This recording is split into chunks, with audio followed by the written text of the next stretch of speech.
Hello, good morning and welcome cricket lovers wherever you're tuning in from, and welcome back to the European Cricket Network. We are in Krefeld, Germany, and after 11 days of action and 55 matches, we come down to this, the finals day, and what a day we have in store for you. 4 teams will do battle to see who will be crowned the champions here. One thing that I can tell you, we're going to have a new champion here in Krefeld. I'm Krefeld. You're watching the European Cricket Series here in Krefeld, Germany, and the action starts right here, right now.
Welcome to finals day, and we've got 2 cracking semi-finals up for you. We certainly do. And first things first though, how well has this ground played? And the pitch has been absolutely sensational, and you can see that with some of the stats. Over 12,000 runs have been scored here, and we're approaching 600 wickets. So there's been something in it for the batters and the bowlers, and I think that's going to continue here today on finals day. Who's up first? Well, this is going to be a repeat of the semi-final number 1 back last year, when it is Golden Star Bond taking on the Düsseldorf Black Caps. Back then it was Golden Star Bond that were victorious. The Black Caps that had had such a good series, they crumbled under pressure. They only got to 61, and the Golden Star Bond, they got there, and they got there easy, winning comfortably. And it was down to one man, Partosh Baragi. Now this guy did not play yesterday. He's back in the team here today, so that certainly is going to boost the Golden Boys. It really is. So that's going to be semi-final number 1. Let's go over to the 2 captains and the tournament referee for the all-important coin toss. The Düsseldorf Black Caps to call. Tails. Tails is the call. Whoa. And it looks like it is a tail. You're going to bat first. So the news from the middle is that the Black Caps are going to have a bat first. Doesn't surprise me first thing in the morning when there is a lot of dew around on the ground. So I think the captain there thinking that these conditions, a lot of dew here this morning, is going to be something that's going to be difficult for Golden Star Bond to deal with. Black Caps, of course, they've got some superb batters in their side. Jamshad Khan has been absolutely sensational. This is a guy that holds the record of the fastest century that we've seen on the European Cricket Network. But he is Mark. I think he batted beautifully. And then don't forget, they've also got the all-round talent from Almadzai. He was spot on yesterday, and he was instrumental in the win that they needed to get here. Remember, they had to beat the boosters to make it through to today's finals day, and they did it. They're the only team to have beaten them. I think with the ball that Mohammad Raheel is going to be very important. But for me, the big player of maybe not just this semi-final, but perhaps of the day, could be the spin of Niraj Sharma. This guy was great yesterday. He picked up 3 wickets, and he's a good addition to come into this side so late on. Golden Star Bonds, though, they've got their own good batters, haven't they? Naeem Khan has been sensational, and he's the little pocket rocket, and he really has been firing big guns. He's got other players there, though, he can rely on as well. I think Gurwinder Singh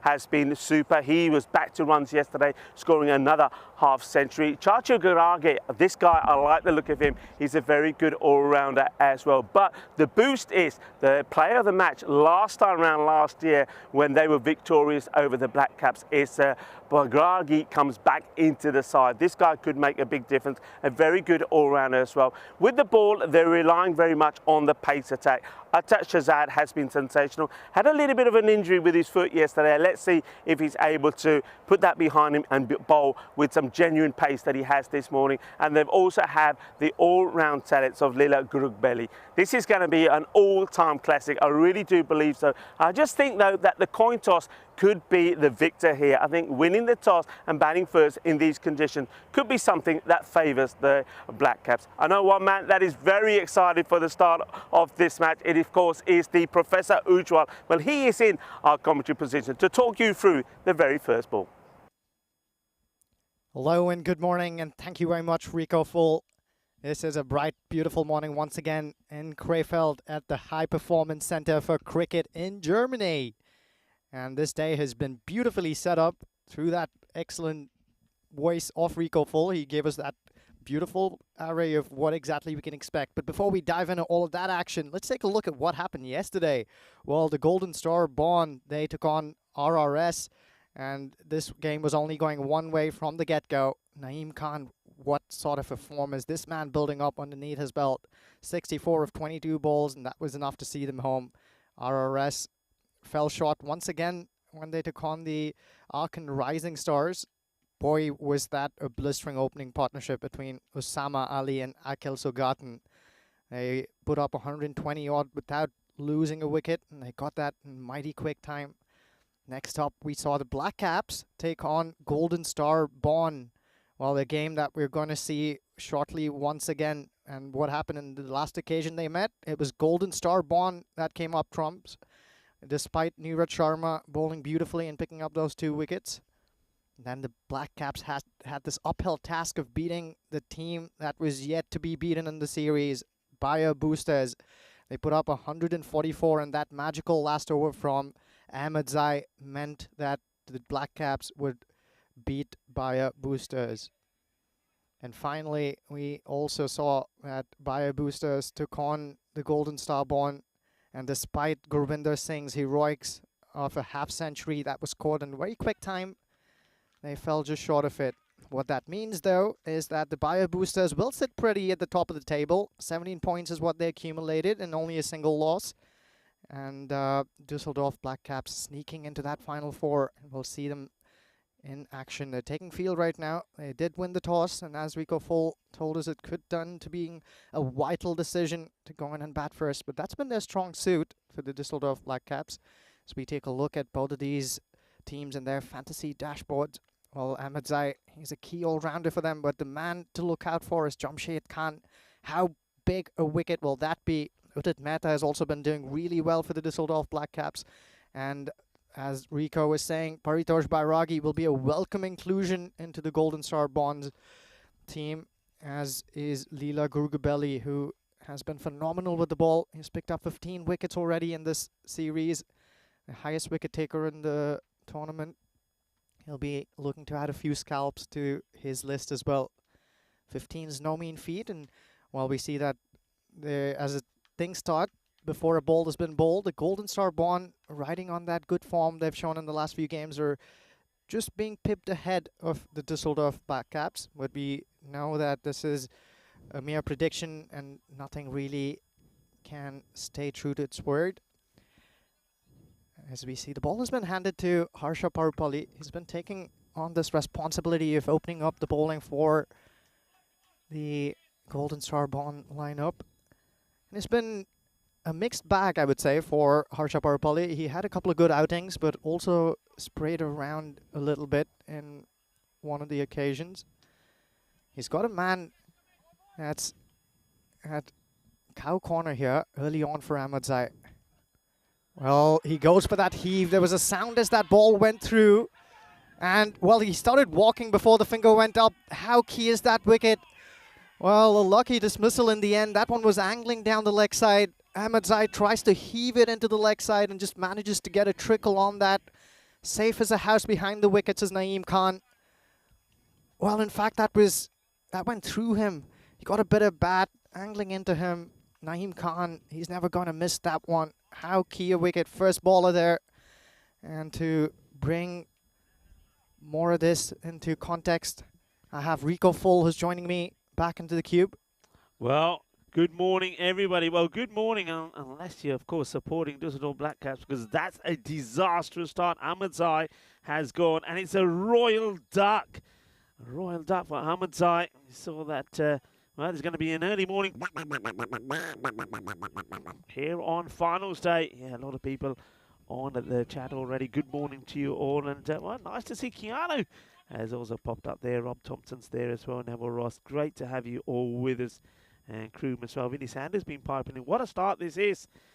And this gets played away. Good morning to you, Ujwa, as well. And of course, we have to say happy Peacock Friday to everyone. I must admit, I do like your number. It's you said you got a special one for me. I'm liking that. You've come prepared. Likewise, Rico. You've got more colors in that than I could muster. Yeah, well, I thought I'd go a little bit of the old, the old pineapple and flamingo scene. A bit of colour. That's what Fridays is all about. Of course, it's the start of the weekend as well. But what a start to this semi-final number one. Remember that it is the Golden Star Bond that have the upper hand over the Düsseldorf Black Caps. They beat them in this same semi-final last year. They actually, well, they destroyed them, didn't they? Skittled them for 61. They beat them yesterday when the teams met as well. That one's going to be a wide. So can they make it 3 out of 3? Or will it be third time lucky for the Düsseldorf Black Caps? I mean, they still have plenty of banning, but Ujwal, I have to say that this partnership now becomes absolutely essential. The other thing, the news that didn't come through to me before the start of this match, there's no Niraj Sharma. Absolutely. For the Black Caps. No spin option there from him. Good looking shot. And that one will be 4 runs, so he gets this one through. So the first boundary of the semi-final, and it comes from Udit Mehta, who was in good form yesterday. Absolutely. Udit Mehta has been looking good here for the Black Caps, and he's that vital cog in the wheel for them alongside Jamshed Khan, who of course is wearing that beautiful bright red lid. We'll see him in action, and how important will his knock be for the team today. Early setback here for the Black Caps. Ahmedzai playing the single delivery, the very first ball. A very good start here from Harsha Parupalli. He's had mixed returns, as I was saying earlier on, but what a start, bringing the best on the day that it matters the most. It's well bowled. It's in the block hole, isn't it? And that's what the bowlers have to be doing here today. Getting the ball pitched up, getting the length right. And Udit Mehta plays that one away. And, well, now he has 1 ball to bowl to a batter that has been in sensational form. There's no doubt about it. He's a number 1 batter in this series. He's got 438 runs to his name. Remember, he scored that spectacular 100 as well. And of course, it is Jamshed Khan. Well, he's also sailed away from the rest of the pack in terms of the number of sixes he sent sailing into the sky. 53 to his name already. And if he's got anything to say in this game, he'll want to take that upwards of 60.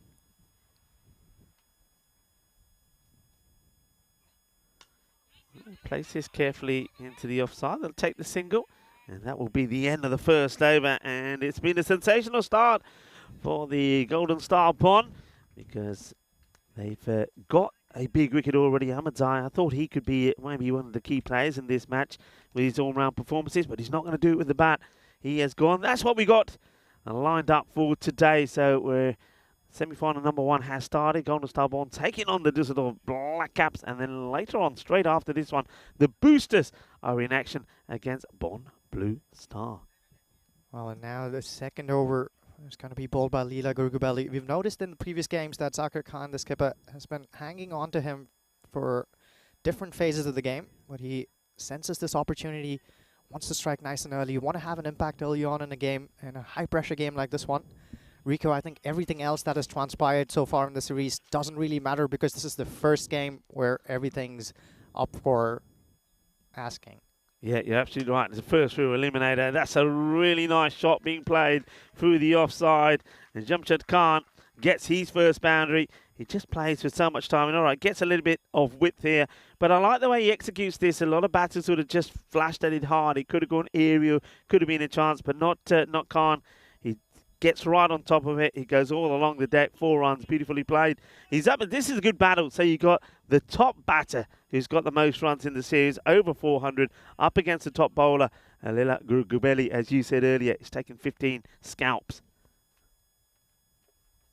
Runs in here again. No run. So it gets played out to the man on the onside. The other thing to say about Lila Gurugubeli is he's often come back beautifully after being hit for a couple of sixes. It's easy to fall away once you're under tremendous pressure, especially when you're facing a man like Jamshed Khan, who smoked them all around the park. But Lila Gurugubeli has a good head on the shoulder. Well, this one's up in the air, and Gurvinder Singh will watch that sail way over his head. Mighty blow. Make that 64 or 54. Yeah, I mean, it's the slot ball, though, isn't it? I think it was a slightly slower one from Gurugubeli, but the length is too short, and the likes of Jamshed Khan, he will just muller this, and he does. Little Manas as well, who's also bright and early on the chat. And Manas was saying that Parubali looks like a good bowler, a decent bowler. Well, he certainly started well. One thing I will say, folks, and the conditions out there are far from ideal for the fielding side. The dew this morning was very heavy, so this ball is wet. So control will always be an issue, not just for the bowler, of course, but for fielders as well, if they're in catching, when they get a catching opportunity. So Jamshed just plays that out. It gives Udith Mehta now an opportunity. Like I said, he was in good form yesterday, scored a fine 61 or 27 for the Düsseldorf Black Caps in the match they had to win against the Boosters. The only team that have beaten the Boosters, remember, and they had to win. If they didn't win that match, they would not have been here, and PSV Aachen would have stolen this spot. So they owe a lot to him. Let's see what he can do here. Goes up on the offside. Fielder comes across, but he's not going to get there. That's going to be 4 more runs. It's a good shot. Good shots these in the power play. And I think you've got a good contrast, haven't you, between these two batters. I think you got the likes of Jamshed Khan, who normally plays very correct. He always tries to get on top of the ball, whereas I think Mehta is just all power. Yeah, and I think Mehta also favors the offside a fair bit. He's got a range that goes all around in the off, from what I've observed. And Jamshed Khan, as you said, seems to have all the shots in the book. I think Lila Gurugubeli has strayed a little bit in his length over here.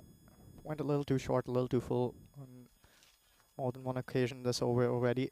He'll want to get this right. He's getting some protection deep in the off now. Probably wants to play to Mehta's strengths here. Scored a wide, and he gets through the keeper as well. So Naeem Khan not able to deal with that one. So Gurugubeli will go back to his mark. He'll be disappointed that he hasn't been able to finish the over there. And now they'll be looking to capitalise on this extra ball. 3 boundaries off the over so far.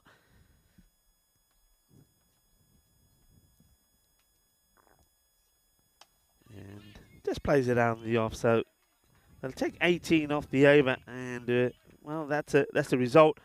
Up against Gurugubeli. The score will go up to 25 for 1. We gives us a chance to have a look at how teams finished in the standings there. So Bomb Blue Star finished 4th on the net run rate. So that win for the Black Caps over the Boosters, well, that was so important. And you have to feel for the likes of PSV Aachen. And one thing you can see there, the last year's winners by Spartans, they don't make it through. They didn't have the best of days yesterday. And so we will, whatever happens here, Ujwal, we will have new champions. How exciting is that for cricket in general? That should give everyone else in this region who's been playing in Krefeld at ECS a sense that anything is possible. As we see a bowling change here, Zakir Khan is rotating his bowlers around. We saw that excellent first over from Harsha Parpalli. It will be Atar Sherzad here. Jamshed Khan looks like a man on a mission today. It's a quick delivery, toying with that wide line, but the umpire's quite happy with it. Yeah, Atar Sherzad, I made reference to it in the introduction. When we only saw him bowl twice yesterday. They didn't bowl in all their matches, and the reason for that was that we did see him at one point look like he did have a bit of an injury. So he rested for that match, and then when he came back, well, he took a forfeit, didn't he? And he bowled with some pace. So this guy, if you can get the grip right, He's going to be difficult to handle when he goes with that short one. And well, we'll have a look at this side on. He has bowled this before, and usually he goes too high and it ends up being a wide. Let's see this. It's a spicy delivery. Well, Tiana Ora's there in her Peacock Friday gear looking. Yeah, I reckon this one, he's a little bit lucky to get away with that. I think that's a wide ball for me. And gets the dot in. So 2 dots to start off with.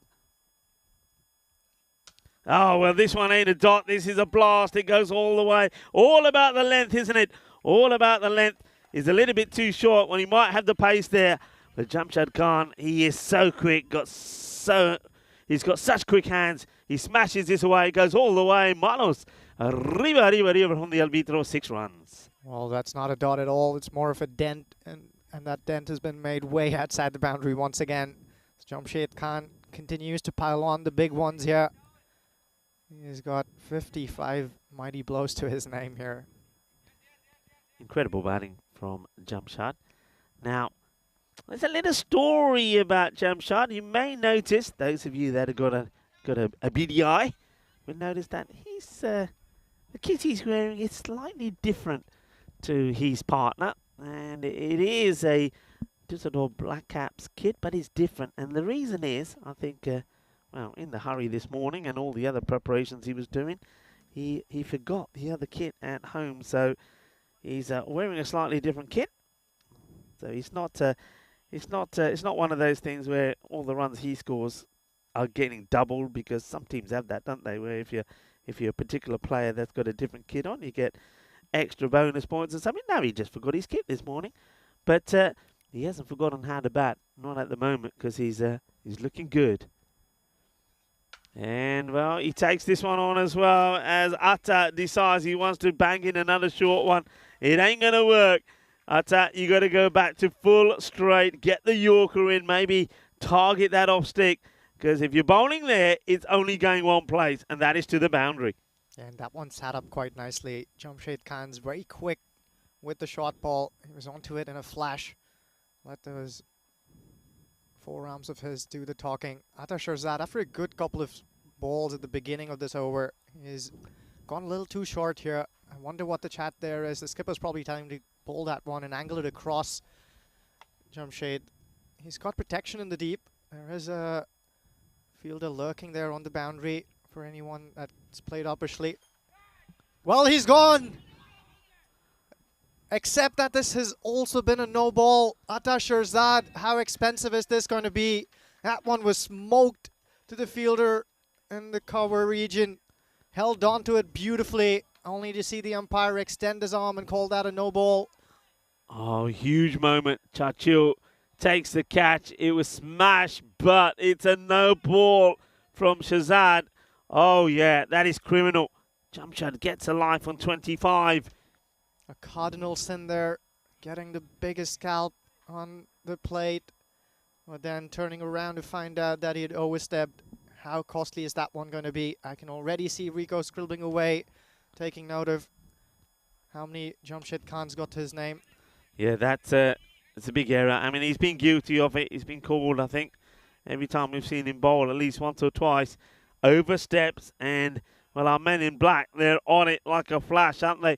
And that, of course, is Guru is out there with Manoj. And these guys have done superbly well. And can I just say to Suraya, who is the third umpire, he's officiating his 50th match in this series. Match number 50. And he's the third umpire. So, look, that's tremendous from him. And I just want to give our man in black another shout-out. We say this a lot about the players as the over comes to an end. Of course, the big moment there was the no ball, which resulted in the catch from Jamshad Khan by Chachil, but obviously no ball, not out. So that's a big moment. He was on 25 at the moment. You can see they're going pretty well, 41 off 3. But yeah, talk about the match officials, been absolutely fantastic and well led by Tyrone Peters. They as well as these players, they're not professionals. These guys have also got work, they also got families, and I know the likes of Surya is actually taking time off from work to do this, and so are the other umpires as well. And I just have to take my hat off to them and say, top play to you guys. You have been absolutely fantastic. They really have. And they've also got a wealth of experience that they've been building over the last few years here in the German cricketing scenes. Guru is a regular umpire in the Dresden cricket circuit. He just moved to Cologne recently. Manoj has also been extremely active here on these scenes as we see Gajera run in. Yeah, he had a good day yesterday, I think, with bat and with ball. He's somebody that certainly has been shining for his side. I think he's a top player, and if they're going to do well in this match, we're going to have to see good from him. He normally bowls this one, and they hold him back for the last as well because he's pretty tidy. Bowls are good, heavy length, and normally always attacks the offside. So he's a good guy to have in your side. He doesn't bowl too many short deliveries. Yeah, he's got protection at deep cover here. Wants Udit Mehta to play in that area and upperly if he can. Miss hit and gone. So he does get the wicket, and it's a soft dismissal. Udit Mehta will go. It's not the best of deliveries, actually. There was me saying he doesn't generally bowl too many short deliveries. This one is short. He just doesn't get it right. And I suppose this one, it comes into the body, so he's not able to get a good swing of it. The second wicket goes. So Mehta departs for 10 of ball number 7. Yeah, he was stifled for room there on that occasion. Udit Mehta, that one bit back into him, and that regular steep bounce that we've gone to expect from this pitch over here in Krefeld. Gajera, as you said, Rico, hits those hard lengths and with regularity. And every now and again, one of those just bites up and snakes into your ribs before you know it's coming onto you. Exactly what Udit Mehta found, and Harsha Parupalli there clings on to that one with utter ease. Great start here for Gajera. Once again, we've seen him make these breakthroughs with regularity. And it's Kashif Shahab who comes out. Shahab very strong on the offside. No run this time. Yeah, they just keep coming at you, don't they, the Black Caps? They do bat well and deep. Yeah, he had a fantastic knock yesterday, and in that match, the very first one that they had to try and win, he was the key batter. Played well.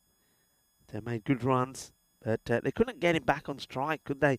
Against Golden Star Bond, they ended up losing that match.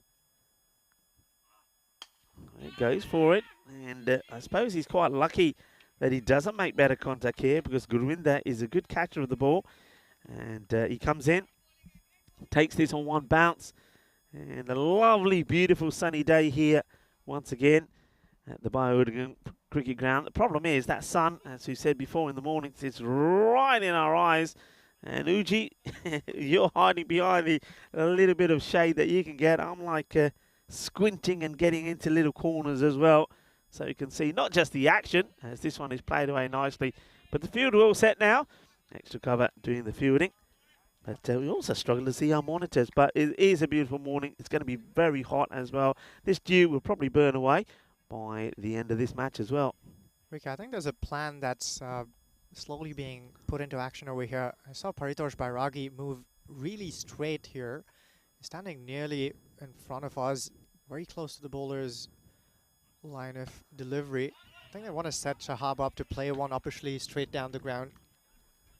Yeah, what we saw from him yesterday is when he was cutting and playing in the offside, he was really good. That's a good delivery from Gajari. It really does get the ball to cut back, doesn't he? What a top over that is as well.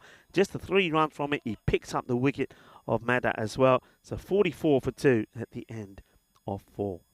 Well, they've just pulled things back here of the Golden Star Bond. Another thing that fielders who are running around in the outfield need to be mindful of early on in this piece is the dew that's gathered in the grass blades. Hit hard but straight to the fielder. That's a really good start. It wasn't the best of balls as Harsha comes back into the attack to bowl his second. It was down on the legs. It was hit really well. But what a good stop that was from the fielder. That's exactly the sort of support you want to have as a bowler. You want to see your fielders diving around, making it hard for the batters out there. Oh, well, this one is gone. He's going into the car park. Balle in the zona. Shaka! What a blast that is. That is a biggie. Well, it looks like Jamshed Khan is going to break all sorts of counters that one might have to keep track of the number of sixes he's been smoking out of the park. Harsha Parupalli, can he bounce back from that one? Once again, erring in length there. Jamshed Khan will be onto anything short in a flash. Well, this was hit to the player that you were identifying, who has, you're quite right.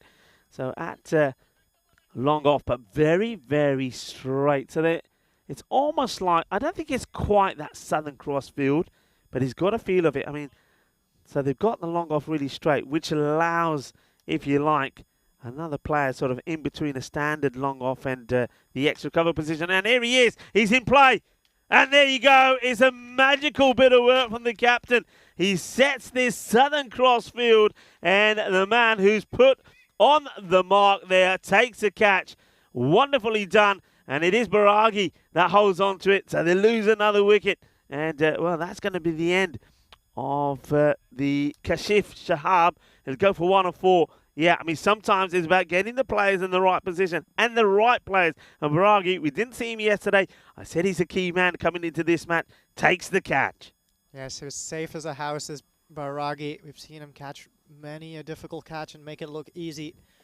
As we said, this team here, the Golden Star Bond, they look like they've done their homework here. Paritosh Bairagi for a different batter has gone a little wider. It's Muhammad Rahil who's come out there in the middle. An excellent piece of planning and execution there from the team with the Golden Stars on their jerseys.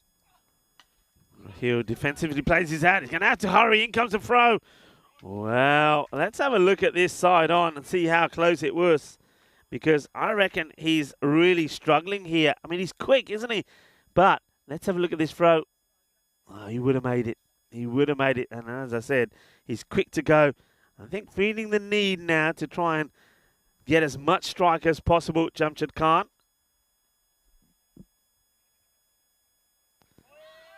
Swing and a miss, and maybe slightly slower. I think this one from the wicket-keeper. He tries to aim back at the stumps. Well, he doesn't hit the stumps. And he clocks Jamshad, but he says, I'm fine, no worries. 52 for 3 at the halfway mark. And, well, we want to invite you to our nice sunny house. And, of course, it is Peacock Friday, which always means that we always have a splash of colour. Hello to everybody. And, yeah, a very good morning to you all.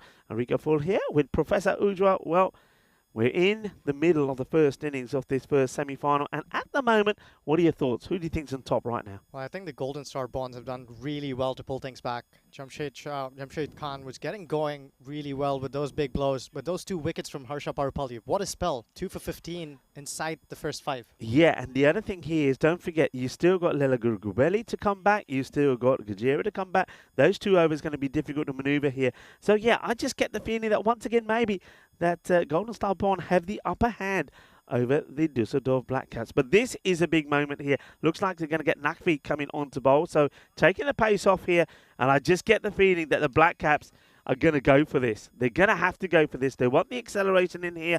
I think, really, teams are looking to be scoring scores between 130 to 140 to win. And remember, often that hasn't been enough either. That's a good, positive start from the bowler. It's full, it's straight, it's right in the block hole.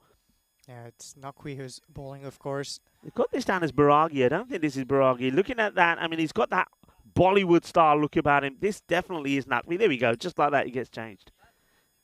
Yeah, they, of course, have the bowling option in Bairagi as well. So the Golden Star Bond has strengthened in more than one way with the return of Paritosh Bairagi, who is just coming into action there. I was talking about the dew in the outfield. Fielders have to be very mindful of that. This first couple of games here, plenty of dew. Doesn't he do well here? He loses his footing because of that dew, but he still makes the stop. And we'll just see this here just before the next ball delivered. So well done to Baragi. That's my grandma's preferred way of fielding one that comes to her. Lies down in front of it.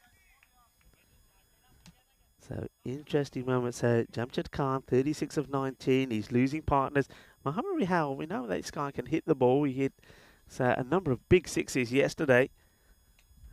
And it's going to be a wide. He tries to fire it in. Nakvi a little bit disappointing, but I don't think there's any doubt about that one. Nakwi is also a wily character. He fired that one, and you can be sure that he's going to vary the pace. I expect this one to be much slower than the last one he fired through. There you go. Up in the air, and it gets it over the infield, and it goes all the way to the boundary this time, as you can see. Harsha struggling to stay on his feet, and now we saw a little look there of Nawabi as well. I wonder if we're going to get to see him have a bolt. Well, there you go, look at Harsha. Sometimes it's like watching them play on ice. It really is. First thing in the morning with this dew. Yeah, Nakwi, good thinking there. Slows that one down, but he erred on length. That was a little too short, and easy pickings for Jamshed Khan. Goes for it, and he's going to get it as well. This is going to go all the way over. And, well, good win there. I don't know why he's trying to do that, because he's already stepped outside the field of play. Once you step outside of the field of play, even if you launch and pull it back in, it will always be 6. You've got to take off from inside the rope. Good win that. Well, maybe he doesn't know that. He could have hurt himself for nothing there. 6 runs, big hit. The Jamshed Khan, 46 of 21. What a knock. And at the moment, single-handedly keeping his team on course for putting on, hopefully, a big score.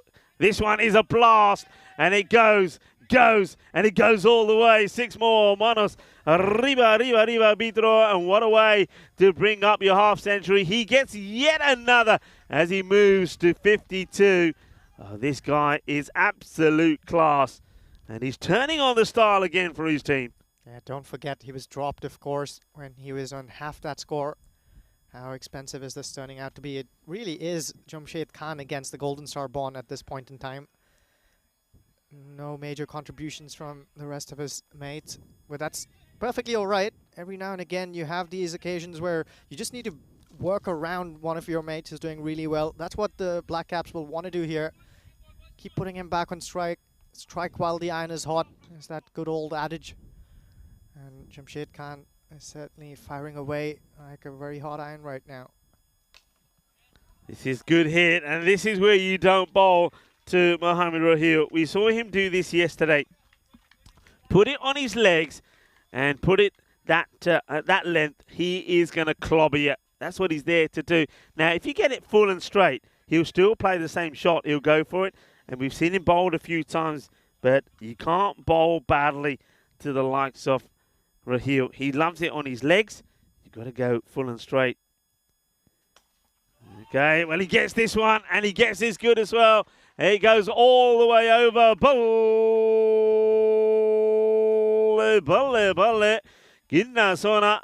Shaka lagya. Well, look at this. He's not holding anything back. Wait for it. Oh, no, he gets in the way, but still, boom. Shaka lagya. What a hit. Yeah, just as I was saying, that it's been a one-man show so far. Raheel stands up. 2 hefty blows there. Lots of pressure on Shazeb already. 4 balls to go on this over. He's gone for 10. Things are looking slightly better here for the Black Caps. They're mounting a good comeback over here. Oh, that's a shorter delivery. Naeem does well here, because I think that's a little bit of an inside edge, which if he got past him could have raced to the boundary as well. But they've now handed a strike back to Jamshed Khan. And Zeb's got to sort out his length here. He's bowling too short. And if Raheel was pumping him for 6, can you imagine what Jamshed will do if he doesn't bowl this right? And, okay, hit hard. Chance. Oh, goodness me. That is sensational. What a catch that is from Baragi. Jamshed Khan will go. It's a rocket shot. This is motoring. It is hit and is traveling like a bullet. Smashes it. Watch the catch right in front of us. This is just ridiculous. He has no right to catch that. That is sensational. Baragi back in the team today, and he has taken 2 astonishing catches. Really has, and when the going gets tough, the tough get going, and some of the big players stand up on grand occasions. Baragi certainly one of those. We've seen him come good on many an important occasion. And boy, what a welcome his teammates will give him back. Oh, what a cat. And right in front of us here, Ujwal. You don't see better than that. And, well, then he bowls a Gandhi ball to the new batter, and Manzoor. He puts this away to the boundary. Another guy that we saw yesterday come in and hit sixes from the word go. So you still have to bowl well. It's not a good delivery. And, well, I have to say that he's so lucky, Zeb, to have got that one wicket purely because of the outstanding catch from Baragi. The over's gone for 15. There's still a ball to go. He's just bowled too short. Yeah, Manzoor, first ball there. He says, Manzoor, hey, I'm up for the challenge. I accept this one. And smokes that one behind square on the leg side. It's fuller, but it's a full toss on the legs. It's going to be 4 more, so the over will go for 19. Do you give away 19 to get the wicket of Jamshad? I would, because I know how dangerous he could be. The advantage that they've got here now, I suppose you go back, you can either go back to Churchill here, you can go to Gurugubeli. So you got those two to bowl, 2 of the last 3, but who bowls the other? That's going to be the question here, because Zeb, a little bit expensive. Maybe you go with Nawabi. Yeah, there's that option, or you could go back to Atta Shahzad. Shahzad has got one up his sleeve as well. I'm pretty certain that they're going to try and save Gujera to bowl either the penultimate or the very last over of this innings. They do return to Atta Shahzad. He's been effective. It was Jamshed Khan who got the better of him. Now with the back of Jamshed, he'll run in from around the wicket, or is he going back over? Yeah, he's going back over. He'll want to angle this away from the right-handed Raheel. As we see, a lot of good cricket coming up over here. ECI Germany will follow this series over the next couple of days. It's a quick, fast delivery. I have to admit that, Ujwal, this for me is a bit of a gamble to go with Atta. When you look at the match situation, 4 wickets down, Raheel and Manzoor out there, I think as a captain I'm thinking, right, get a wicket or 2 here now, and they'll stumble to get quick runs. I would have gone with the pick of my bowler so far, and I think that would be Churchill. I would go with Churchill, or I'd go with the wicket taker Gurugubeli, even though his first over didn't go to plan. Atta comes in, Atta Shahzad. He's got to keep it outside the off. And, well, this is high in the air. Bounces a couple of times. Gurwinder does well. Good work on the boundaries. Not easy in these wet conditions. You can see that there. Just see the moisture glistening there in this early morning sunshine. A nice stop. Gurwinder. It's a nice strike, but doesn't quite get it right. It's just got to go that length, but a little bit fuller. Does Atta. He's got his eye in, has Manzoor. This one's carved away into the offside, but finds the fielder inside the circle. Hesitation here, but they'll make it safely in the end. Naeem Khan there, just get some body behind the ball to save the overthrow.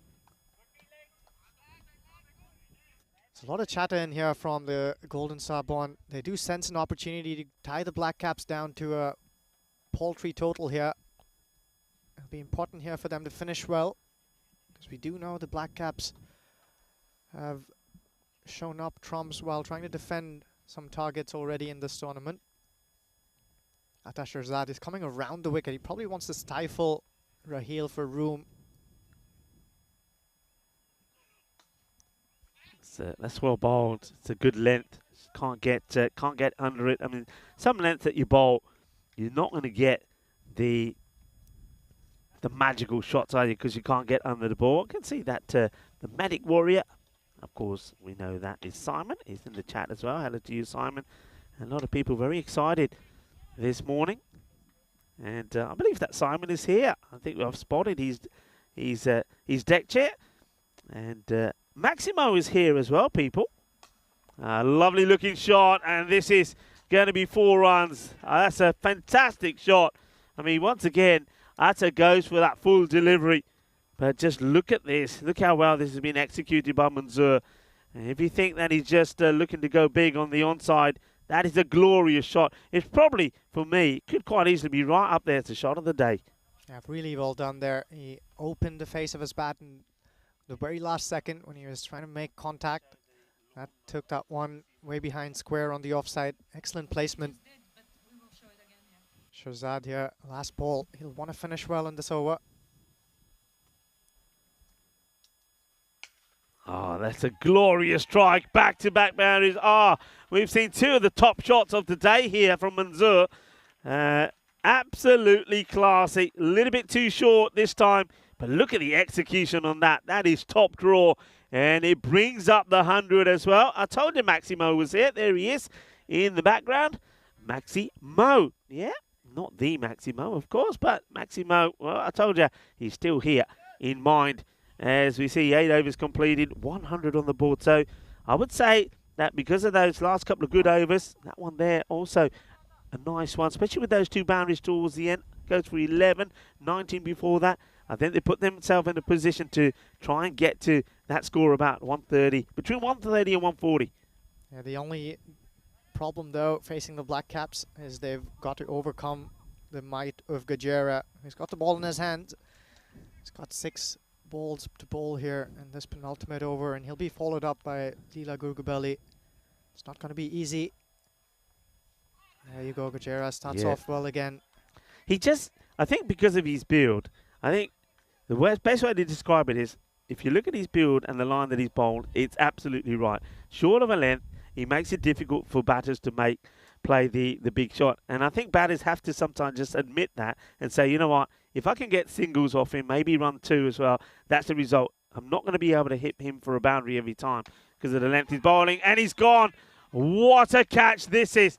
Well, he took an absolutely sensational catch earlier, but it was a no ball to, we thought, remove Jamshad, but no ball, not out. But look at this. This has been walloped. It's absolutely crunched. That is a sensational reaction catch.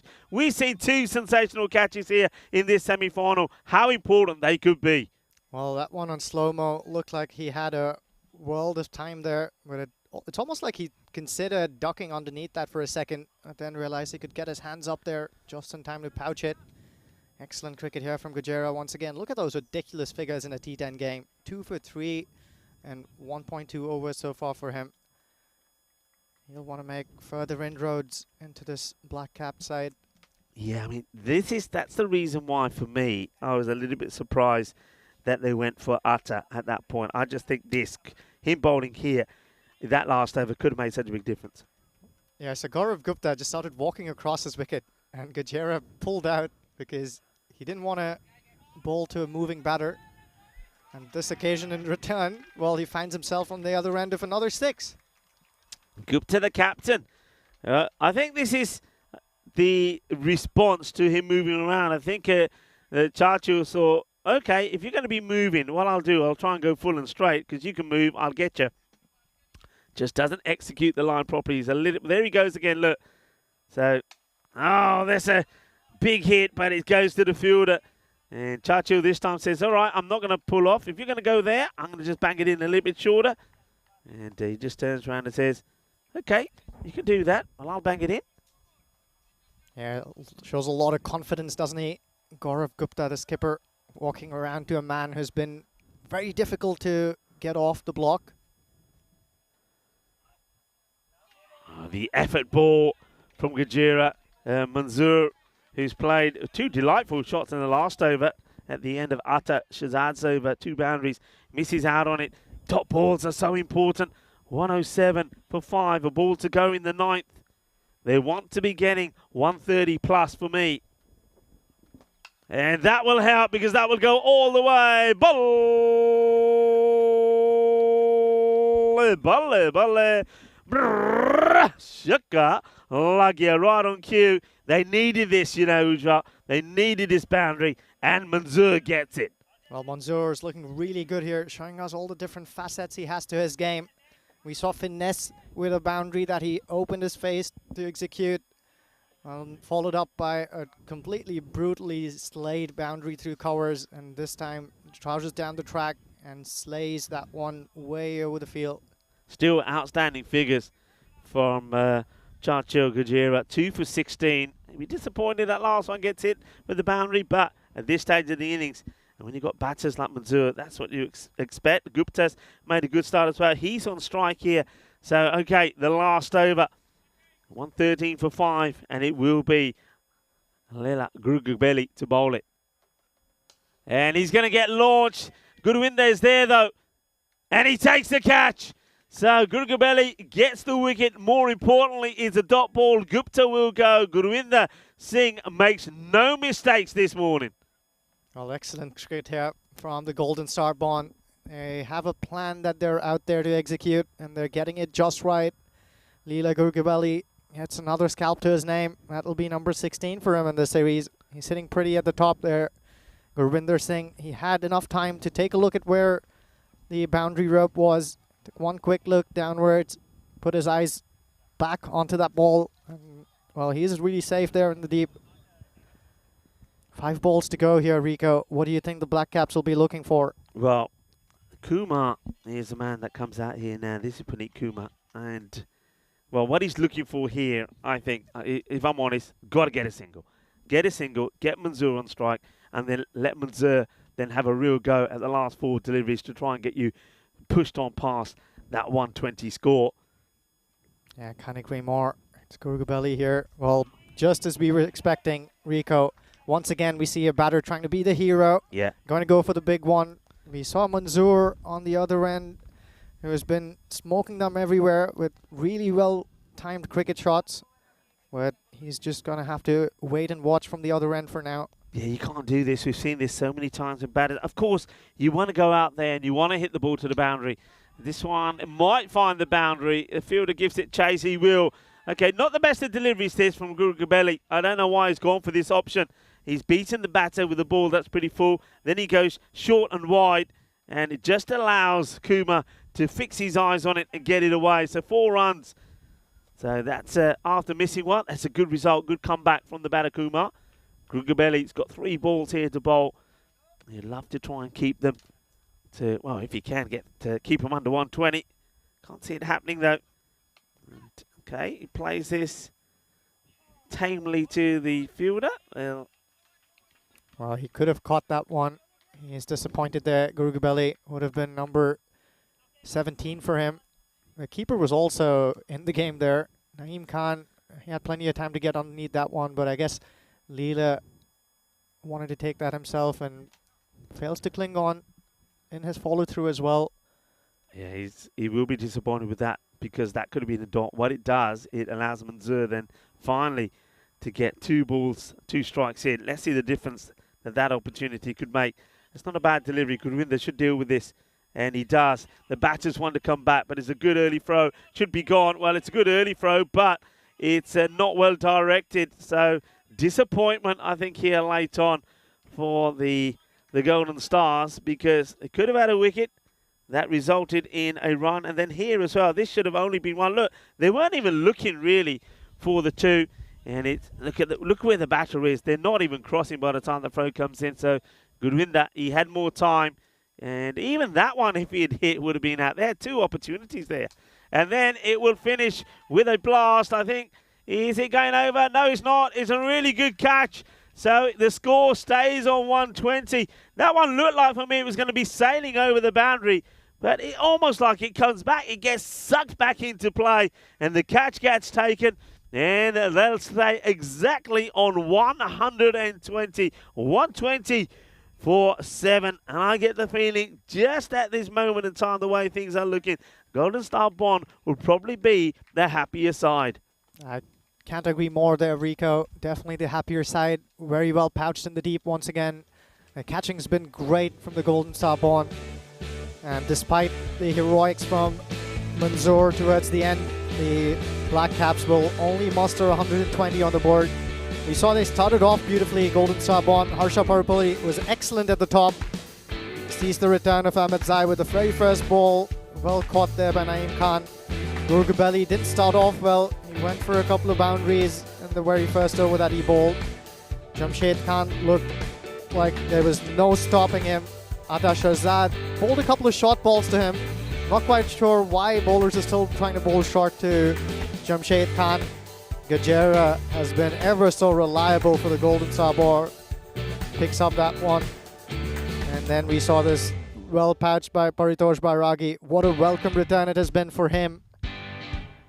This one, once again, blinder there. That ball was traveling. Big scalp. Jamshed Khan Another excellent piece of fielding. They really clung on to most of the chances that the Golden Star Born. Very well caught from Gajera, but then in walked Mansoor. And this man only had one thing in his mind. He wanted to smoke it everywhere. He did that well until Gurvinder managed to get one in. Leela Gurgabelli gets amongst the wickets once again.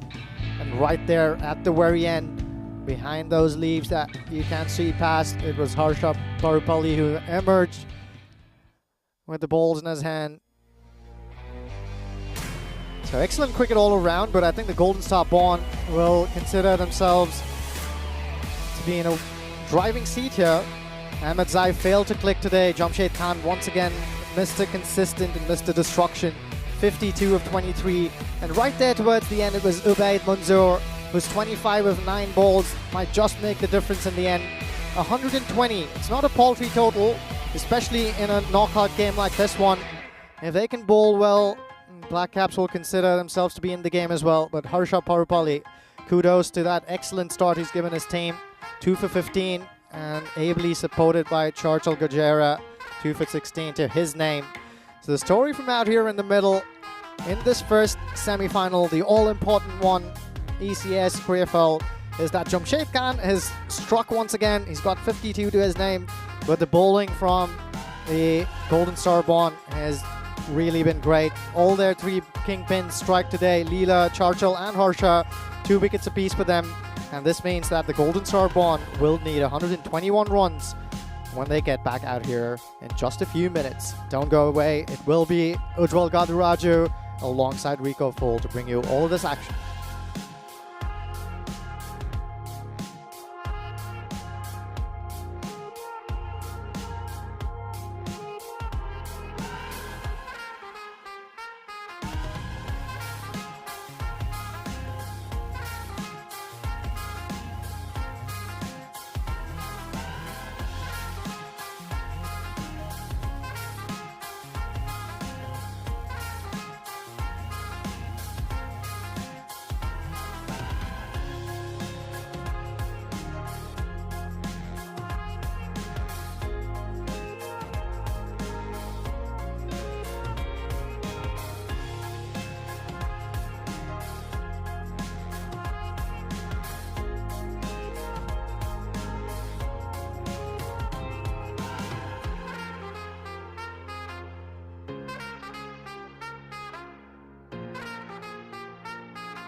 Hello, cricket lovers, and welcome back to finals day, and it is semi-final number 1 that's in play here. We're halfway through, and well, the Düsseldorf Black Caps, they've had a bat, put 120 on the ball. Here's the reply, and the first one will be a rather quick and sneaky single. So off the mark is Naeem Khan straight away. Got to be key in this one, hasn't he?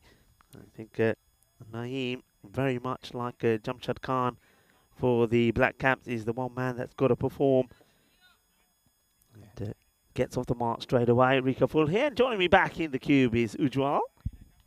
Thank you, Rico.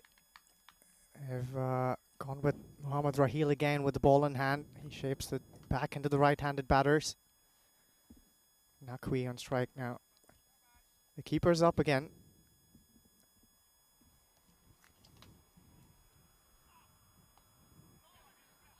And that's a nice clip. I think the fielder does really well here because he gets a hand on it to stop it going to the boundary. The other thing with that delivery is, I just get the feeling here, we watch this again, we don't quite see the delivery. If he steps inside of it, it would have been a wide.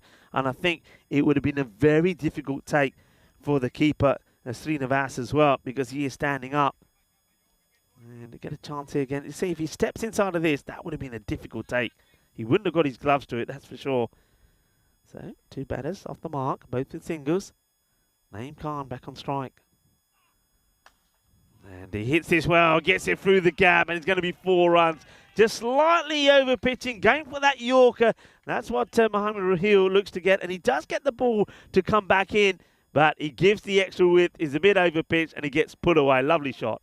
Yeah, Naeem Khan's really strong on the offside. He doesn't need a second invitation. Slightly over pitched. He was onto that in a flash. Pierces the infield there. And the outfield's quick here in Krefeld. Rahil runs in again. This one smoked into the leg side. He gets underneath that one with ridiculous ease. So Naeem Khan, his pocket rocket, gets going once again. He's on to 11 in a flash. Just the start that the Golden Star Bond would have been hoping for. Yeah, it's a lovely shot. Look at the way he gets himself in the position, holds the pose. And well, when you're out there and you hit your first 2 balls like that, the confidence has to flow. And now the pressure is here on Rahil. I wonder if he'll try anything different. Maybe just maybe the slower, shorter delivery, and just hope that Naeem gets a bit of a miscue in. So under attack is the bowler. Straight away here, 2 balls still to go in this first over, 12 on the board. In comes Rahil again. And down the leg side. Beautiful shape once again, back into the batter, stifling Naeem Khan for room, and I think this one snakes through his legs there. Yeah, it's a bit of a nutmeg. But good work from the keeper, Srinivas. That's a difficult one to stop because you see it late. But once again, though, you have the opportunity just to step across and turn it into a wide. So perhaps missed opportunities for both the batters here.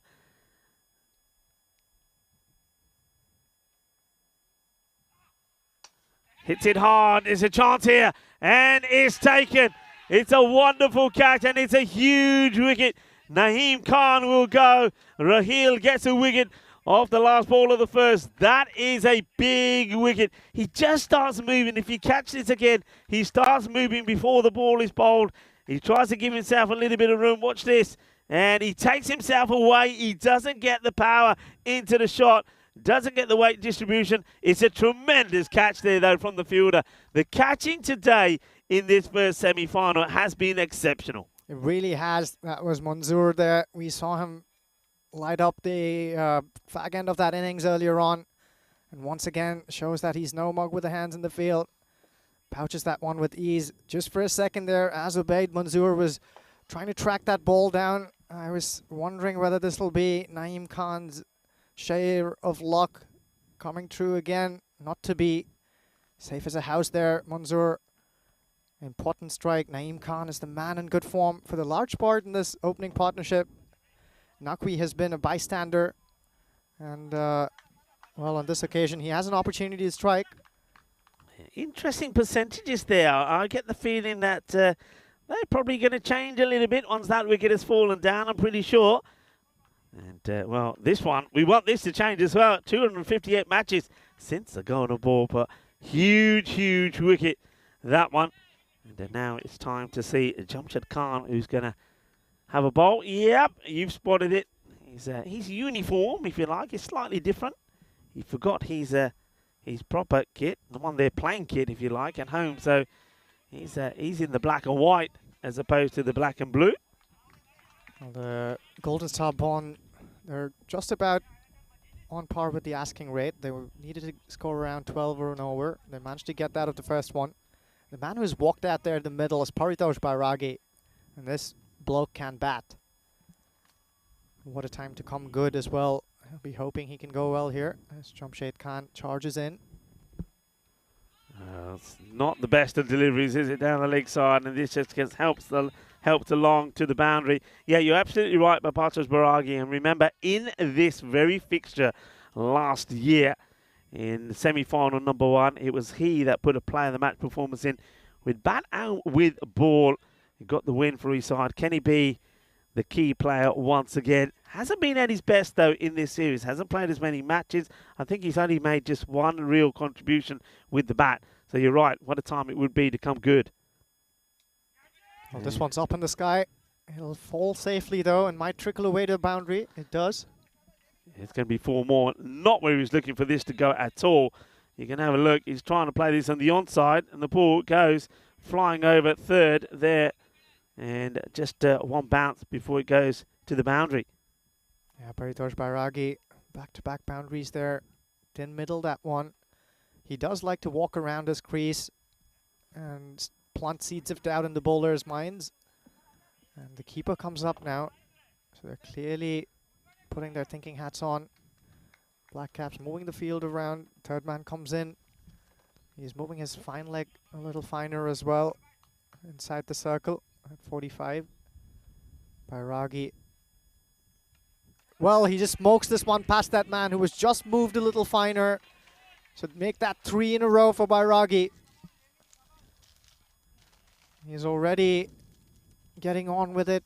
We saw him do an outstanding job in the field. And Jamshid Khan under pressure here. Yeah, he's not holding back, is he? He's just decided, I'm going to come out here, I'm playing my shots, I'm not letting the pressure or the thought of Naeem already back in the shed get to me. It's positive batting. Jamshid Khan is probably considering himself to be a bit unlucky for the moment. Just taps that one into the offside again. This one's running away. Just about enough time for them to run back for the second. He's also quick between the wickets as Paritosh Bairagi. Yeah, he's Bairagi, and you could say the same about Naqvi as well. They haven't found their touch with the bat. A good time to come good, wouldn't it? I mean, they remember still got Govinder Singh, who can come in and he'll play an important innings. They don't go with Atta at the top of the order this time. They feel that Bairagi's a better bat. This is a nice looking shot, but well fielded out there under pressure by Mohamed Raheel. But well, this semi-final is all about some catching. We've seen great catches. We saw a great one from Bairagi himself, and also a corner bowl from Chacho was quite incredible. And now that catch there from Manzoor was exceptional. This is how the teams found themselves in the semi-finals. And the one team that had to do it the hard way, I suppose, is the Black Caps. And they're in action here against the Golden Star Bonds. The team that have the, well, certainly the top prize goes to them for the most dashing outfits. Their kits. Everybody likes their kits. Interesting call here. They're going back to Mohamed Raheel, bowling him out right at the top. They sense that this is an important moment here in the game. And he cleans him up beautifully. Exactly what he's been brought back to do. Paritosh Bairagi, he loves to walk across his stumps and waft those into the leg side. Tries to do just that once again. But that shape that Raheel keeps bringing back into the right-handed batters does him in. Look at that one. Snake back into him. Yeah. Beats him all ends up. It's a lovely delivery, and this is the one thing that when you have a look at the likes of Atta when he's bowling, he's not able to do. He's not able to nip the ball back, and that's a wonderful delivery from Mohamed Raheel. It really is. He's a quality bowler, a quality ball, and he gets a good batter out. 28 for 2. That's a big wicket to get. So Baragi back in the shed, and now Gowinder Singh coming out to bat after showing some good form yesterday when he made a very good half century. Let's see how he performs here today. This partnership now becomes pretty key. Yes, and under pressure, you'd imagine that this is the vital moment in the game. Mohammad Raheel, 2 wickets already. He's sent back 2 of the better bats in the Golden Star Bond. Naeem Khan, the big name, but the small unit is back in the hut, as is Paritosh Bairagi. It's down to Naqvi here, who, as I was saying, has been largely a bystander in some of the big stands. Gurvinder Singh has come good in the last game. Raheel to Singh.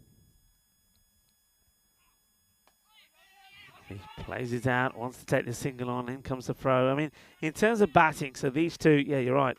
Big partnership required, and maybe Naqvi can finally get going as well. You've still got Chachu. Good argue, can come out. We know he can bat a fair bit. But then after that, you're scratching around a little. Nwabi can make a bit of a contribution. 1 or 2 of the others can as well. So I think majority of the runs here, and to put themselves in a match-winning position, has to come from these 2 batters. Yes, runs on a board, so important in such contests. 120 might have looked like a paltry total. Couple of wickets, and all of a sudden you'll see that required run rate shooting up. Gets creative there, Naqvi. It's a dangerous thing to do with a bowler who can bite it back in. Yeah, interesting shot selection indeed. And he doesn't really exit. I mean, I suppose he gets bat onto ball, but he doesn't execute it well. He'll only get a single for this. So it's a big risk to take to just try and get a single look. Gets this completely wrong. Just skies it up in the air, gets 1. Gurvinder Singh. Well, he's cleaned up again. What an over this is from Mohammad Raheel. He gets 2 of the biggest names in the GSB unit. This is a cat being thrown amongst the pigeons. Gurvinder Singh can't believe he's played all around that one. Once again, beaten by that shape back in. Yeah, it's the perfect delivery, isn't it? It's that boogie, oogie, woogie, grizzly fire ball. Fantastic bowling. And this is why left armers are so dangerous. They get the angle and they get the ball to nip back. And he's able to do it perfectly, which makes him so dangerous. 3 for 14, Mohammad Raheel. We've seen him do it before. Outstanding bowling from him. And how good has the captaincy been? I was talking about their call on bringing Raheel back in, bowling him out right at the top. We know that's where all the good batters are. Might as well making him back right at the get-go. Exactly what Raheel's done here. 3 wickets to his name. All 3 vital ones. Yeah, well, Shazad is the new batter. I tell you what, if he bowls that ball again, he's going to pick up more, you know. He's in the game. Gets clipped, but straight to the fielder. So Shazad is the man that comes in here after Shazad. Now, he's normally coming in the power play to try and hit big. But he's got a slightly different role to play here at the moment. It's about trying to get a partnership going with Naqvi. Naqvi's only faced 3 deliveries. And there's no time in this game, Rico. You can't take a lot of time to settle down. That 120 is now looking like 170. And this time, hesitation. They don't go. I mean, maybe there probably was a single there if it was backed up by Naqvi. So this is going to be an interesting conversation between the 2 batters with the score. They're going at 10 and over, 30 for 3. And quite often you catch me saying if you take 3 wickets in the power play, then really it's yours to lose. And I get the feeling that with that rate being at 13, that the Düsseldorf Black Caps are definitely in the driving seat here, which is why I was going to admit I was a little bit surprised to see that the percentage for a team who was at pip to win being so favourable for the Golden Boys, because they're not looking so golden here at the moment. A Golden Star Bond, they're up against it, and another good player to come into bowl now. This guy didn't quite perform with the bat, but you never write off this guy. Abdul Majid Ahmadzai now to come on to bowl. Yeah, on the back of Raheel's counter punch there. A right hook and an uppercut. Oh, that's Gandhi. That's a huge wide. And and has to be fielded by the man at third. So that's going to be 2 bonus runs. Ahmadzai, of course, man of the miracle man, rather, who kept that nice and tidy in the last over to make sure the Black Caps would show up today and book a seat for the knockout phase. How good was Raheel in that over? A blinder of a spell. Well, the halfway stage, we said the Golden Star Bond were the happier team. They're definitely not at this point in time in the game. Ahmadzai keeping it nice and quiet here. Drags that one into the leg side. The Shahzad, only a single there for the taking. Ahmadzai has got a good head on his shoulders. Likes to play under pressure. Has a big smile on his face often. And loves the drama and the theatrics. Nakwi here. Goes for the big one. Did he get bad on that? He's standing up, really up close, and Ahmadzai can generate some pace here. So good work there from the keeper, Rahul Srinivas. Yeah, he's done well, isn't he? Backs himself to stand up. And what I like about Srinivas is, you know, even the ones that you think are going to get past him, for example, the leg side, and even those that nutmeg the batter, he's getting there. He's making those stops. That's nicely played, but once again, fielders have been set in the right place. So what could normally be a boundary, with that third so fine, it's just going to be a single. So runs drying up a little bit here as well. That rate is climbing pretty quickly. So the Black Caps, remember, they had to sweat to make it through here, and then they had to get to 144, and the 144 to 140 was the win against the Boosters to get here. So the only team to beat the Boosters, they had to do it the hard way. But at the moment, they're looking like the team on top. Yeah, it's also an interesting call that they sent out Ata Shahzad ahead of Gajera, considering the position they find themselves in this game. Shahzad, of course, very capable of hitting the big shot, but also capable of getting out. And, you know, 34 for 3, when it goes to 34 for 4, doesn't look all that good, and more pressure on the team. Interesting. Keeper now going back, Srinivas. And that then results in the batter having a big wild swing. And Nakvi doesn't get anything on it. So this over, only 4 from it with the ball to go. So no matter what comes from it now, it's a win situation once again for the Black Caps. Yeah, they're slowly falling behind or the Golden Star Bond. How quickly do things change in this game, which is exactly why we love it so much. Gets this one through as well. The umpire has a look and says it's fine. I think they've missed out on a trick here, Rico, by not sending out Gajera. He's aching to get out there, if you notice, on the boundary. Yeah, he's aching to get up there. I think the Atta being sent out there, but getting 1 run of 6 balls was not the plan. And at the end of the 4 overs, only 4 coming off that 34 for 3. The rate is shot up to 14.5. And to make a difficult life even harder, it's Shahab who's been handed the ball. We do know Kashif Shahab is a really good bowler. He's got the variations in his arsenal. He can bowl a quick ball as well. Runs into Nakwi here. That's short, angling away onto the leg side. Easy pickings there for Nakwi. Just what he would have wanted. Finally, an easy ball for him to put away, to feel like he's getting into his innings here. Yeah, that's it. They needed that one. That will take a lot of pressure off, because it was building after those couple of tight overs. And Raheel, of course, is sensational with his 3-wicket spell, and then a great over there from Ahmadzai. Hello to everybody on the chat, as people like Twilight joining in as well. Hello to Ramesh Satheesan, and who's saying good morning to everyone as well, and from Portugal.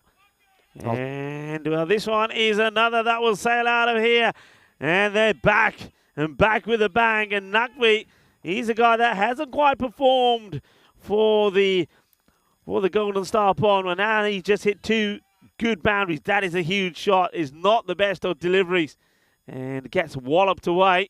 Well, what he didn't want to do there, Shahab, was give a couple of freebies to a batsman who's been struggling. Nakwi there, definitely one of the batters who hasn't seen a lot of consistent form lately. Nothing like 2 freebies to get you going. One just sat up there nice and full for him to smoke away into the leg side. Okay, that's 10 of 2 balls. Could this be the over that gets them back in it? And he goes for another one, but it's a half-hearted appeal, really. started there by the keeper, Srinivas, but the umpire unmoved. Just a polite inquiry there from Shahab. The umpire has nothing to do with it. That's a nice riposte there from Shahab, correcting his line and length there. And misses out on this one as well. He wants a wide. The reason I think he ain't going to get a wide here is because of his initial movement. I think he moves early outside the off, and as a result of that, the umpire says, no, you can't have it because you're moving before the bowler does bowl. So he's got to just stand still a little bit after. Maybe he's got a bit excited after hitting the first 2 balls to the boundary. And this one is going to sail away to another one, not where he was intending, but he gets plenty of bat onto it. That's 4 more. That's 14. Remember, the rate went to about 14.5. So whatever they can get now for the next couple of deliveries will be a bonus. So ball to go. Yeah. The rob of the green didn't go his way. Shahab shapes that one away. He wants to take this away from Naqvi. Unfortunately for him, though, that outside edge clearing the infield and running away for a boundary. Wants a boundary here. Look at him moving around. And that's a good response from the bowler. That's where to bowl it. In comes a throw. And they might get extras. They will get extras. They're going to get a couple here. So 2 valuable runs. And the ball has to be stopped there by the fielder as well. So a double teapot there from Shahab, the bowler. Here's the first throw. That would have been tight. And then have a look. Look where he's got to run from here, Atta. He's really got to make some ground. And I think if this hits, he's going to be out. Yeah, he is going to be out. Even a better throw to the bowler would have meant that he would have gone. That would have been disaster. But what it ends up doing is being a good over because 16 come from it and it brings the 50 up. Still very much in the game. Golden Star born. We've spoken about how things can change very quickly. 1 over can make a huge difference. Plenty to look forward to here at ECN. We, of course, have the ECS, ECI series going on. The next couple of days, we'll see the international squads take center stage. And we've spoken about how there's the ECS, ECI coming up in Italy as well. That's going to take shape in mid-September. As we see Ahmed Zai running over here. This one's clubbed into the leg side. He'll find the fielder inside there, shy of the stumps. Oh no. They might come get 2 again, so they will. So there's a couple of bonus runs here. I think that once again, if this one hits first time round, I think he's definitely going to be out. Here comes the throw. Yeah, he would have gone. He definitely would have gone. Yeah, they want the fielders in the deep to be alert to these opportunities. They should charge in to try and prevent the overthrow. Wickets are an important currency here. Firmly struck, but to the fielder. Will just be a single. Ahmed Zai has been really good. Varies his pace really well as well. Deceptive slow ball on that occasion. Shirzad being up for the task. He picks it, but fails to put it away. He's a difficult guy to get away. Remember, it was his player of the match performance because of his bowling when he defended 12 of the last against the Maya Boosters to get them that victory. It bowled very well. He's 2 overs, 1 for 14. So he is a difficult character to get away. He's a tall chap. He can get the ball to hit the seam and come up to you. He can tuck you up. So it's difficult to try and get big runs from him. They're looking to go get at least double figures from this over to stay in touch here. You're right, Rico. They don't want to leave too much to do at the end. Of course, Gajera is waiting there in the hut, but don't want to give him too much of a difficult task. Well struck, but to the fielder. Here comes the throw again. And once again, a direct hit, and it would have been out. So, I mean, they're having to run these. That's the thing. They can't hold back. They don't want dot balls. Here's the throw. He would have been gone by a fair distance if that one hits. Yeah, that man at shot mid-wicket is getting a nice little opportunity to try and strike those stumps down.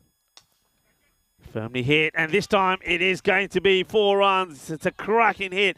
The fielder who's long off doesn't have that much space to cover, but just have a look at this. That has been absolutely crunched. What a hit. I think that took all of 2 seconds to get here. A lot of heat on that one from Shahzad. He finally gets one off the middle of his bat. He's only on 8 of 9 balls. That's not the Shahzad that we've seen before, and that's not the role he's been sent out to play. They usually send him in there to just blaze away, get as many as quickly as he can, and I think they've almost used him as a pinch hitter who they don't mind on the odd occasion not coming good. He's eaten up a few deliveries on this occasion. Yeah, he has. Having said that, they bowl well. They bowl well to him. That's the first one that's really able to, and that's a quality shot to get a boundary. It wasn't particularly a bad ball. And well, that is a great shot. Oh yeah, here's a little bit of the boom, shakalaka, the old helicopter. What a shot this is. Oh yeah, absolutely sensational. 6 runs. And how important is that in the contest of this match? Well, very important. And Shahzad says, I'm getting my eye in here. I'm getting my eye in. He's faced 10 balls. He's got 14 to his name now. Ahmadzai, after bowling it really nice and tight, and that occasion just straying a little bit on his length, goes a little full. And Shahzad gets the helicopter out, manages to get underneath that ball. And when he hits it in the middle, it'll just keep going. So the Golden Star Bond staying in touch with where they need to be. That asking rate still under 14. So very much within their reach. They'll want to finish this over with another mighty blow. A mighty blow indeed that was. That was a tremendous shot. It really was. Yeah, outstanding hit. Okay, we've got the ball back now. We can carry on. Partnership worth 34. Huge delivery. And where's this one going to go? The race is on. It should be just a couple. They will come back. Oh, wow, then they got in each other's way. They're asking the question. They're going to go upstairs here. The two batters got into each other's way. Let's have a look at this. Let's see. I mean, they're saying it's up to you if you want it. He says, I want it. Then they get in each other's way. Have a look here. Does he get there or not? Is the bat down? It is down. So he makes it. Oh, these two. They've taken a few chances, aren't they? And look at that from Utter. Head down, running fast, sliding it in. And that's the way to do it. 66 for 3. Yeah, at this stage, they're running for everything, these two.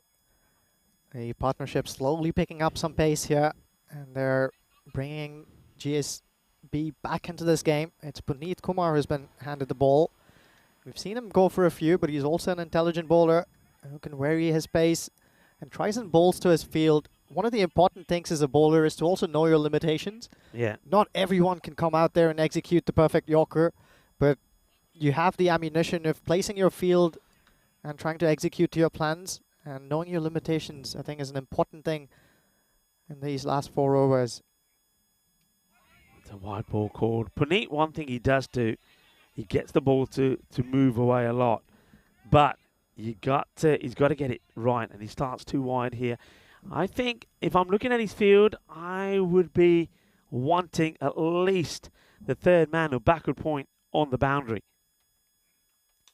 And well, this is a wide that I think he spoils here, the batter. He should be leaving those alone. It's going to be a valuable dot ball, so it makes amends for the wide that he does bowl. I mean, that's going to be a big wide. Why are you even looking to try and get anything on that? That is not good from Nakvi. Just needs to leave those alone. Yeah, that shape away from Puneet that we were talking about, it's there again. Oh, I think that's a bit of a harsh call, if you'd ask me, because Nakvi there walked across his stumps before the delivery was bowled. Let's take another look at that if there's time. Puneet Kumar, of course, leaves very little time between deliveries, brings Ravinder Jadeja to mind. Yeah, he doesn't hang about, does he, Puneet? But he's got to get this starting around middle. Let's see if he can. Once again, no, and this one gets right through the keeper. Valuable 4 runs. That's going to be four buys right through. And yeah, Srinivas, he's going to be disappointed that he's not able to stop that one. You can see it as soon as he gets past him. And once that starts rolling down there, it ain't going to be stopped. So nothing off the bat, but that'll do. So we've had a couple of wides and 4 buys in this over. Yeah, it just releases that pressure ever so little. Nakwi again tries to get underneath that one. He's bowling well here as Puneet Kumar.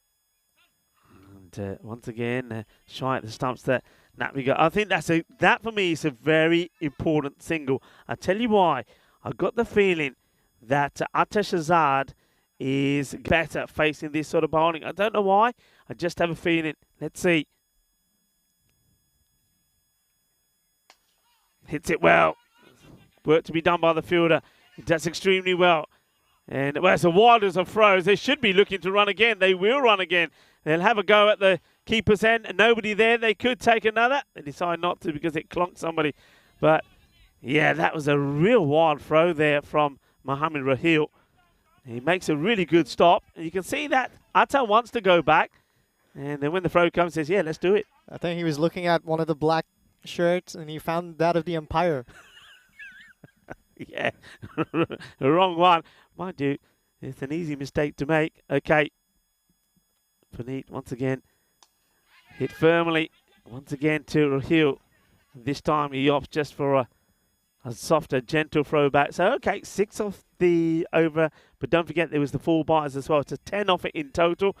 This last one, really, they need to be sending it to the boundary. That's what they want to do. Otherwise, the rate goes back to beyond 14.5. So, big shot coming up here. Nakwi's going to try and line him up here. Walks across the stumps and drags Shot. that one into the gap. Boundary to his name. Just what they needed, Rico. Shot. I mean, this really is such a good shot. It just goes to show that Nakvi, despite all of his issues, he's got a very good eye. This is a great shot. He's picking this from outside the off, and he's playing the sweep shot. This is an incredible shot. Watch this. Oh, that's an incredible shot. I mean, it probably would have been a big wide, but he gets 4, gets the boundary, and it keeps this match interesting. And, with 18 balls to go, 41 required at a rate of around 13.5. This, of course, is semi-final number 2 by Boosters, taking on Bon Blue Stars. Bon Blue Stars, remember, the winners here back in 2021. And the Boosters, a team that have been in good form. They'll be very disappointed if they lose out this year, the Boosters. Only beaten once in the series so far. Back to the action. And this is high up in the air. It should be out. And it will be out. So that is the end of Atta. So you can see delight and from the Black Caps. Is the partnership that was developing that was starting to hurt them. They needed to nip it in the bud quite quickly, and they did. And the keeper does well with the lid on to find it and take the catch. And that's going to be the end of Atta. Yeah, well, excellent stuff here once again from Manzoor. Everything he's touching today is turning to gold. And he sent another one of the Golden Star Bond players back to the hut with some exceptional piece of cricket here. We saw him take a blinder earlier on in the field. Comes in a bowl here and sends Shahzad back with the very first ball. Really good catch as well from Rahul Srinivas, circling underneath that one. Did a full 360 there. And the man who walks in is the all-important Churchill Gajera. For me, this here is the game. You get Gajera out here, and I don't see Golden Star Bond managing to see this one through. Manzoor to Gajera. Okay, he gets a good bit of bat onto it. They'll take the single. That's the important thing here as well, isn't it? Just no dot balls. Keeper getting bat on the ball. You've got Nakvi, who's a set batter. He just played an outstanding sweep shot before. So now Nakvi becomes the batter that's got to bat all the way through. And he's got to get support from the likes of Churchill here as well. In comes Manzoor. Slower delivery, but he picks it and he gets absolutely crunched. Balle, ginna zona. Shaka Lagya. Boom, blasting from Nakvi. And a man who showed no form at all in this series so far. Is he going to be the thorn? Well, he's got 32 of 17 already. He is proving to be just that, Rico. They still need 34 of 15, so more to do here for Nakwi. Now he tries to get a bit adventurous.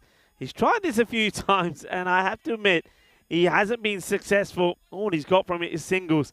And I just say, stop doing it. Go back to batting the way that you do normally. Stand up, stand upright, and hit the ball on merit. Okay. Gajera back on strike.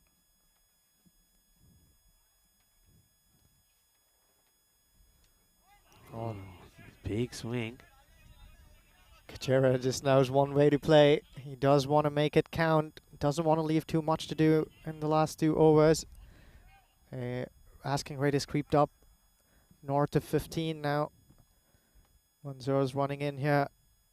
Kachera lines him up. Is that an appeal? Well, for a second there it looked like he was struck right in front. I think he got something on it. Let's take another look here. Kachera walks across the stumps here. That's probably heading down the leg. If I was the bowler, I'd probably sneak in an appeal there. Probably going down the leg though. All's well that ends well for him. That's a well bowled and executed over from Manzoor. He's having an excellent game here for the Black Caps. Yeah, he's been sensational, hasn't he? Don't forget his contribution in this match so far, and he made 25 with just 9 deliveries, helping the Dusseldorf Black Caps to get to this 120. And of course, they needed once again the talents of Jamshad Khan. 52, another half century for him of 23 deliveries. He scored 490 runs in this series so far. Hey, I'm told that Simon is out there. He's wearing his Peacock Friday shirt. I think we can't see at the moment because we've been blinded by the sun. So I'm looking forward to catching a bit of Simon and seeing what shirt he's got on. A lot of activity here in the field. They're moving them around. You spotted how good a shot the last one was when Naqvi was facing Puneet, Rico. And I think it's because Puneet is trying to hide the ball wide outside of off stump. Well, you can't hide it there. That is too short, and he gets absolutely mullered. They need a big over here. And, well, what does this hit? The tree or the tower? And he comes back off something, sailing up. So, Naqvi holding the key to maybe the final here. That's the Naqvi we know. He's capable of those mighty blows. Hasn't been very consistent. But just as we were saying, what a time to come good. Kumar needs to go back full and outside the off. He tries, but too full. And this is going to be a wide. So he's under pressure here. And that's what happens when you bowl your first ball and you get thumped for a big 6. Yeah, you're under pressure. So he tries to hide this. Gets it wrong. I think the batters have to be smart here as well. If it's wide, leave it alone. Okay. Well bowled. He sneaks this one in, but no foot movement this time from Naqvi. Look at the impact of that last ball sweep shot that Naqvi played out. What the Black Caps have done is they've protected that area at deep square leg, and this opens up options for Naqvi. The thing with Naqvi is, and they know it, he hasn't played out on the off. And okay, this one bamboozles the keeper. I don't think that's a bad result. Let's see what the signal for the umpire is. Just a bye? Yeah. So just one bye. I don't think that's a bad option because now you've got to set a field to Churchill, and he's a little bit different. He can hit straight. He may hit outside the off as well. So you can't have the same field. At the moment, no protection out on the offside. Only third man and long off back. He's trying to double bluff him here. If he's going to bowl that ball wide of off, he really needs protection there. Oh, this one. It's bowling it. All right, he's got a couple of balls wrong in this one, hasn't he? But, oh, they're taking it on. And, there's a red card here. Referee, show the red. 2-footed challenge. And down he goes. Well, Mohammed Raheel has been taken out there by Gupta, the captain. Have a look at this. And there you go. 2-footed challenge. Ah, that's a red card. Send him off. Send him off. Referee. I'll tell you what's happened here. Puneet Kumar, the bowler there, being very mindful of the fact that the keeper was running across. So he goes up to the striker's end to back up. Keeper not aware of it. Has a shy at the bowler's end. Okay, this is just going to be a single. So despite that one big 6 right at the beginning of the over, it's been tidy. Where are we at here now? 22 of 7 deliveries. This now becomes a huge delivery. It really does. Huge delivery. Yes, everything happens in the 9th, as we say. 1 ball to go. Naqvi doesn't want to be chasing anything upwards of 20 in the last over. He's going to go for it here. The other thing, of course, is Naqvi will, unless they take a single, which he doesn't want, he's going to be off strike. So he needs to get the boundary here. And the field moving around. Okay, can he get the big shot hint? And can Kuma avoid bowling a wide? Well, it's a terrible shot. It really is. That would have been a wide. I said this at the beginning of the over. You've got to leave the wides alone. Well, he's bowled a good spell. I've got to say, he's only gone for 20, but the batters have spoiled probably 4 or 5 wides that he's bowled, and as a result of that, we go into the last over with 22 required for victory. And I think they're going to Jamshed Khan here, despite Manzoor bowling that exceptional last over. He went for only 8 in that last one. Important call here, going with Jamshed Khan. He's got a lot of experience, so perhaps relying on the wealth of experience that Jamshed Khan has, as opposed to Manzoor's excellent last over. And it's going to be Gajera on strike. All important last over, and that's exactly why we love this sport. It's all going down to the wire. 22 runs for the Golden Star Bond. 6 balls to bowl. Can they do it? Place in the final at stake. 22 required. Hits this well, but it's to the fielder. And Mohamed Raheel. Oh no! You're kidding me! Mohamed Raheel gets this wrong. It's going to be 4 runs. How important could this be? It should have just been a single. Mohamed Raheel, he gets down, but it misses his hands, clonks him on the foot, and will go for 4. That is horrendous. I think he just looked up there for a second, Rico, to see if the batters were running a second. Gets his eyes off the ball and trickles away. But nice bit of encouragement from the bowler there. He just looked up to him and said, don't worry, get it right next time. 18 or 5. And, well, they're running. There's an appeal. They want it, and it's given. So it's going to be out. It's going to be a dot ball, which means a new batter will come on strike. Churchill doesn't like it, but it's going to be given. So it's going to be 18 required off 4 deliveries with a new batter coming in. There's a huge appeal. And the umpire, Manoj, he thinks long and hard about it. I get the feeling there's bat on this, you know. Yeah. I have to say, I see bat on it. So he signals straight away to the umpire, say, umps, I've got a bit of bat on that. So that's a big moment as well. All right, it would have been just 1 less. It would have been 17 or 4. But as it is, and the other thing, of course, is you would have had Naqvi on strike. That is why that is such a big call. Yeah, that was heading straight to the wickets. The only question was whether or not there was bat on it. The umpire reckoned he didn't get any. With no wood on that one, it was going to uproot middle and leg. It's Nawabi who's made his way out to the middle. He can wield the willow too. Jamshed Khan, can he do this for the Black Caps? And he can't. It's straight, it's full, and he knocks him over. And the Black Caps, they look like they're putting their name down in for the final. And it's straight and right on the money. What a good delivery this is. And Arby, well, he had to go for it, didn't he? Now he's going to go for a first baller. And just watch this. Is right on the money. Watch where this ball pitches. It's spot on. Nawabi will go without scoring. And Jamshad, who's already scored a half century in this one, gets his wicket. Going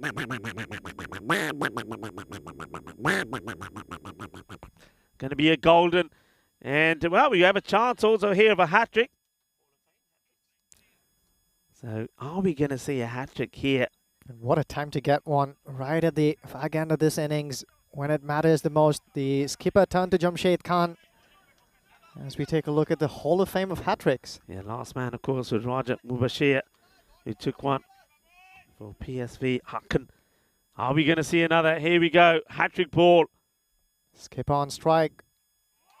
And it's a dot, so it's going to be the likes of the Black Caps who had to fight. And what a fight it was for them yesterday to even get here to finals day, to even put this place in the semi-final. And Golden Star Bond, last year's finalists, they're on their way out. It's a slower delivery, it's more of a swing. It's all done and dusted here now. Celebrations there'll be from the Black Caps.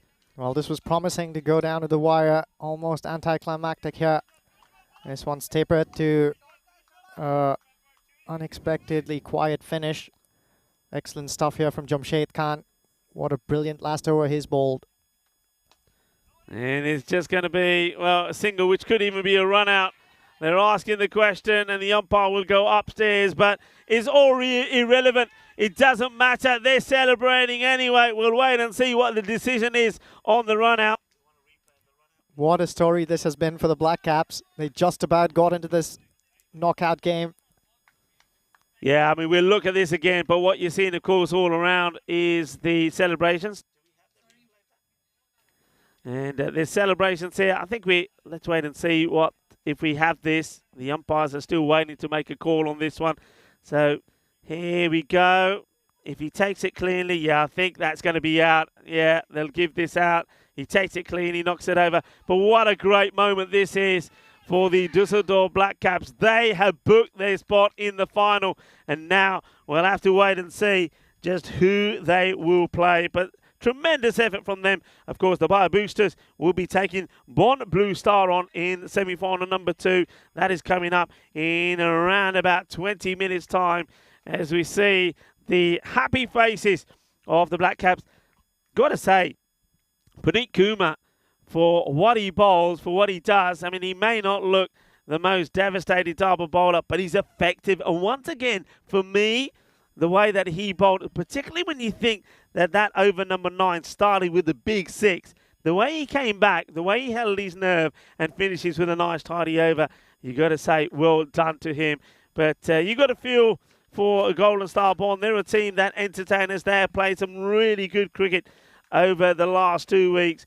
But they fall at the semi-final hurdle this time round. They couldn't repeat what they did last year. So you got to say it's sweet revenge for the Düsseldorf Black Caps. They do go and make their way into the final this time round. The question is, which one of the two teams will they play in that final? The Bayer Boosters or Bonn Blue Star? One of those two teams will be playing in a final. But which one? Will it be the bronze final up against Golden Star Bonn, or will it be the final up against the Düsseldorf Black Caps? Let's have a look at the highlights. Well, when they got started, it was on a positive note.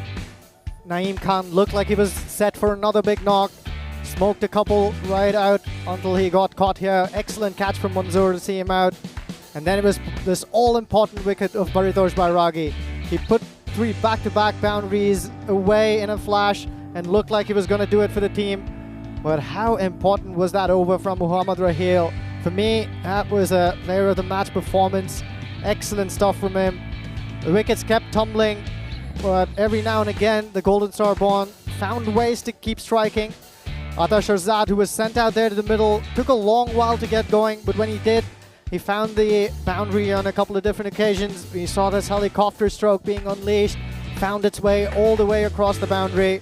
And there were a couple of opportunities as well that went begging in the field. They were a little sloppy with the Black Caps, with their outfielding and the overthrows and the backups, but they kept finding the breakthrough when it was most needed. Great catch there from Rahul Srinivas after having circled underneath it. It was an important period of play there. At that passage of play, it was Manzoor who stood up and took that almighty important wicket. We saw some sloppiness, as I was talking about, and then the skipper turned to Jamshed Khan. He wanted to add the finishing touches here. A bit of nerves right there at the end from Raheel on the boundary, but Jamshed Khan knew just what to do. Yeah, I mean, that one there'll be a lot of talk about it. I mean, was there a bit of bat, was there not? I certainly did see a bit on there. The difference that makes for me is that the next ball, of course, was this one. That if they would have been a run on the board, it would have been Nakmi that would have been on strike. It could have made a difference, but sometimes that's the way that it goes, you know. It's that's cricket, that's sport, so it's something that they'll look back on. But you got to say, well done to Jamshad. He was absolutely sensational, wasn't he, Jamshad Khan? He scored the 50 to help them get to the score when really the Golden Star Ball made it difficult for them. Then he picked up those 2 wickets. But I have to say, he is the player of the match. My player of the match for that bowling is Muhammad Raheel. I think so too, Rico. Muhammad Raheel was sensational. It was right there at the top that all the damage was done. When we got started with this innings, I think we had pegged Naeem Khan and Gurvinder Singh to be the important names who would have seen them through. That wasn't to be. 3 for 14 in a semi-final game like this one.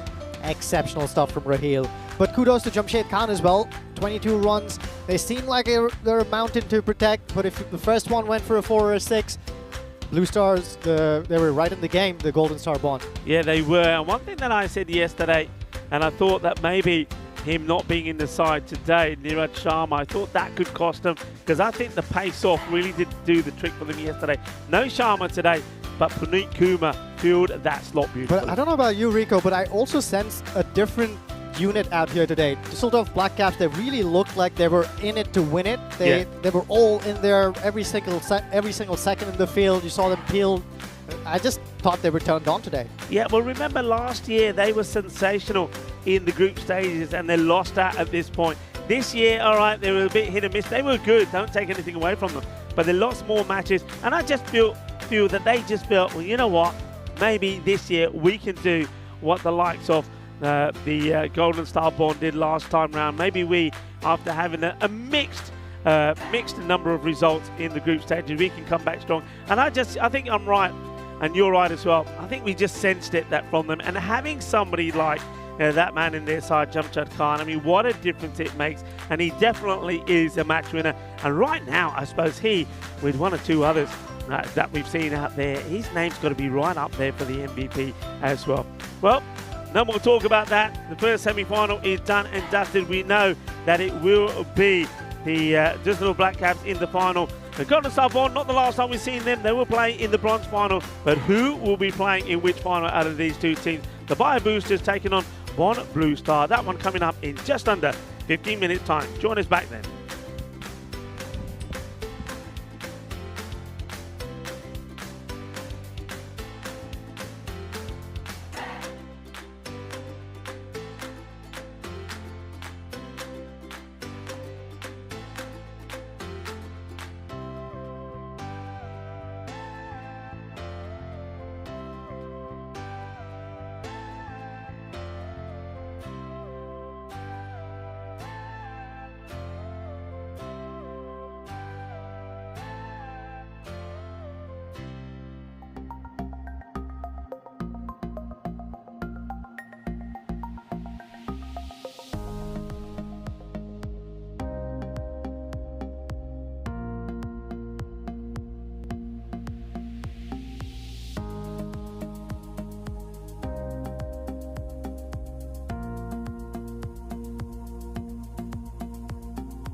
Hello and welcome to semi-final number 2, where it is going to be the Bonn Blue Stars are taking on the Bayer Boosters.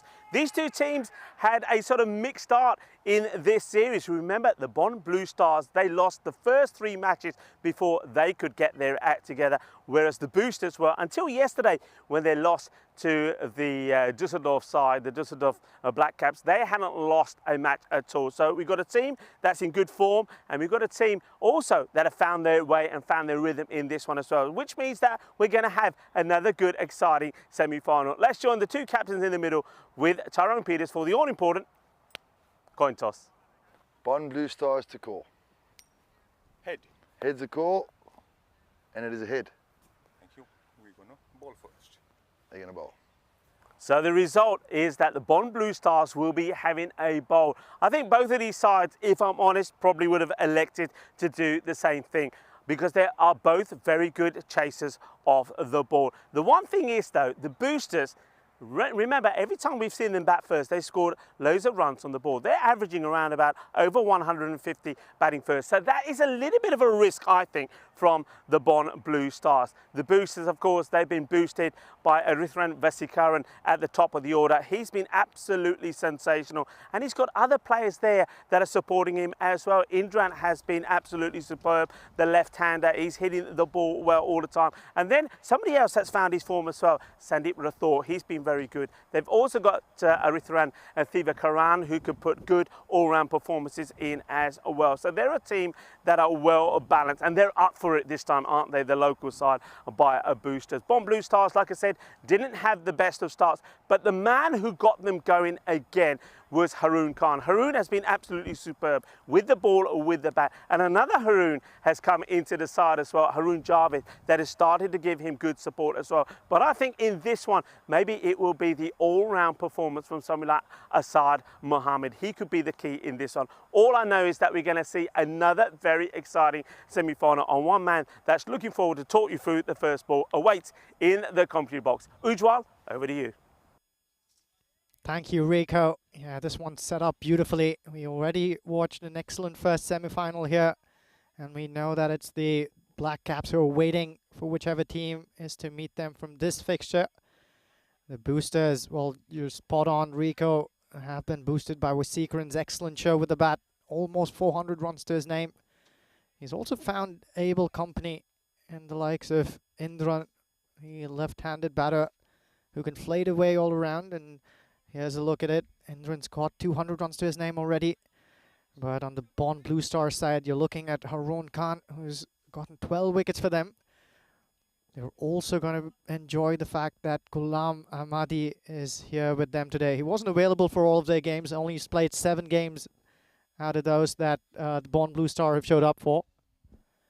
And this is going to make for an excellent contest. Wasikaran to face the very first ball. And Ahmadi comes around the wicket here. Bowls this one a little short and outside off. No second invitation needed for Wasikaran. What a way to get off the mark. We saw Ghulam Rasul Ahmadi limbering up and loosening outside the boundary. Trying to not start off with just this. A gentle loosener outside of off. Plenty of width on offer. And Wasikaran is too good a batter not to make use of that. Great start here for the Boosters. Ahmadi will be looking to bowl this a little fuller. He doesn't want to give Wasikaran too much width. Well, there's width on offer once again, and Wasikaran obliges. This one's played aerially over the infield, one bounce and over the ropes. So back-to-back boundaries here. Ahmadi failing to get it right on these first 2 occasions. He's having a word with Asad Mahmood there. Wasikaran, we are seeing a new side of him in this series. He's opening the bat, and he's looking like a well-polished batter here. He was prone to going after every single ball, but we've seen a more patient and calculated version of him here. And Ahmadi is choosing to go over the wicket, try and vary things over here. This one's fired away, and it's called a wide. Ahmadi is, of course, a very experienced campaigner. He represents the German national team in many of the different formats going around.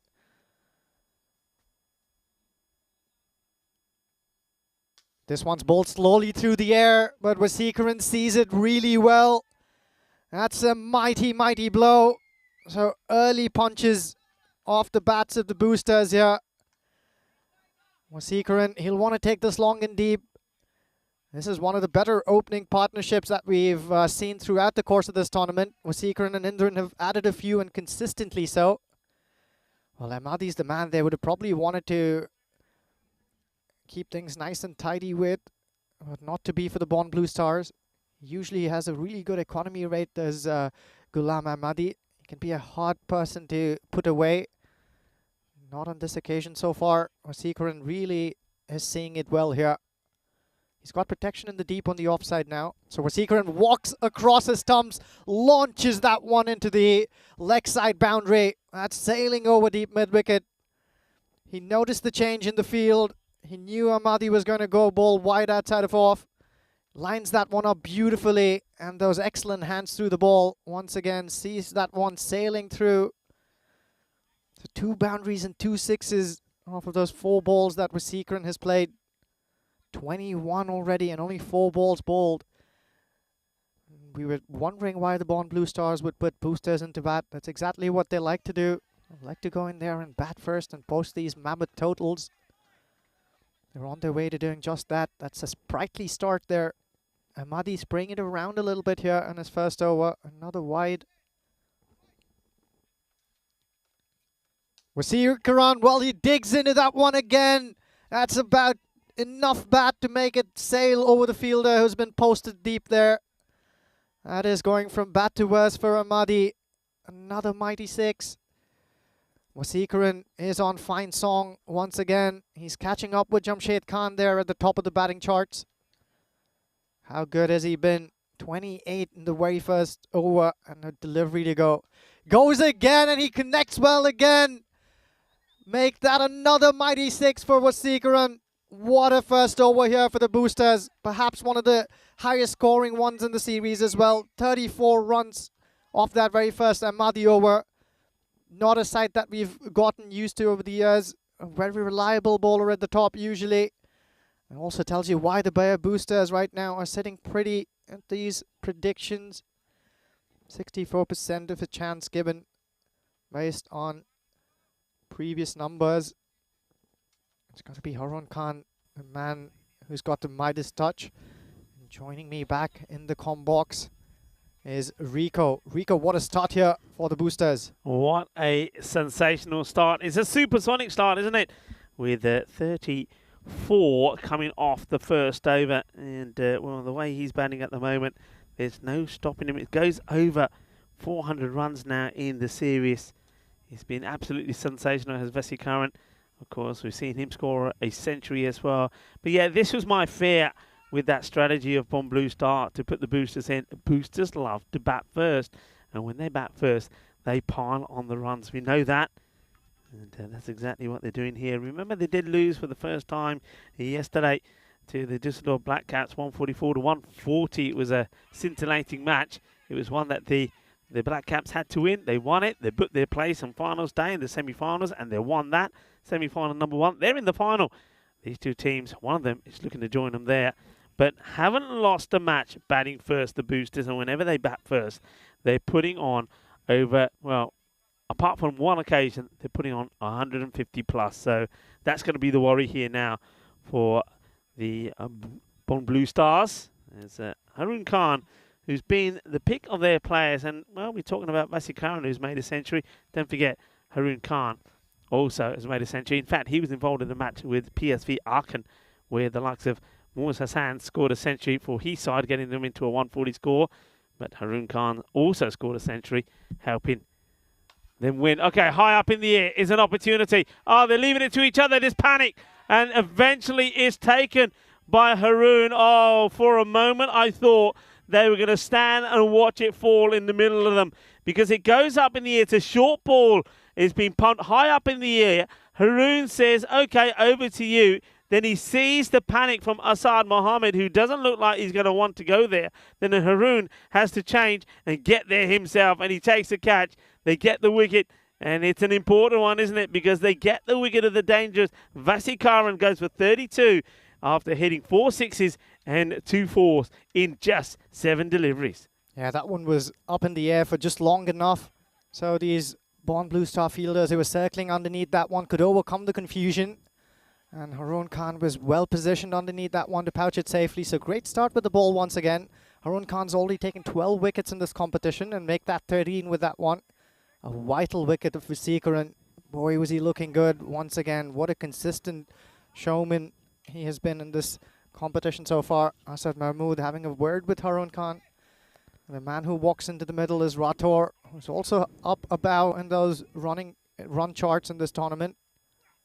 Short ball again. He has some pace on this one. An appeal from the keeper. Don't think there was any bat on that one. Just some excitement here from the Born Blue Stars. Yeah, he likes to dig it in. Now, that one, you can see the height of that. And they're saying that it's okay, so not higher than the shoulder. I think he's got to be careful. If he starts bowling too short, he might find himself being no-balled. But I don't see him getting the signal for one of the over just yet. Bowls the short and outside off again. Tries to flay it through the offside, does Rathore. Fails to make connection. Isn't he a top campaigner, Harun Khan? And I do believe that once he found his form after those earlier losses for Born Blue Star, that they started to come good. He sort of seemed to have sparked some life into the 2021 champions, Born Blue Star. They had a dismal time last year. Are they going to come back with a bang this time round? It's well bowled and just going down the leg here. As you see the umpire not really entertaining the appeal. You always know that it's not going to be given if the umpire starts walking. And he does. He walks away straight away to say, nah, not out.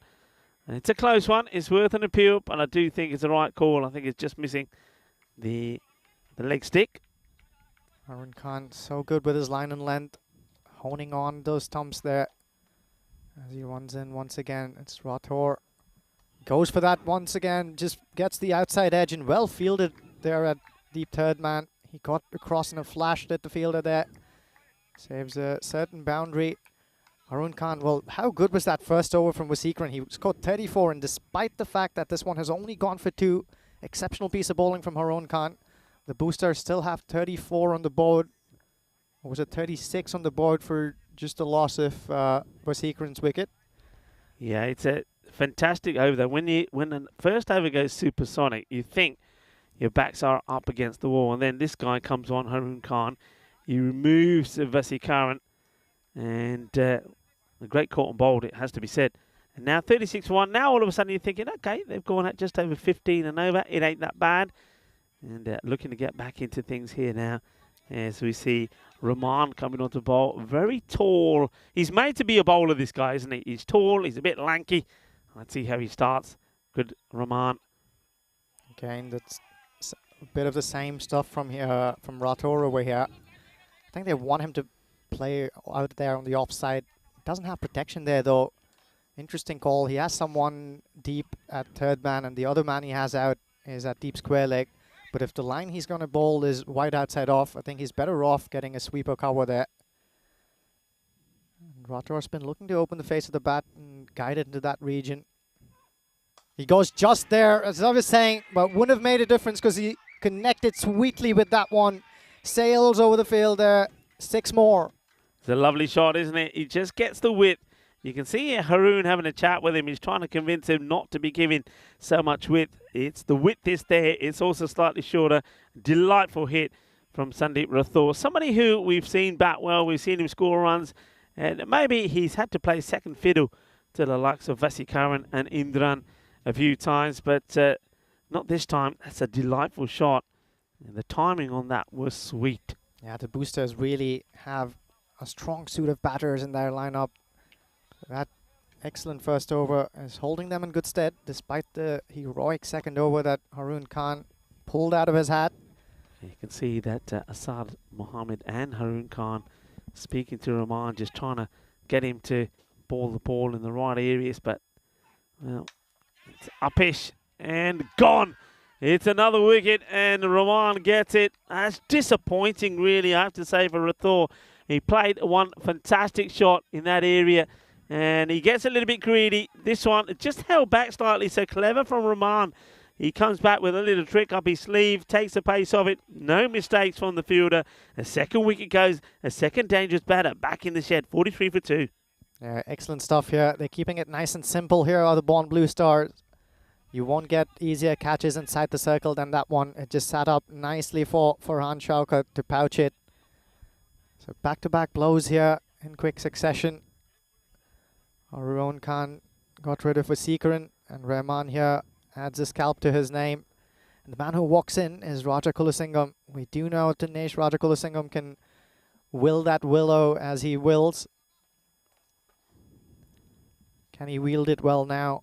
It's Rahman who's charging in here. Well, he's helped that one into the leg side. It'll land safely. And the fielder stationed at deep square leg will clean up. This long and lanky lad can deliver a quick one. Yeah, he hasn't really followed through with the shot. Maybe he does hold back deliberately now there's a fielder out there. And this is where you'll see a change now in the field. And I think here to Indiran, you're really looking to have, I think, long off on the boundary and at least give yourself one man on the leg side. And I'm quite interested to see that they haven't gone with that. They're keeping with a very fine, sort of almost like a backstop third man and a man on mid-wicket. Well, bowls this one short. That's exactly why it's gone up in the air. Will this man catch him? Yes, he will. He was stationed precisely for that reason. Rahman was going to bang it in short. Does just that. Indran falls for it. And the bait that was laid out has worked for the Bond Blue Stars. So despite that powerful start from the blades of the boosters, the Bond Blue Stars have struck in quick succession here. 3 wickets down now. Top 3 all gone, all the big batters. You got the Centurion in Vasakaran will go after. He gave them a blistering start in the first over. Indran there goes second ball for 1. And then just before that earlier we saw Sandeep Rathore go. So now, okay, runs on the board. But how are they going to keep it going? I think this is where now that Dinesh, who's out there, Raja Kulasingham, he becomes key. Hasn't been able to perform in the last 3 or so innings. So big pressure on him. He's joined out there by Ashok Andrew. Yeah, when we think about long tournaments and series like this one, we know for a fact that it can be a single or 2-3 people who can see you through the tournament. Of course, many times you'll see that there are a few consistent performances from individuals, but at the end of the day, this is a team game, and it's an opportunity here for the rest of the boosters to stand up and make it count. We do know they can all bat. We've seen that the skipper, Prabha, is also a useful bat who's still in the hut. Yeah. Ashok Andrew is out there now to join Raja Kulasingham. He's charging in here as Rahman. Nicely bowled there. Yeah, really good delivery. He attacks the stumps there of Ashok. And when you consider how this over started, remember he started with that wide and then he got hit for a massive 6. And then, of course, you saw the likes of Asad Mahmood and also Harun Khan talking to him and just basically showing him how to put the line here, put it here, bowl it there. And then, credit to him, he came back with a slower delivery to get the wicket of Rathore. And then he picks up that one of Indran as well. Goes for the short one. And this one will get put away. Well, it may have worked to Indran, but it doesn't work this time to Ashok, who plays a lovely shot. And though they have lost 3 wickets, they do bring the 50 up with that one. 50 with the 3 wickets down at the end of the power play. Yeah, to be fair, that was a well-directed short ball. The only problem there was it sat up a little. And because of that, it had plenty of time to get onto that one, did Ashok Andrew. So look at that skyscraper, the very first over. And, well, next to it, it looked like 2 little midgets there. 2 and 8, but that'll keep them afloat. The boosters are finding a way to keep it going. 50 is a milestone they've already checked off. First 3 overs done. They're bringing back Harun Khan here. So once again, we see a captain turn to one of the kingpins early on in the piece. Nice to good shot. Will be fielded there and well fielded there. Well, the man has already taken a really good catch, but they do take 2 runs, and I think that's all about him not able to take the ball cleanly in his hands first time round. Awkward one because it was bumping around a fair bit for Deshpande. Yeah, warm welcome and hello to everyone out there who's following in. Dave, Marnus and Ramesh are only enjoying this contest here. Arun Khan charging in. Well, did he get some bat on that one? No. The keeper just went up into the light. Arun Khan's bowling beautiful lines here. He's keeping the basics going. Don't have to try silly things here. There's a lot of room for intelligence here in this sport. It's not all bronze. Plenty of room for brains. Arun Khan showing us how to do just that. Raja Kulasingham under a bit of pressure here. Walks straight down the ground. Waltzes down, but just manages to hit that straight to the fielder at long off. Asad Mahmood's got a great arm on him. What that does, though, is it carries it all the way over the keeper. He's not impressed. Yeah, you can see the captain there, Ilya, saying, hey, what are you doing? And as soon as he throws this, you can hear everybody saying, back up, back up, back up. Thing is, nobody is able to do so. So, well, that's going to be a bonus extra for Raja Kulasingham. What a lot of pressure on him here now. Can he turn and put a good partnership on together? Well, he can, because this one will go all the way as well. And that is a good shot. Well, that is good news. And for the boosters, I'll tell you what else is good news. That just here, that's pulling up. Well, I say it's good news. It might turn out to be a little bit of bad news for a while as well. And what I'm talking about, of course, is that, well, they're coming over to take away and maybe replace the Portaloos that we got here. And, good timing as well. Just a moment of respite here for the bowler to consider his options. He bowled that one in the arc, got smoked out of the park. A welcome boundary for Raja Kulasingham to get going. Boosters on to 60 now. 2 balls to go in the over. This one's angled down the leg side. He's not happy with himself, and understandably so. Yeah, he's going to be disappointed, isn't he? Because he's a top campaigner, as Arun Khan. You saw the impact that he had just by being there as somebody giving the advice and support to Rahman earlier. Rahman then went on and picked up 2 wickets. And now he lets himself down with that one down on the leg side. But he'll come back. That's a slower ball there. Defeats him all ends up. The keeper fails to cling on. It's his namesake, Harun, behind the stumps that makes a mess. Javed, he makes the stop eventually on the second time I'm asking. Then he ends up on the floor. But good variation there from Harun Khan, showing us he's got all those skills in the bag. Ashok Andrew on strike now. Another slow ball, a bit of a leg cutter on that one, but he picked it up beautifully and places it to perfection. Ashok Andrew is all business here today. He's faced only 3 balls so far, but put away one mighty hefty blow behind square. And on that occasion, places it in just that area to perfection. So good going here for the boosters, despite the loss of 3 wickets. They're on to 66 here for 3 at the end of 4. Yeah, I'd be disappointed with that over, I think, Harun. And even that last ball there, it was a bit of a long hop. He doesn't get it in the right areas. There's the sun really scorching down now, and it's going to be another hot day. It's a perfect day for Peacock Friday. And they've certainly got a bit of Peacock Friday feel about it. It's the start of the weekend, and we do it in style here on the European Cricket Network with a splash of colour. And warm temperatures going to be over the 30 degrees here today, so players are going to feel this as well. So Mohammed is going to come to turn to a little bit of spin. This gets played away. This is going to be 4 more, so despite losing those 3 key wickets, the runs are still flowing. That brings 70 up inside the halfway mark, so they really are going. The boosters, well, they're not changing the way they play. They're not letting the fact that they lost 3 big wickets affect the way they're playing here. Yeah, and Asad Mahmood is a jack of all trades. For those of you who have been watching all of the action from ECS Krefeld over the years, don't be bewildered by seeing Asad Mahmood bowling some spin here. We're used to seeing him bowl some medium pace as well. This one's been clubbed into the offside, just past the fielder that station there in the deep. So back-to-back boundaries here off the bowling of Asad Mahmood. He's looking good here, is Raja Kulasingham, settling down nicely, making use of the crease there, waltzes across, and Asad Mahmood follows him there. Let's bang, bang, and make that one an opportunity that's going to land well in his hands, but fall off of it. This is an opportunity that's gone begging. There were two fielders who could have gotten there. Harun Khan was running in from long off. He fails to get there, and Asad Mahmood goes for it, calls for it, but doesn't cling on. Opportunity goes begging. They've managed to scamper back. Yeah, well, when you look at that one again, I think he had a quick look and he thought, okay, nobody else is going to get to it, that I had to do it. And he puts it down, and now, well, Rajakul Singham gets another boundary. So even though they're losing these wickets, they are going great guns. They really are.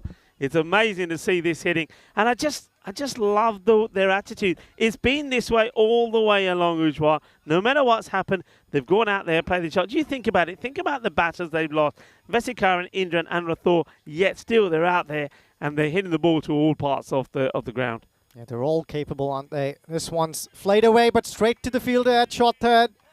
Got a bit of an edge in that one, and it just was heading straight down the throat of the fielder at 45. So Asad Mahmood, after having gone for a handful, has seen the back of Raja Kulasingham. But a quick fire, 20 odd there from Raja Kulasingham. A welcome wicket for the Born Blue Stars. The runs keep flowing, but the wicket keep tumbling too. And the man who walks in, who charges in here, is the skipper Prabha. He's got a job to do here. They've already got 80 on the board, but they want to try and double that in quick time as well. Yeah, Shakut takes another catch, but yeah, I mean, look, it's just sensational going. It really is. It's a fantastic stuff. He's still got a ball up his sleeve here, as Asad Mahmood. Prabha's taking strike here. We know that he doesn't need a lot of time to get going, Prabha. He's got the big shots in his bag. He's taking his time here. I've seen a change in field. He's bringing in the deep point fielder. He sent out a fielder at deep mid-wicket. And the ball goes way over deep square leg there. That's one of the biggest sixes we've seen here. Just as I said, Prabha doesn't need time to get going. The very first one he sees, it sits up beautifully for him. He swivels into that one. All of his body weight going in that shot. And that has gone a long, long way. The boosters keep going here. That's 86 for the loss of 4 wickets. So this is the halfway stage of the game already, Rico, and it's beautifully poised. We see that the boosters are already on to 86. They've lost a fair few wickets, and we're speaking about how those big guns need to come good. Wasikaran did for a bit, but well, they've been fighting back, have the Born Blue Stars. This is the way that they play. This is what we know about them. They're not going to hold back, and it doesn't matter how many wickets are down. They're going to play the way. You mentioned earlier that even the captain can come in and play that role. Well, he's out there now, and you know what he's going to look to do. And well, we've said ourselves it is Peacock Friday. Well, we're dressed for the part. I hope you are back home as well.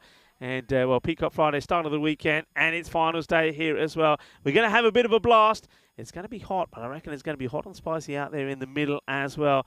86 for 4 at the halfway point.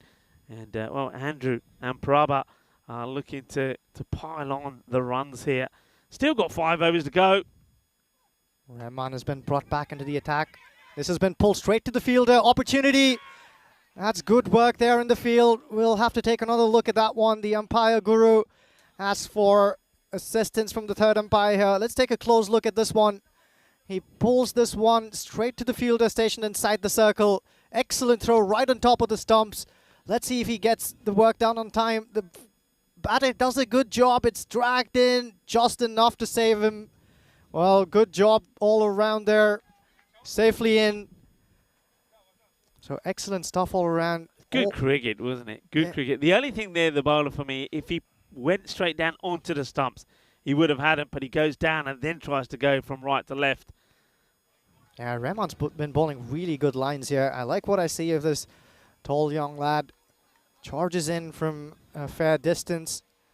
And Prabha there trying to open the face of the bat, run him down to third man. There is a man there. You might want to consider that. Again, you don't want to lose your wicket in the hope of getting a single.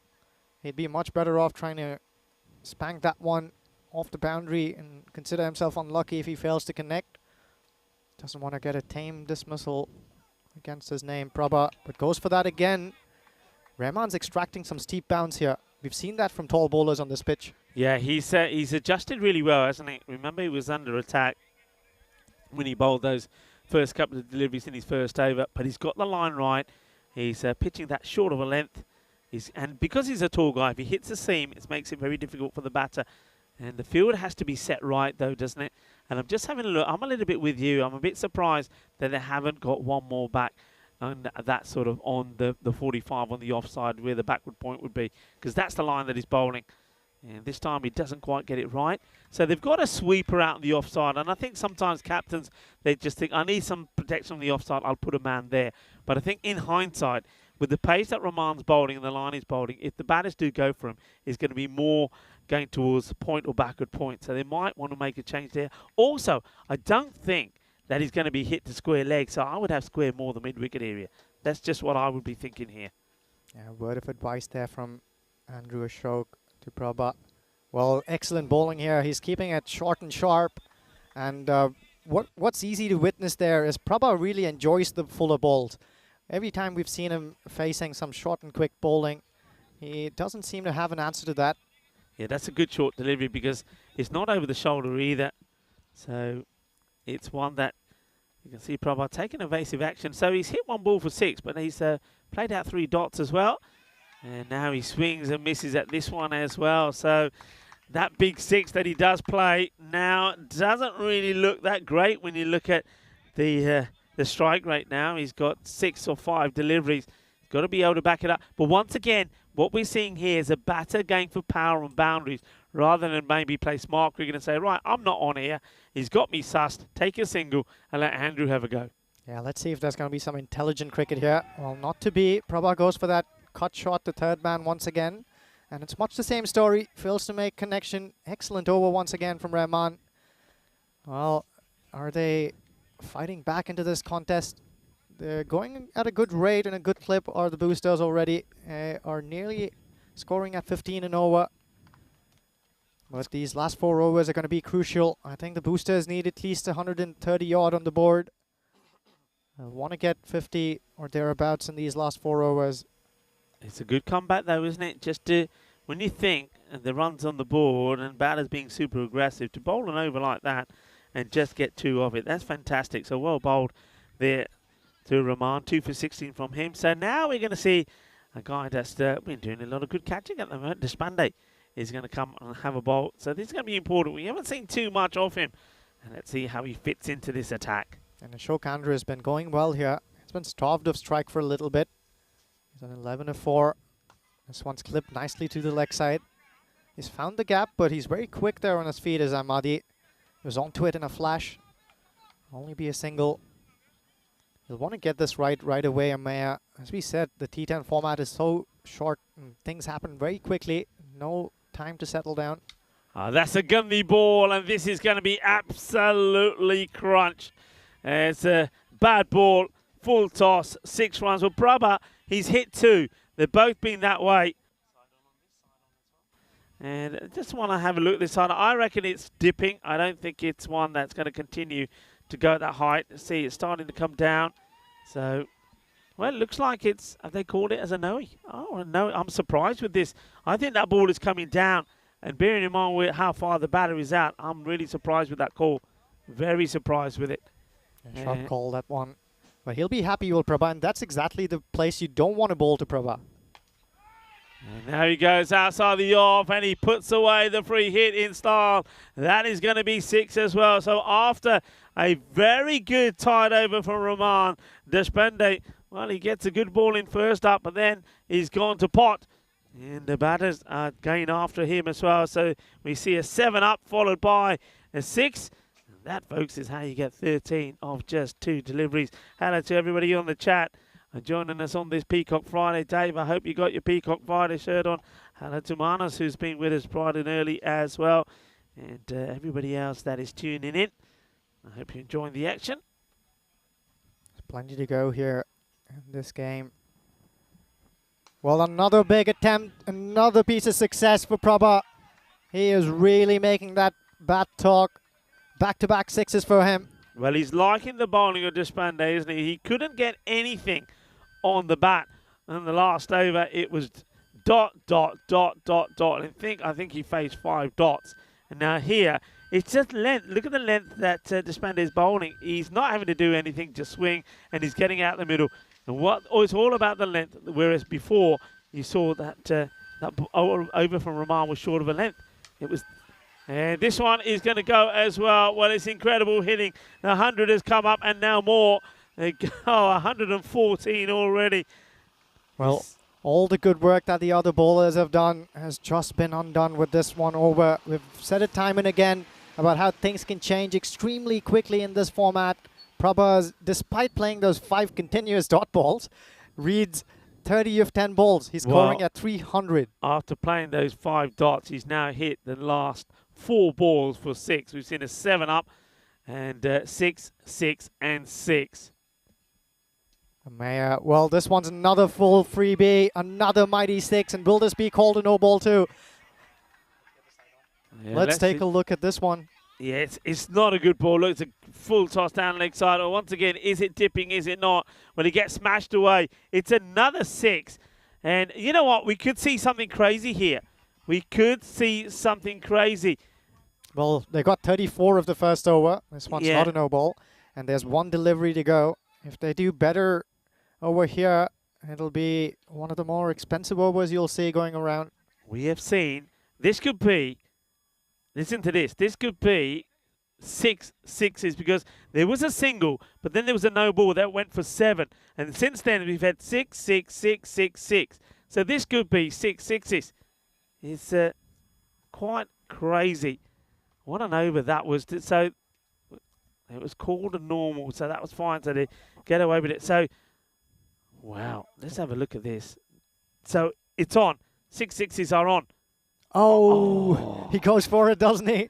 I don't know if someone sent him the message across, but, well, at this point in time, Prabha doesn't need a message. I think there's only one place he wants to land all those balls, and that's way beyond the boundary. Ameya Deshpande bowls a forgettable over there. The boosters are right back on it. It's almost like nothing happened in between that first over and this last one we just witnessed. Incredible, isn't it? Incredible. We just saw an over there which went for 1, then 7 because it was a 6 and it was a no ball. 6, 6, 6, 6, and it finishes with a dot. And 32 come over. In this innings, we've had 66 runs come off 2 overs. The first over went for 34. That one went for 32. 2 supersonic overs, 120 on the board already, and there's still, well, 18 balls to go. Man has been brought in as Zahir Abbas. Bowls some leg spin here, and this one's been launched once again. Well, you can station a few fielders there, because that seems to be the only place these batters are sending those balls soaring away to. Another one right in the slot there, and Ashok Andrew says, well, if you can do it, skipper, so can I. This one, well, the switch hit comes out. It makes another good connection. You can hear the boosters jump up in delight here alongside the boundary. Andrew Ashok, well, he's really putting up a show here. Oh, wow, what about this?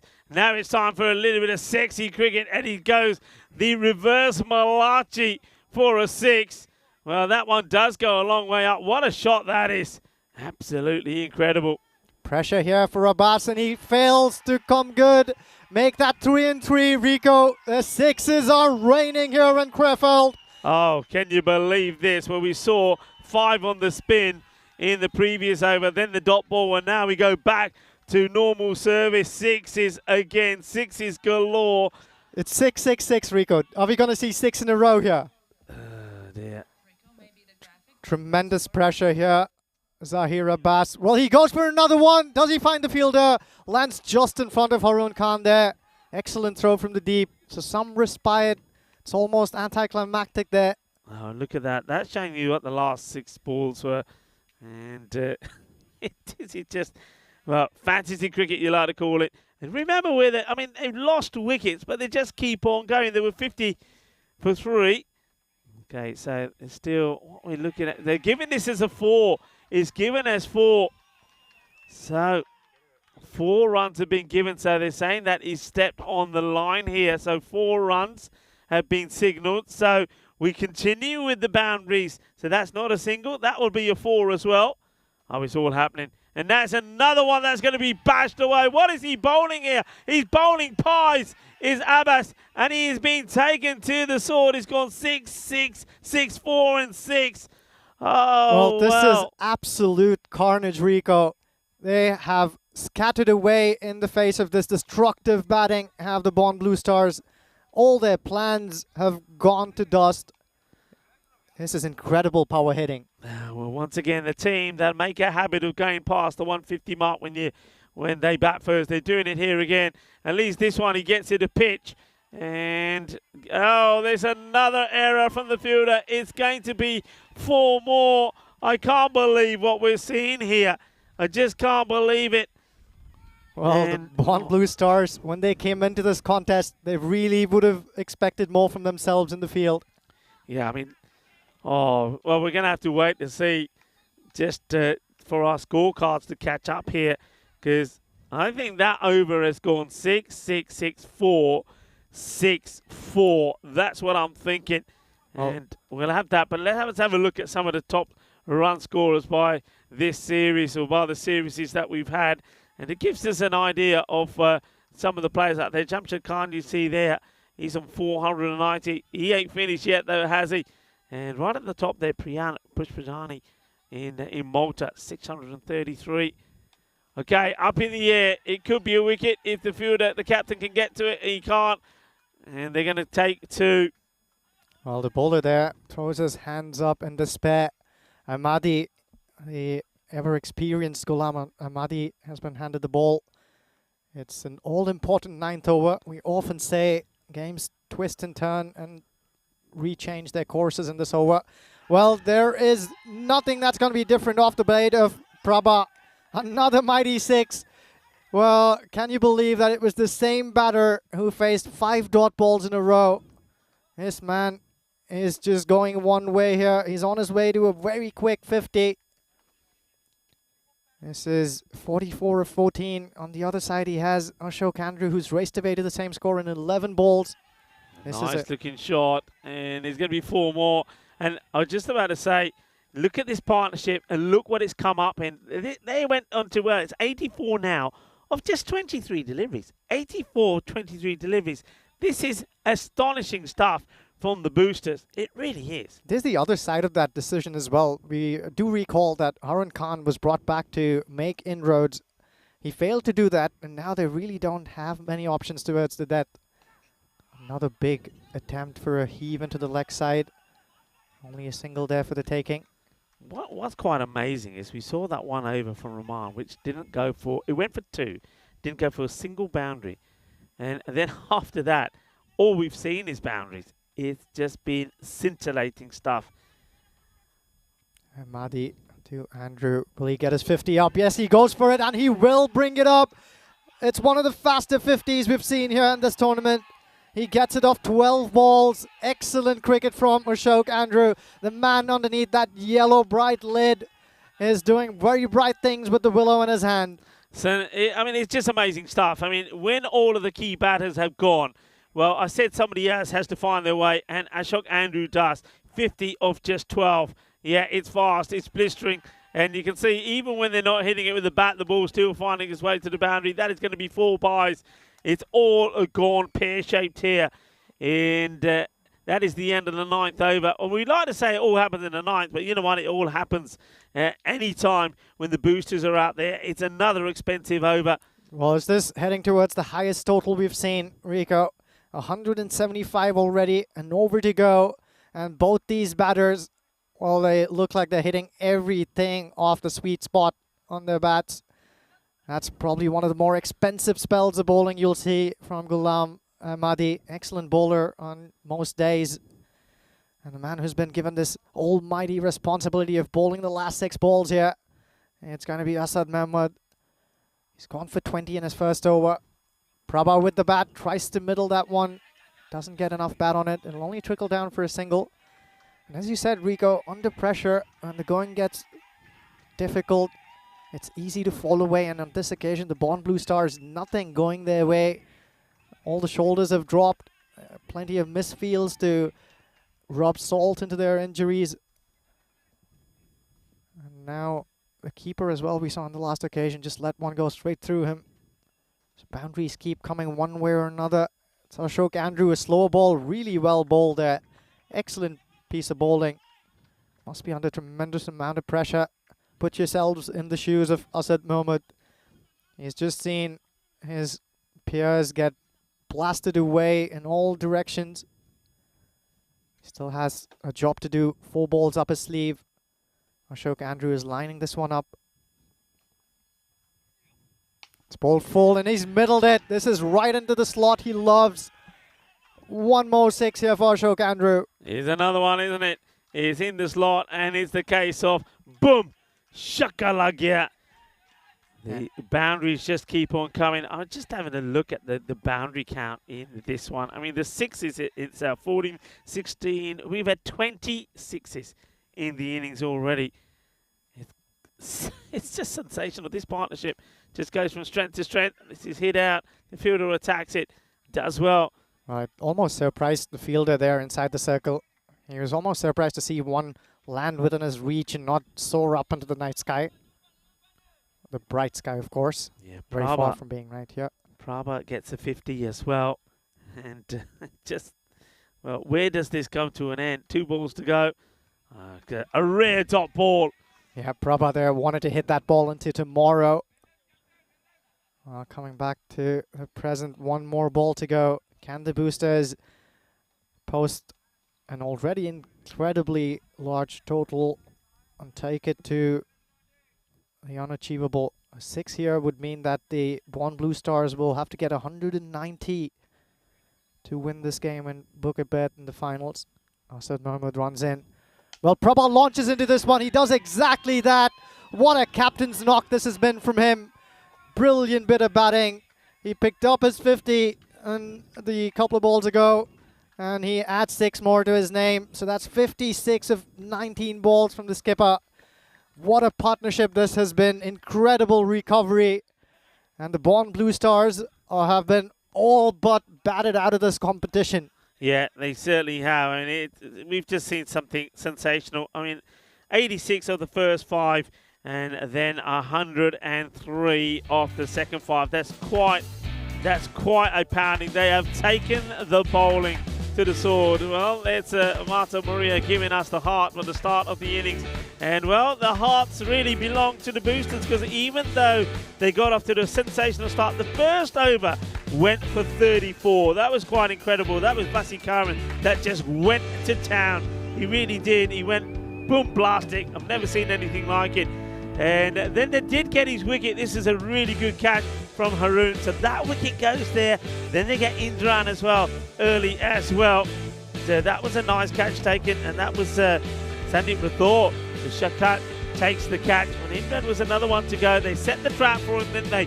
And Deshpande took the catch there as well. So they were losing wickets, but the thing was they were getting runs. And then that was that man that came in, Ashok Andrew. And I was saying there at the time that Ashok hasn't really made a big contribution in this one. And we know that Dinesh Ragakusalingam, he's somebody that could do, but he then goes, he loses his wicket, and we thought, well, what are we going to see? Who's going to come back and get these things back on track? And in the end, it was a captain, was the man to do it. Some of the hitting, I think, that we've seen here, we know the boosters can do it. Well, that was a wicket to get Dinesh out, but that then brought the two, Ashok and then the captain Prabha together. Yeah. And some of the hitting that we saw from them, I have to say, was absolutely breathtaking. It was breathtaking indeed. And when Prabha played those 5 dot balls out off of Rahman, little did we expect what was to follow. It was almost 6 sixes in that over. Deshpande sneaked in a dot ball right there at the end. But boy, were these blows mighty. All of them sailed way over the boundary ropes. And one of the sights that you won't always see is Ghulam Ahmadi going for a lot of big ones, but he did in this game. The last over was bowled by Asad Mohammed. He went for runs too, as did everybody else. Incredible piece of batting there from the boosters. They've well, put up a giant score now. It's almost a case of David and Goliath when you're staring up at that mighty total. 190 of 10 overs is just ridiculous. You need to go at an asking rate of 19. A single quiet over will mean that asking rate will skyrocket. Look at those half centuries right towards the end. Incredible partnership. Ashok Andrew, 57 of 16 balls. And Prabhat Pakitaran, what a captain's knock there, 56 of 19. It was quite breathtaking. Vesikaran started it off, and some of the overs that we saw there, I don't think I've ever been involved in a match where I've seen 3 supersonic overs. We saw 34 of the first, 32 of the 7th, 32 also came with the 8th, but really the 7th, 8th and 9th over, 87 runs came off just those 3 overs, and you can see there, well, if you got small children, you didn't want to have a look at those bowling figures because they got taken to the sword. They really did, and this was one of those times when the skipper's call backfired. We saw this succeeded in the previous game when the top bowlers were brought right there at the start. It was Muhammad Rahil who picked up those 3 important wickets and did well for the Black Caps. On this occasion, Harun Khan was bowled out up early, as was Qaid Rahman. Both of them were excellent, but then what followed was absolute carnage. So the Bond Blue Star now need 190 runs and 60 balls. Don't go away. We'll bring you this repost in a little bit.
Hello and welcome back to Krefeld in Germany. Well, this high-performance center for cricket in Germany is playing center stage for some of the most exciting cricketing action right about now. This is the second semi-final that's underway, where the Born Blue Stars are taking on the mighty Bayer Boosters. The Boosters were put into bat, which already was an interesting choice and a call that is worth discussing. But what did the Boosters do thereafter? It was Wasikaran who took off from where he stopped. He fired away in the very first over, 34 runs, and then they fell away a little bit. But that mighty flourish at the end now means that the Born Blue Stars need to get 190. Joining me back in the comm box to see the second semi-final through is Rico. Yeah, well, what do you do? I mean, I suppose you got to be saying to your team, look, if they can do it, we can do the same, right? You got to be positive in that respect. But it's going to take something sensational, isn't it, to try and get to 190 Born Blue Star. They've got players, and I think if it was 150, 160, you'd say, yeah, there's still a possibility. 190, and when you see this one, what's required? Well, that's going to be 4 runs. So Quattro Carrera, that's the first boundary, comes from Abbas. But when you see what you have to do to get to that score, well, basically you're talking about magical over after magical over. And don't forget the Bayer Boosters. They got 3 super sonic overs in there as well as a couple of magical overs. It just was brutal hitting. And Born Blue Star, it's hard to see how they can match that, and this is what they're going to have to do, and that's what makes it difficult. Because even if he was to push this out and take a single, we'd normally say, yeah, rotate the strike. At the same time, we're saying, he only gets a single. Yeah, what will a single do here? It's going to shoot that asking rate up, isn't it? Murali Prasad has been good with the ball for the Born Blue Stars. Charges down to Zahir Abbas. He favors the leg side. It's Harun Khan there. Oh, and a direct hit would have made them very interested. That was a risky single there. They really need Harun Khan to come good here. And come good how? Probably bring out the best we've seen of him. He's been a mighty useful all-rounder for the Born Blue Stars. They're a team we know that can chase. They chased 146, didn't they, against PSV Aachen, who were 146 without loss after that century from Muaz Hassan. And how did they respond? Well, they got a centurion of their own, Harun Khan, who's out there at the moment, 114, not out of 33, to get to that score and win with 4 balls to go. So like I say, a 150, a 160, that sort of chase, you can see that happening. Has he forgotten his cup there? Any more than that, you can't. Okay, what's happened here? I think the abdominal guard is not where it was meant to be. It's still lying in his kit. I think he ran back there quickly because you have to protect the vital organs. I think, yeah, he does. He forgets his guard, and he doesn't even want. Well, this is where the 12th man. Well, he should be there, but that's the gloves and the bat. He doesn't even want the 12th man to go looking for that. He says, nah. He said, that part of equipment, only I want me hands on. So he runs off, and now he says, okay, I'm sorted. He runs back on. There's a few people that, falling about with laughter out there. You can see that is Ashok Andrew. What a good knock he played, by the way. So anyway, he's back. And then the last thing he needs now is to get out in this delivery, because then it won't be a good look. No, that's really comical there, Rico. And you can understand, like, they're chasing 190 here. I think the last thing he had on his mind is usually the first thing you have on your mind. Put in the guard. Can you imagine as soon as he's realised, I don't think he's even asked anybody. He just pegged it. He just pegged it off the pit, thinking, I got to go. Okay, he's got his guard now. Let's see what he can do. Prasad bowling to Khan. And he comes down the track. He wants to go with the big shot. Gets beaten with a little bit of a way swing. Yeah, the difficulty in keeping your head still while you're moving is there to be seen. You see there, he waltzes down the track and his head falls away from the line of the ball. Never going to make contact if that happens. If you like your Greek mythology, this contest here is shaping one into a Sisyphean task. It's nice looking shot, and well, it gets it through one. How about this with a bit of acrobatic action? And, missed by one, but not missed by Vasikaran, who now looks like he's examining his leg. Maybe he caught a bit of this on his leg. That got past the one fielder. That was Thiva Current. And that tells you a story, really, doesn't it? 96%. It's hard to disagree. 4. Yeah, you can't disagree with that. And 259 matches since the Golden Ball. I don't think we're going to get one in this match. And we've still got, of course, for those of you, just to remind you, don't forget the bronze final. We'll have, once this match is over, assuming it finishes on time, we'll have an hour before the start of the bronze final. So we have an hour to get a few chores done on this Peacock Friday. And the man who's been excellent with the ball in the previous fixtures has been handed it. Sanjeevan Vignesh. A slingy round arm action, very difficult to put away so far in this tournament. Starts off with a wide. Yeah, he's got some pace about him there, hasn't he? And when he gets it right, he's so difficult to get away, is Vignesh. He's been on top form. Yeah, they've played each other before though, so he's seen a bit of Vignesh as Harun Khan. Let's see if he can get the better of him on the second occasion. Vignesh runs in, slings that one away, and it's shaping away from Harun Khan. Nice bit of bowling. He's toying with that wide line. The umpire Guru having a word with him about that popping crease. Don't want to cut that with your back leg. We've seen some great umpiring in this tournament, haven't we? Yeah, umpires, our men in black, are being spot on. Yeah, you're right. They've really worked well as a team. And Surya and Guru and Manoj are the umpires. The match officials for this one, being very well led, of course, by Jerome Peters. Up in the air, chance, and taken. It's the wicket. And Harun Khan does go. What a good catch that is. And this is all about bowling to a plan. That's what this is. Bowling to a plan. The third man is back. He bowls with a bit of pace. And he's going to be drawn to play the shot. Look, he goes for it. He gets the old uplift in it as well, but not enough. He goes to the fielder. He takes the catch. And that's the breakthrough. And the reason they're delighted, well, of course, apart from the fact that they've sent back Harun Khan, who's all important for the Bond Blue Stars, is the man who's taking that catch has put down a few in the last few days. He let a few slip through his legs, played a little bit of footy when he should have been using his hands. And, well, aren't they delighted that he pouched onto that one. Murli Prasad, important catch there. Yeah, important one to get the dangerous Harun Khan out. And he only goes for just the 1 or 4 deliveries, trying to be super aggressive. You can see how he really tried to get the extra power in that shot. He tried to get the extra oomph, but all he managed to succeed in doing is putting it into the hands of Inithran, who does take the catch. I was going to say, I'm sure you were thinking about Inithran as well. And Inithran does take it, and we get the right catcher in the end, because that's his area, that's his patch. Exactly. Nicely bowled again. He hurries them up, doesn't he? As Vignesh, the man who's walked out to replace one Harun, is another one. It's Harun Javed who's made his way out to the middle. Vignesh has been really tidy throughout this tournament so far. Once again, we see him finding his line and length right at the get-go. Harun Javed lines him up and smokes this one high up in the air. He's got more height than distance. And this will be dropped in the end. It was tailing away from him. The fielder ran in from the boundary. He had plenty of time to make his ground there, but spills this one. Yeah, it should have been the second for Vignesh. And it just gets himself in the wrong area. Now, I don't know if this ball does move in the air, because if you think where he started and where the ball actually lands, you suspect that maybe it did. So it doesn't get himself in the right position. It's another sort of rash heave shot there from Abbas. So Javed gets a life.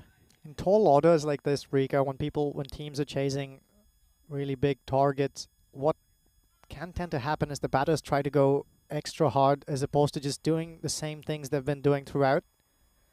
So having a mindset that says, well, I'm going to play with freedom, but I'm not going to overdo it, is probably the right way to approach this innings. But not to be here from the Bond Blue Stars. They're trying to go a little too aggressive.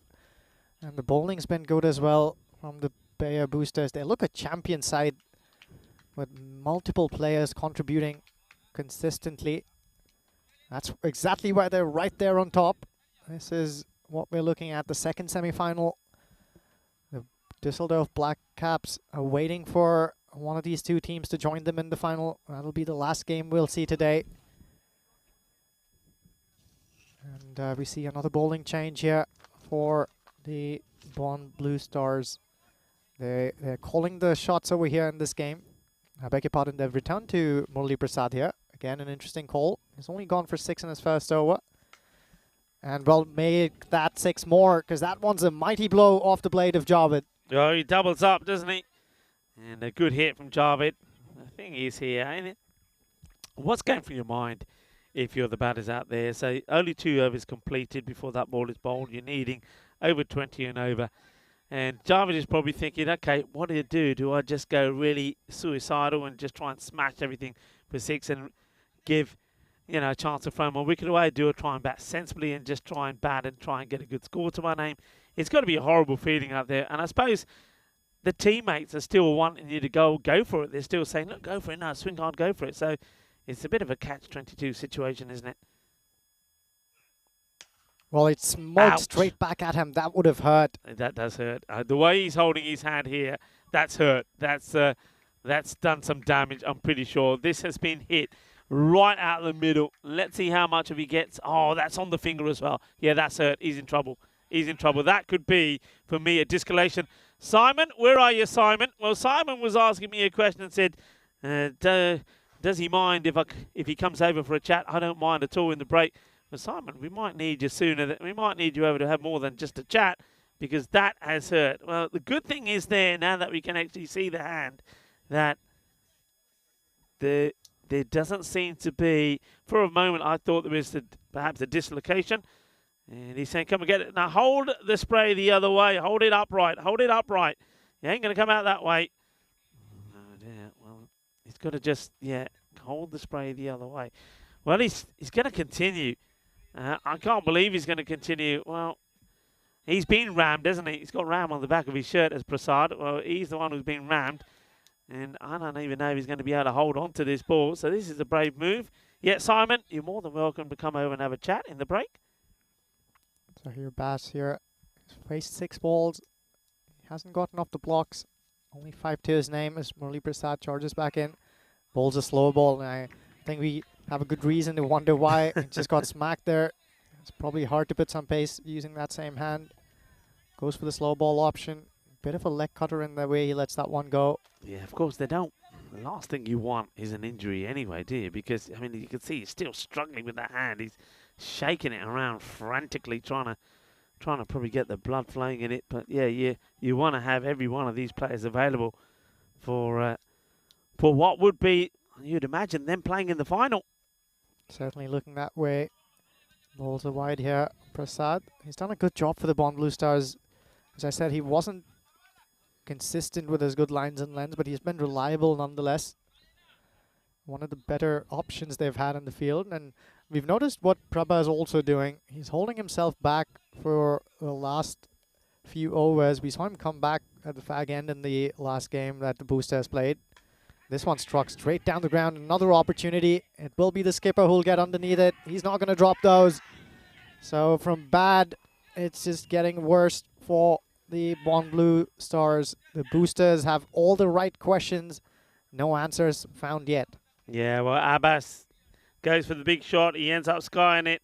And a catch taken by the captain. And you can see this time the cry of joy from the bowler.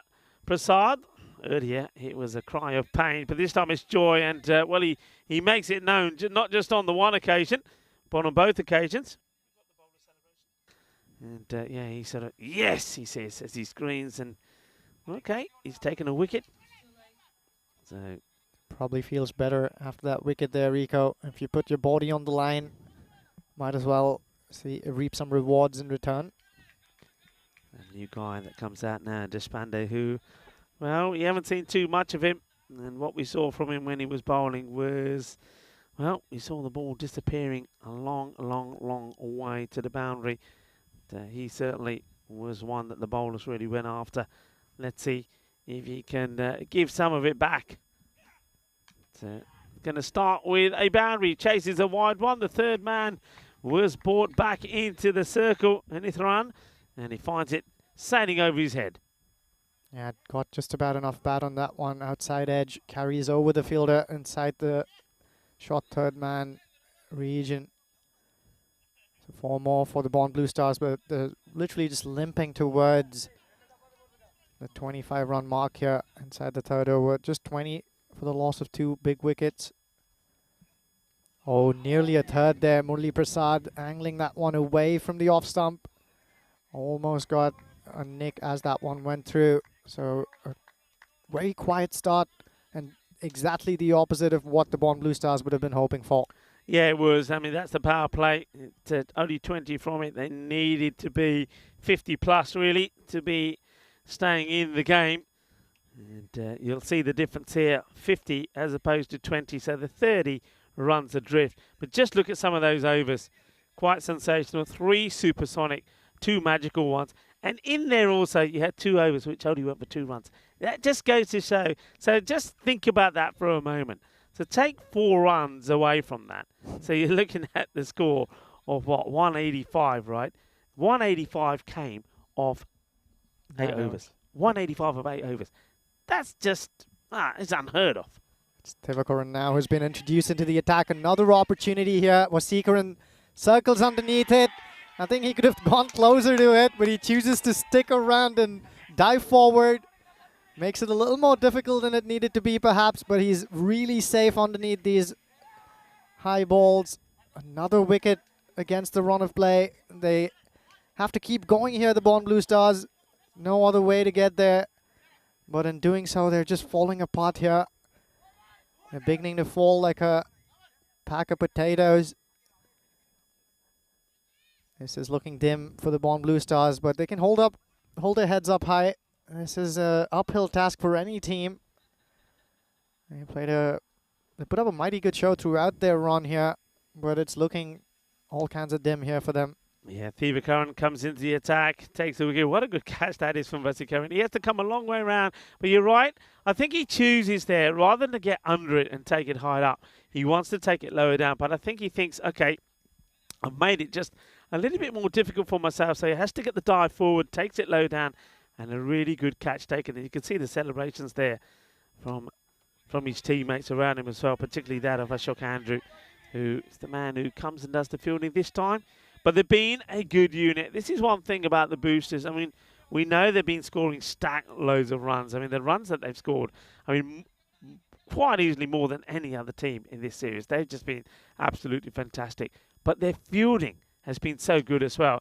And talking of fielding, here's another one. Thank you very much. It is easy as that. No ball has been called. So it's called for the side, the return crease. We might see it here. So, yeah, no ball call. He's been hit. It's a great catch taken by Vasikaran right on cue when he was talking about the fielding, but it won't count. Yeah, he's also very alert to the fact that it was a no ball call. Hurls that one back into the bowler, making sure they can't sneak in a second there. So Deshpande, he was at the other end of some punishment of the blades of the boosters. Can he meet them some of his own? Asad Mahmood, as he was accompanying him at the crease. Well, another outside edge, another boundary. So they're coming streakishly here for the Bond Blue Stars. They won't mind that. 4 more here. Thivakoran's bowling well. Unlucky on that occasion once again. Yeah, I think we've seen a couple. Yeah, they now stick to the third man going back on the boundary. So Nitharan will go back there again, because there's been 2 or 3 now that have gone all the way back there. So you might as well have him back and just have one more back in the circle, maybe on the onside. So swing and a miss. A good comeback there from Thivakoran. He's been another player that's played his part, you know. It wasn't called upon today to have a bat, but when he's been needed, he's been able to step up to the mark. And he's always been tidy with the ball as well. This one's another attempt to hoik it into the leg side. Once again, we see an outside edge there, run down to the third man, who's been moved back now, which is a good call too. Indeed, Rika, so at this stage, well, the Bond Blue Stars, if you're a believer in miracles, they need a miracle to go long and hard, because they need to score a boundary every ball from here if they're going to pull this off. Highly unlikely. Yeah, swing and a miss there from Asad Mohammed. So end of the over. And only 9 come off that one, despite those streaky boundaries. It's 29 for 3. the end of 4 overs, so they're falling way behind here. That rate required already beyond the 25 mark. So Bon Blue Star, remember they started the series badly. They lost their first 3 matches and then they started to put some results together. Haroon Khan is the man that sort of led their revival. And thing is, they were always going to be up against it with this one. And the surprise for me was that they opted to allow the boosters to bat first, and that was always a bit of a gamble. And, well, despite the early wickets that they picked up early on, it was a gamble that backfired. Skipper's in here. It's Prabha who starts off with a short one. He's a sharp bowler, is Pakita and Prabha. He's been saving himself up usually for the last few overs. On this occasion, bowls the 5th one. Yeah, we're going to look at this side on. I think the umpires called for this as well. Wasn't sure whether it was over the head or not, but it will be a short delivery. That's allowed, so 1 for the over from Prabha. Well, what about the knot from the captain as he comes in again here? It's a good delivery, nicely played away on the offside. But again, you know, when called upon, he's never really had to play that sort of innings in this series so far. But when he had to and he had time to do it, well, he did, and he was shining the way he's airing it there in the sunshine here in this early afternoon, 12:30 local time here, as Prabha comes back in again. Well, also get some bat on this one, but Wasikaran's back in play. He's been excellent in this position for the boosters. He's onto it in a flash and hounds that one back in. He's probably playing the best cricket that I've ever seen him play, Wasikaran, at the moment. Batting superbly. His fielding is sensational. And I reckon this guy is going to be such an asset to the German national side. Of course, we'll see him in action tomorrow, playing for Germany. Just to remind you, everybody, this is finals day here. It will be the end of the European Cricket Series here, but tomorrow we do it international style when it's the ECIs. And teams will be turning up today, I'm guessing, from Belgium and also from Netherlands. And they will be taking on Germany over 2 days here over the weekend. And I think we're going to see some really exciting cricket as well. So stay tuned for that. It's a slower delivery once more. But this one will go all the way over. So bolle, as this one goes all the way. Shakalagia. And you've got to try and make the best of this. This that slower delivery again. It starts to move away a little bit late. But Assad gets under it and sends it away outside that offside. 6 runs. Yeah, Assad still's got to keep going for it. As we said, there's probably only a theoretical possibility of this happening for the Bon Blue Stars. It's an uphill task, one that is highly unlikely, but Assad is going to keep going for it. Back-to-back 6s here. Well, that one's got another mighty hello for the production box there. Yeah, this is another knock-knock. And, well, we try and say knock-knock as soon as we think they're under attack, so the girls in there can prepare for the bombs coming their way. And, well, that one hits the top of the roof. Another one. Well, Rico, considering that this game basically... Oh, there you go. That's where it was hit. The ball apparently evaded all of them. That's the producer there showing us some excellent scenes, clearing all of that. Well, I think what they're saying there, it hits them, hits the van, hits the Portaloos, and then goes into the shrubbery. It was a good hit. Yeah, I was just about to say, Rico, considering there's only a theoretical possibility of this going any other way than the boosters pulling it off, what's at stake here for both these teams? We do know there is a bronze final coming up and a final as well. So walk us through what's going on through their heads here. Well, I mean, I think already, if you're realistic, and I think you've got to be realistic, I think you know that the boosters, they'll be feeling, right, okay, we're in that final. I mean, that's a nice looking shot again from Assad Mohammed. So he brings up another 6, but to paint the picture for you, you see this shot here, it's a game for 6. He's got to literally be looking to do that every single ball. That's what they're getting up to. They're needing 30 and over, supersonic overs from here on in. Okay, and even the boosters, when they were smashing the ball everywhere, only managed just the 3 of those supersonic overs. So it's a real difficult task. What this one is saying is okay. So The batter not happy about it. I can understand his complaint. Let's have a look at this again. Yeah, okay. The umpire decided that's just been sneaked in, that slow delivery. And, of course, every time there's a dot ball like that, you might as well forget it. That's it. It's done for the over. So that's the sort of, that's what they need here. It's almost impossible. Okay, and like that. So whenever you get 2 balls like that and over, no matter what they do in the over, even if the next 4 balls go for 6 sixes, is not enough. So it's an impossible task. So in terms of the batting side here, Bon Blue Stars, you've got to be thinking about the bronze final. So I think these batters here now are thinking, all right, big match coming out, the bronze final. Let's get ready for that. Asad Mohammed, go out there and say, right, let's get myself in form. Deshpande, and a really, really good, clever, slow ball from Andrew. And Ashok Andrew, he has been on fire, hasn't he? He stepped up to the mark like his captain did when he was batting, when he scored a fantastic half-century. And he and the captain put a 100 partnership together. And then this ball, slower delivery, totally bamboozling Asad Mahmood.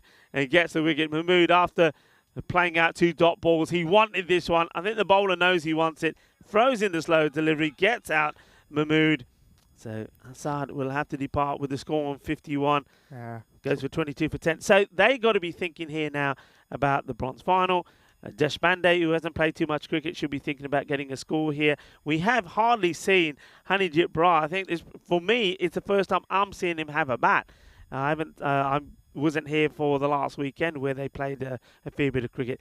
Yeah. So go out there, get some runs, and get a positive vibe about going into the bronze final. Of course, it's the final that neither they or, of course, Golden Star Bond want to be in. They'd rather be playing for the final. It's not going to be. But it's still got something at stake. You've got those medals at stake. The boosters, I mean, their captain, Prabha, will still be trying to say to the guys out there, hey, standards. Keep our standards together. Even though we know we've won this match, even though we know we're in the final, we're not going to drop our standards. Keep being ruthless. I don't want you trying anything experimental. Play the way we played all the way through. Let's win this match and then start focusing on the final. Yeah, well, difficult task here for the Bond Blue Stars, indeed. And you can see that on the scorecard. Nothing really happening for them. Tried to go after every ball at the top there and just failed to make good connections. Ashok Andrew, though, he's strengthening his case for that Player of the Game award. Picked up a wicket as well to add to that excellent quick flourish 50 that he scored earlier on. Hani Brar has joined Maya Deshpande, who really has to do something with the bat if he wants to forget the misery he was meted out with the ball. Good work with the feet there in the deep ball. There's a bit of a mix-up there, but it all ends well for the Bond Blue Stars in the middle. Hani Brar looking for that second run there. Wasn't there for the taking. Divakaran, he'll want to finish well here. As you were saying, Rico, there's still much to play for the boosters. As much as they've cemented their place in the finals theoretically here, as this one's clubbed deep into the mid-wicket region. So Deshpande gets a big one off of his blade. The boosters will still be thinking they want to finish well here. As much as they've cemented a place in the finals, they want their bowlers to get a good go in there, taking that confidence into the finals. Because as we said, in the knockout games, everything else that you've done before doesn't matter. Yeah. That's all history. It's all in the past. That's out. That's the edge. It's going to be another wicket. Divakaran, as he's done so often, has got the wicket. That will be the end of Deshpande, who's been wanting to just step outside the line of off stump and have a go. And this time, watch him go. Watch his feet here. Gets a little step outside, but gets the edge. Nice catch taken there by Sakesh Kant Indran. So a little bit of joy for him as well. Wasn't able to click with the bat in this one, but he's been very consistent all the way through. As if the like of Sandeep Rathore, Thinesh Rajakulasingham, and even though Vasikara made the quick fire 32 of just 7 deliveries, maybe a little bit below par from him as well. But the thing is with them is they still got off to such a electrifying start that even though they'd lost those wickets, when batters were coming in, they still had the foundation laid. And that's the difference, I think. If you think about it, coming in with 3 wickets down in the power play and only say, I don't know, 16 on the board, your mindset is very different to coming in 3 wickets down with 50 on the board. And that's why the Roosters are good. Chance for 2 in 2, but Indran not able to hold on to it. He took a great one-handed catch yesterday, but this one eludes him. It could have been a second wicket for Thivakuran. Yeah. Haven't really seen Ghulam Ahmadi with the bat. He usually bats number 11 or 10 when he's playing for the national team. But clearly he's been working on his batting. Let's see if he can wield this willow and get a few big ones out of his blade. Thivakuran's been excellent with his nagging line and length. He's gotten to get that ball to climb up at the batters. Indran's been so good behind the wickets. Very quick reflexes. He's not the most nimble keeper behind the stumps, but he's got a set of excellent hands. And he just puts the mitt out there in the right places. And we've seen him pull off some blinders behind the wickets. On that occasion, he got his mitt to it, but it just popped out. Good spell of bowling here from Thivakuran. That's what we're playing for. There is this second semi-final that's going underway. And right after this, we'll see the Golden Star Born potentially face the Born Blue Stars. So it'll be a all-Born playoff for the bronze final if there's no surprise in this game, which I think is unlikely. It's not going to happen, is it? We are going to see it's going to be a bit of bon in that bronze final with the Golden Star Bonds taking on the Bond Blue Stars. So the two stars coming together, and which ones of the Bonds are going to get their hands on those fantastic bronze medals courtesy of our trophy partner, Locker Lifestyles. Indran, that was totally unnecessary. And I think the umpire, when he comes to set the stumps, will probably tell him that as well. And, well, Sanjeevan Vignesh comes back into the attack. Somebody who's been consistent all the way through this series. Yeah, really good bowling. Vignesh has been one of the better bowlers. He doesn't pick up a lot of wickets, but he's kept things very quiet on most occasions. This one's been attempted to find that gap between the square leg and the keeper, but fails to make connection. Ghulam Ahmadi, as I said, we haven't seen a lot with the bat in his hand. Trying to be a little creative there. This is not the bowler you want to try and hack around that way. Vignesh is very capable of bringing it straight there at the stumps. Very quick arm action as well. He hits this pretty well, and I think he should get a boundary here. The chase is on, and I think he's going to be saved. And you know what I said, Noah? He's, look at that. That is sportsmanship there from the fielder. The fielder is saying 4 runs. So it's a great chase. Remember I said it's just keeping your standards going. Ashok Andrew, he doesn't have to chase it down, doesn't have to throw himself. He can say, we won this match. I don't want to injure myself. But just touches the rope. And in fairness to him, he turns around and says that's 4 runs straight away. But yeah, that's your standards, and that's what the captain will be saying. Look, no matter what the situation or the match situation here is, I don't want you to be doing anything different than what we would do if we were fighting for survival. And that's exactly what Ashok tries to do there. Yeah, good cricket all around. Ahmadi tries to do exactly that once again. I wonder if he's just been sent out there to have a good bat, Rico, before they go into the bronze final. That's what you got to do. That makes sense, doesn't it? Just say, like, okay, all the guys that haven't had a chance, we might be in this situation again. So, go out there and have a bat. Vignesh runs in again. This one's a little within his reach, Ahmadi, but he fails to make contact again. I think he's trying to hit that too hard. He wants to get 12 off a ball. Can only get 6.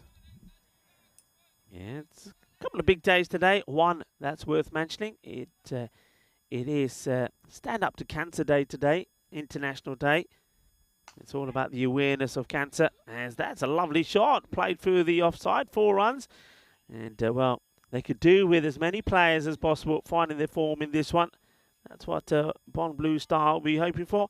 That's a nice shot being played. So, yeah, it's a day to support the fight against cancer. They're using various means. So that is also the end of the over. And you can see they're a long way behind where they need to be. 69, 5 wickets down at the end of 8. Yeah, lots of people joining us from around the world. We enjoy hearing from you. Do chime in. Hello to you, Helix and Dave, who's been around all morning. This is meandering towards an end here. Last 2 overs to go. They need 121 more runs to get. And in the very first game, we saw that was the target. That was laid out. The Dusseldorf Black Caps ended up winning that. Skipper's brought himself on to bowl this penultimate over. Prabha's been good with the ball. not amongst the wickets, at least not as many as he would have liked perhaps, but he's been quite reliable at the death. I think that's the strategy that the boosters will go with in the final game as well, holding on to Prabha to come back right at the end. This is Honey Brar. It's only 2 of 5. That one's probably a wide ball way over his head there. He's got all the variations in his arsenal, this Prabha. He bowls a very nice and quick bouncer. You can see this one soar up over his head. He's also got a really good slow ball. He disguises it well. Bowls it from the back of his hand. And we also know that he can move the ball both ways. He's bowling from around the wicket, so he wants to tell the batsman this is going to be angled away from him. It is. He's bowling well as Prabha, and all too difficult here for the Bond Blue Stars. Yeah, I think that bouncer Prabha, we see him shade all the time, and most of the time in this game, because of the pace he bowls at it, it's going to go over the head. But that's just about intimidation. That's just about him letting the batter know that he has that feisty, fiery delivery. And he's trying to get in your mind with it. That's what he's trying to do here. Hanijit, Bra. It's an ugly looking shot, and just manages to keep it in play as well. Loses his shape, loses his balance. Does Hanijit. Lovely name, I have to say, Hanijit. Hanijit Bra. I was saying it needs to be Hanijit Bear, doesn't it? That would just be the best name ever. And anyway, he has a swing, has a miss. You can see that probably not had too many opportunities with the bat. This one's clubbed into the leg side. Another opportunity there. Excellent ground covered, but fails to get his hands underneath it. I think that one has stayed inside the rope, so they'll just run back for a second. Yeah, I think that was thin air shoes. Normally very good there. It just seems to me that he just timed his dive incorrectly. So he has his eyes on it, but just there, he gets it wrong, doesn't he? He doesn't get it in his hands at all. So he misses the hands and ends up going through his arms. Yeah, had to cover some ground there. So he did the hard work, but doesn't manage to get his hands in the right place. This one's just knocked down into the leg side for another single. So they're just ambling towards the end here. The Bond Blue Stars, half the side is back in the hut. And they've given their lads who haven't had a bat yet a go over here. Ahmadi has managed to strike a couple of good blows. Can he do that again? Last ball from the skipper Prabha. Runs in again. And this one sat up beautifully. Ahmadi flexes those long levers, and that one sailed over the fielder at long on.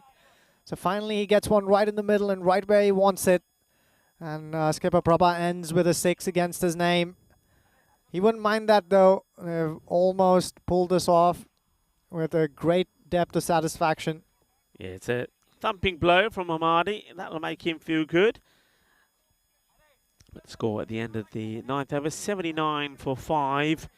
Is well, Helix, I just mentioned that it is International Cancer Awareness Day, and he's saying that one of his friends has just had 8 weeks of radiation treatment. So Helix, I wish your friend all the best from me, and let's hope that there's a recovery involved there. As once again, Indran just rolling the ball onto the stumps. He's a naughty boy, isn't he, for doing this? And you can see everybody coming around to pick the stumps up and get them ready to try and help the umpire. The umpire still has to be there and do it.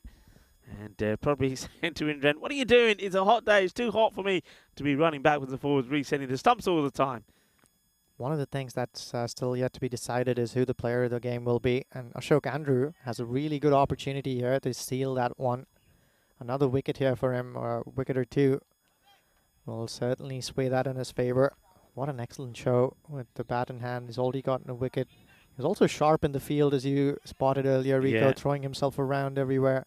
So for me, he's a front runner for that. Yeah, well, I think when he came in, what the match situation was, is this one high up in the air, and this could be this decisive moment. Yeah, it is. And I think with that wicket, him taking his second, and an easy catch there this time for Vignesh. I think for me, without fail, that Ashok Andrew will, and quite rightly, be the player of the match of semi-final number 2. As another wicket goes, and this time is Hanijit Brar, who will go for 5 off 12 deliveries. So hasn't really got going. as we see another batter making his way out there, and it's going to be Farhan Shakut, who himself didn't have a bad game, did he? He held on to some really good feisty catches. Yeah, so I think a sense of resignation in the air here in the dugout of the Bond Blue Stars. For a while now in this game, it's been heading only one way. I think there was an opportunity at some point in the middle, the Bond Blue Stars, where they could have picked themselves up in the field. But when they came up against the pump, they just had no answers at all. Shawkat here tries to smash that one into the offside. Nicely angled away from Andrew. Intelligent bowler here. Yeah, I always like that. When the batter goes for a hoik on the leg side and then practices a shot that perhaps he should have played. Here comes Ashok Andrew again. Still got a couple of balls to bowl.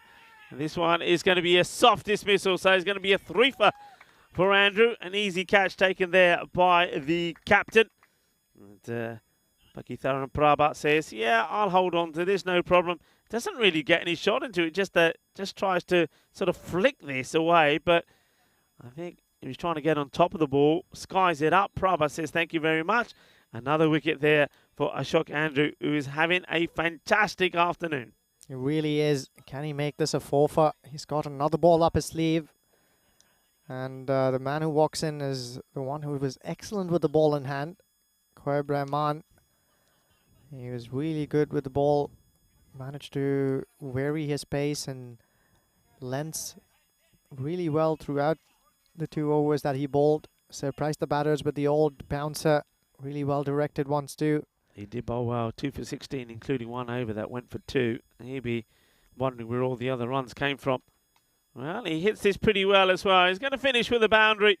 So that is the end of this contest, semi-final number 2. And it's been all one-sided, really, hasn't it? 83 for 7 is what the Bond Blue Stars will finish with. So score in the 80s. And it's going to be a victory by some 108 runs or so. And let's get confirmation of that. 106 runs. As you see, the boosters are giving themselves a pat on the back for a job well done. And you got to say, the way they're performing at the moment, remember just the one blip that they had, and that was yesterday when they were not able to get the score that they needed when they were chasing 144. But every time they batted first, they've been victorious, and they've come out here once again to stamp their authority on things and show just how dangerous they are when they bat first. They batted Bond Blue Star out of the game, and they will, as you can see there now, be in the final a bit later on against the Düsseldorf Black Caps.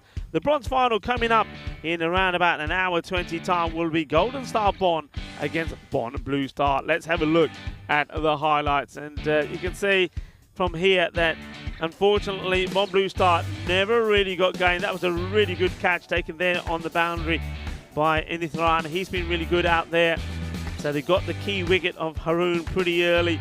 Abbas wasn't really able to add too much more. Wanted to go for the big shots. But there was one that didn't quite go to hand. But most of the time we saw that the boosters were good. That one was absolutely thumped. I can't believe that Murali Prasad carried on after that. He got the old magic spray on there. And well, after that he was okay to finish things off. Yeah, it was never really going to happen for the Bond Blue Stars from there. They were already up against a really difficult task. Found themselves between a rock and a hard place consistently in this game. Well, the Bayer boosters, they were a live wire in the field. Excellent catching, excellent ground fielding as well. There was the odd boundary in 6, but it was never going to be enough. They were too few and far in between. Some of these blows were mighty though from Asad Mahmood until that slow ball. Saw the back of him. Once again, it was Ashok Andrew who was excellent with the bat and showed us that he had a few tricks up his sleeves with the ball in hand too. 3 wickets to his name. He only gave up 12 runs. So an all-round show from Ashok Andrew. Was excellent in the field too. The wickets kept tumbling. Teva Karan showed up as well. Bowled a couple of good overs. 2 scalps to his name. The keeper Indran was excellent behind the wickets. Let one or two odd ones slip by, but for the rest of it, it was spot on. And then we saw Prabha come back towards the end to bowl the last over, the penultimate over. And the very last one, well, more wickets for Ashok Andrew. A couple of easy catches inside the circle.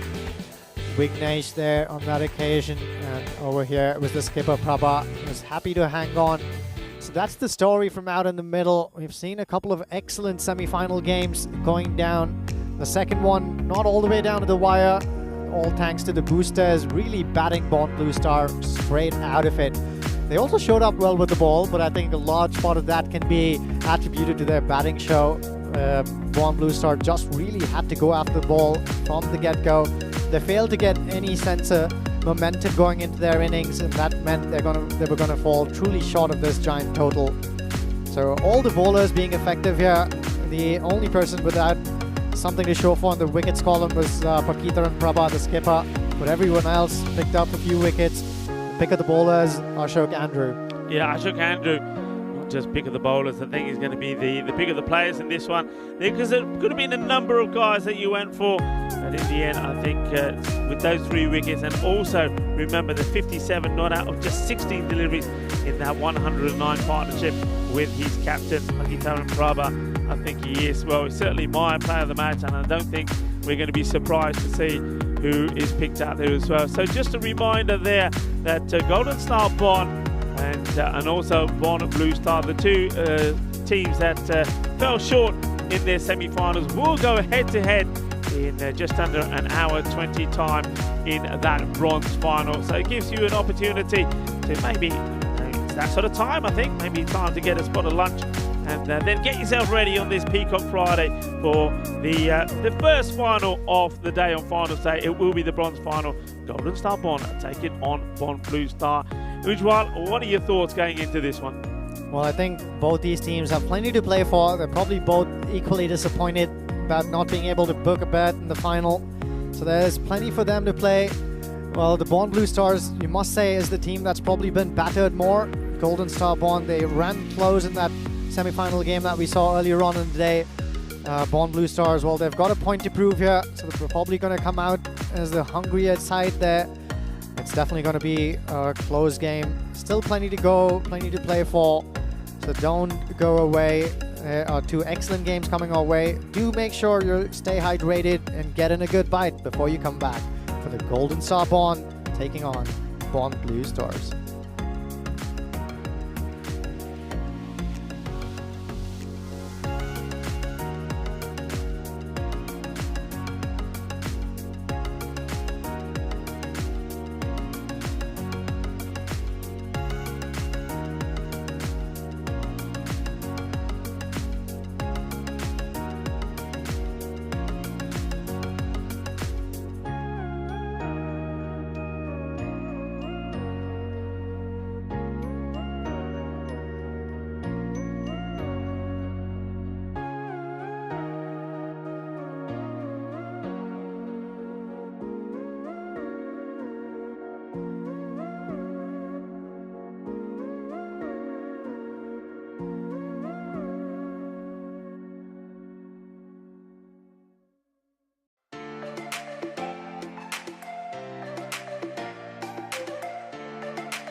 Hello cricket lovers and welcome back, and it's time for the two finals. Starting off of course with the bronze final. It's the one that neither one of these two teams wanted to be in, but of course if you don't win the semi-finals then you got to play this one, and it's going to be a battle of the two teams from Bonn.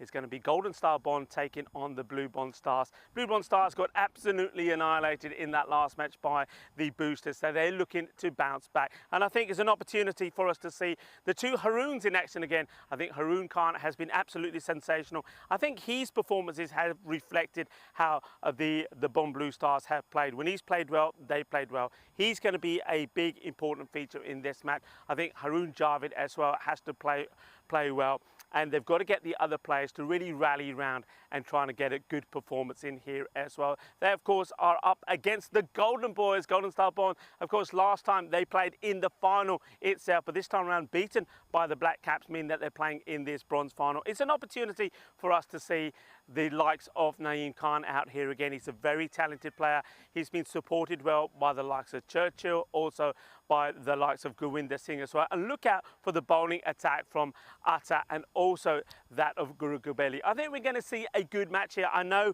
that the two teams would have been focused on the final itself, but the bronze final, there's still something to play for. Of course, those magnificent medals courtesy of our partner Locker Lifestyles. Something to play for. I think we're going to have an exciting one. The sun is out. I think it's going to be a scorcher. I think it's going to be a little bit hot and spicy in the middle as the two teams go head to head. Let's go over to the coin toss where the two captains are there with the tournament referee Tyrone Peters, and straight after that join me and Ujwal as we talk you through the very first ball.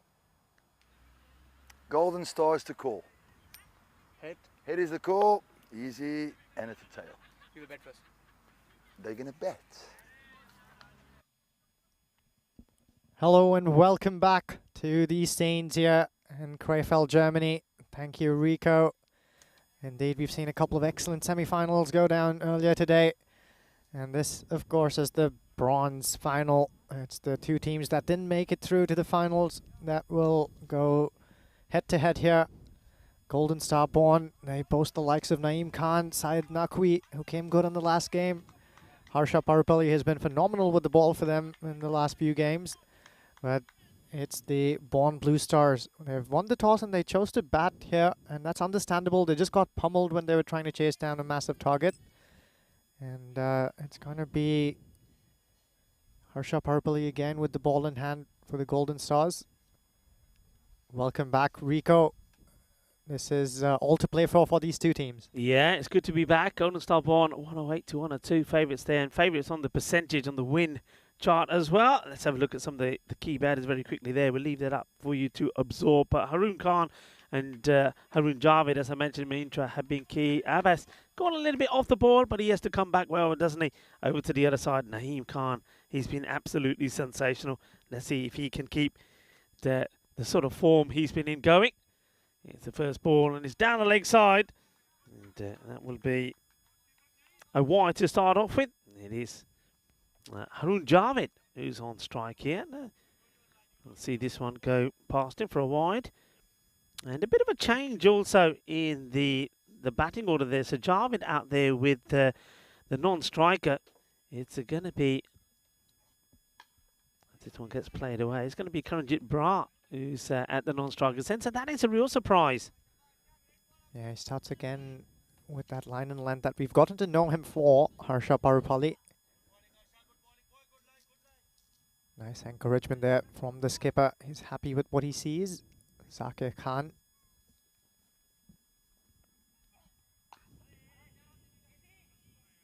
This gets pushed out onto the offside, no run there. Welcome back to everybody on the chat as well. I hope you've enjoyed your little break, whatever it was you were up to. Maybe getting a spot of bite to eat, maybe. And Hannah Twain, Dave. And there's been plenty of chat about various things there as well. And, I hope everyone's looking forward to a fantastic couple of finals coming up. We start, of course, with this. This is the bronze final you're watching here, the European Cricket Series here in Germany, Krefeld. And a few people saying hello to Duncan, who's joining in as well. So a nice tidy start here from Harsha Parupalli. He certainly has played his part in, well, it's a tricky day, of course, for both these sides when you lose in a semi-final. But Harsha's bowled well. Let's see if he can finish well as well. A bit of width outside the off there. And a nice clean take there from Naeem. And it's all about which one of the teams are up for this more. Of course, you can say that Golden Star Bonn, after losing to the Düsseldorf Black Caps 120 to 103, they've had more time to set their mindset for this bronze final, whereas the Bonn Blue Stars, not so much time. They got absolutely thumped by the Boosters. That goes for the Yorker, just slightly over pitch, but it's still not a bad delivery as Gurwinder does the fielding. So yeah, it's on the mindset, and it's which team wants to go away with something more than the other. That's the way I put it down. Both will be disappointed, but one of them has to want it more. Yeah, and they've started well here. Golden Star Bonn. Harsha Parupalli's gone for only 2. They've changed the batting order at the top, have the Bonn Blue Stars. Harun Khan is not at there. And well, this is another full delivery, and it's going to go right onto the stump. So, well, it's going to be a first baller for the likes of the batter who gets promoted up the order, but it hasn't worked out for Karanjit Brar. He's going to go first ball and misses a full length, full toss. So Karanjit Brar is making a slow walk back. He wanted to make an impact in this match, but it's not to be. He's going to get a golden.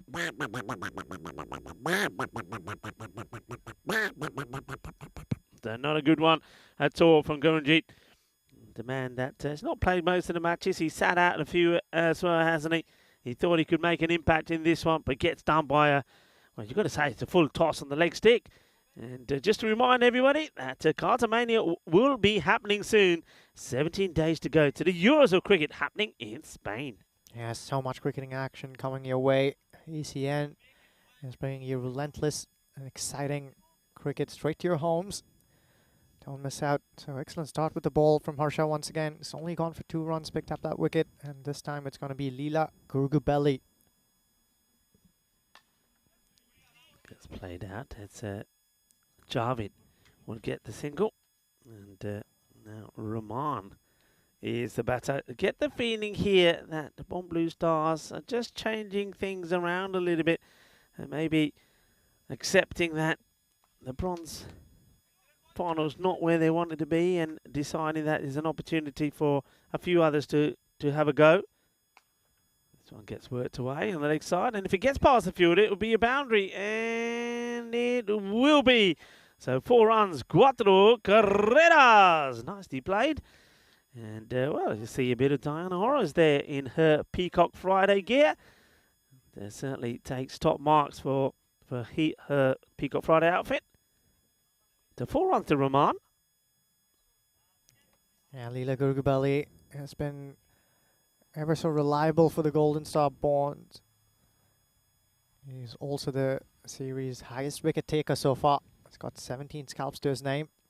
And this one will go all the way. Balle.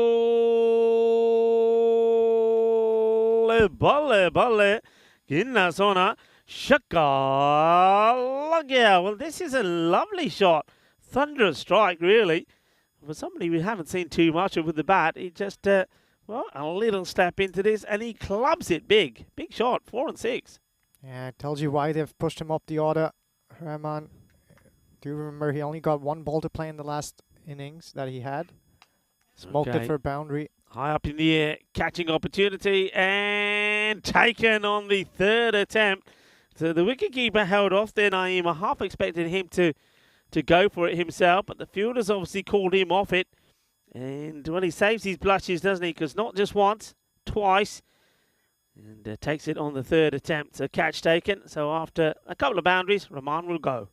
Yes, Harsha Parupalli there, juggling that ball around, nearly put it down. But much to Leela Gurgubelli's relief, he clings on to it. So that's wicket number 18 for this speedster. He can shape the ball away from the right-handed batters, but is also capable of bringing it back in, as we saw on that last occasion. The man is making his way out to the middle. Is the tall and lanky Asad Mohammed. Very capable of the big shots, is this man. Yeah, so they're holding back on Haroon, aren't they, as Asad Mohammed comes out. But yeah, more than capable is Asad. And, well, he goes for it, and he's going to get it. He just gets his right, and that's that the long leverage that you're talking about there, Uji. That works to his favour. Look, he gets this out of the middle as that one sails all the way. It's a big shot. 6 runs. Just gets enough on it, doesn't he, to get it over the fielder? Yeah, his hands through the ball, doing just about enough there. Can he finish well here, Leela Gurgubelli?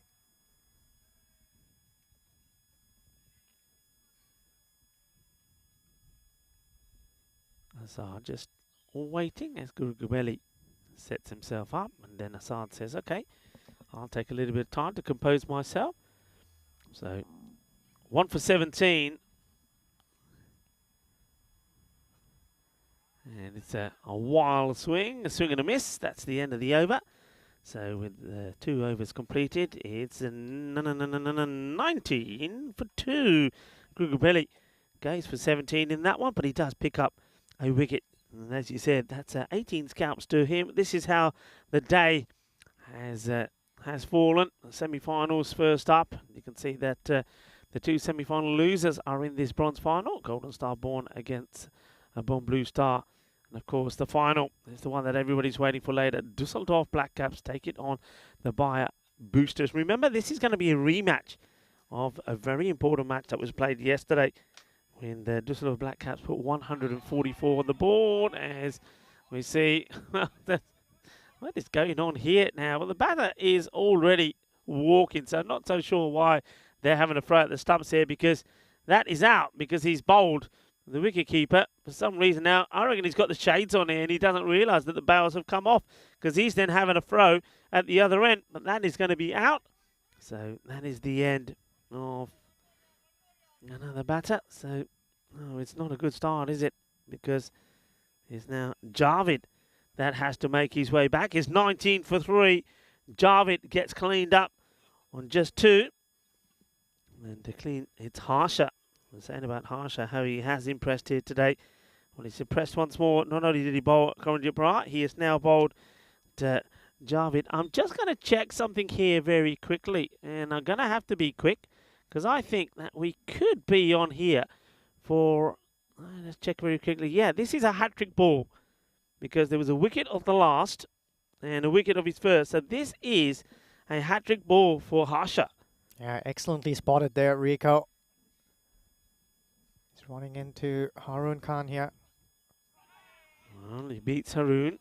So good bit of bowling though from Harsha. Hasn't he really, I mean, stood up to the occasions when he's had to? Okay, he still went down in that, ended up a pretty close semi-final in the end, didn't it? Yeah, that one went down to the wire. Been thoroughly impressed by Harsha Parapalli here. Been a couple of great finds here for the Born Blue Stars alongside Gajera.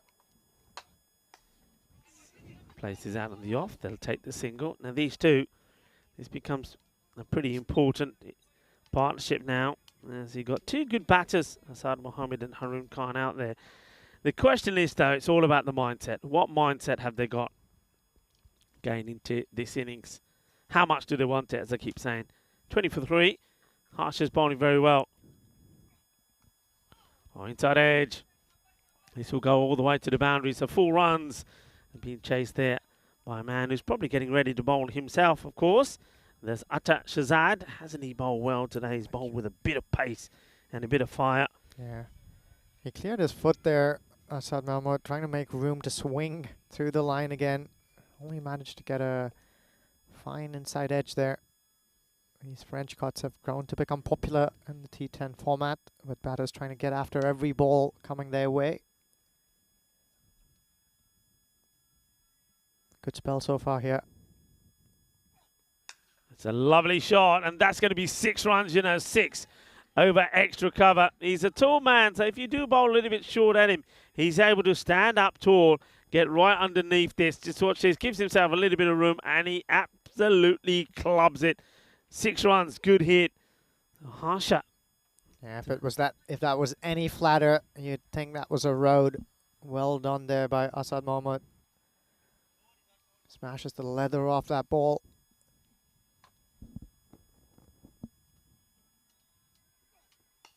And now he goes into the mid-wicket area. The fielder's got work to do here.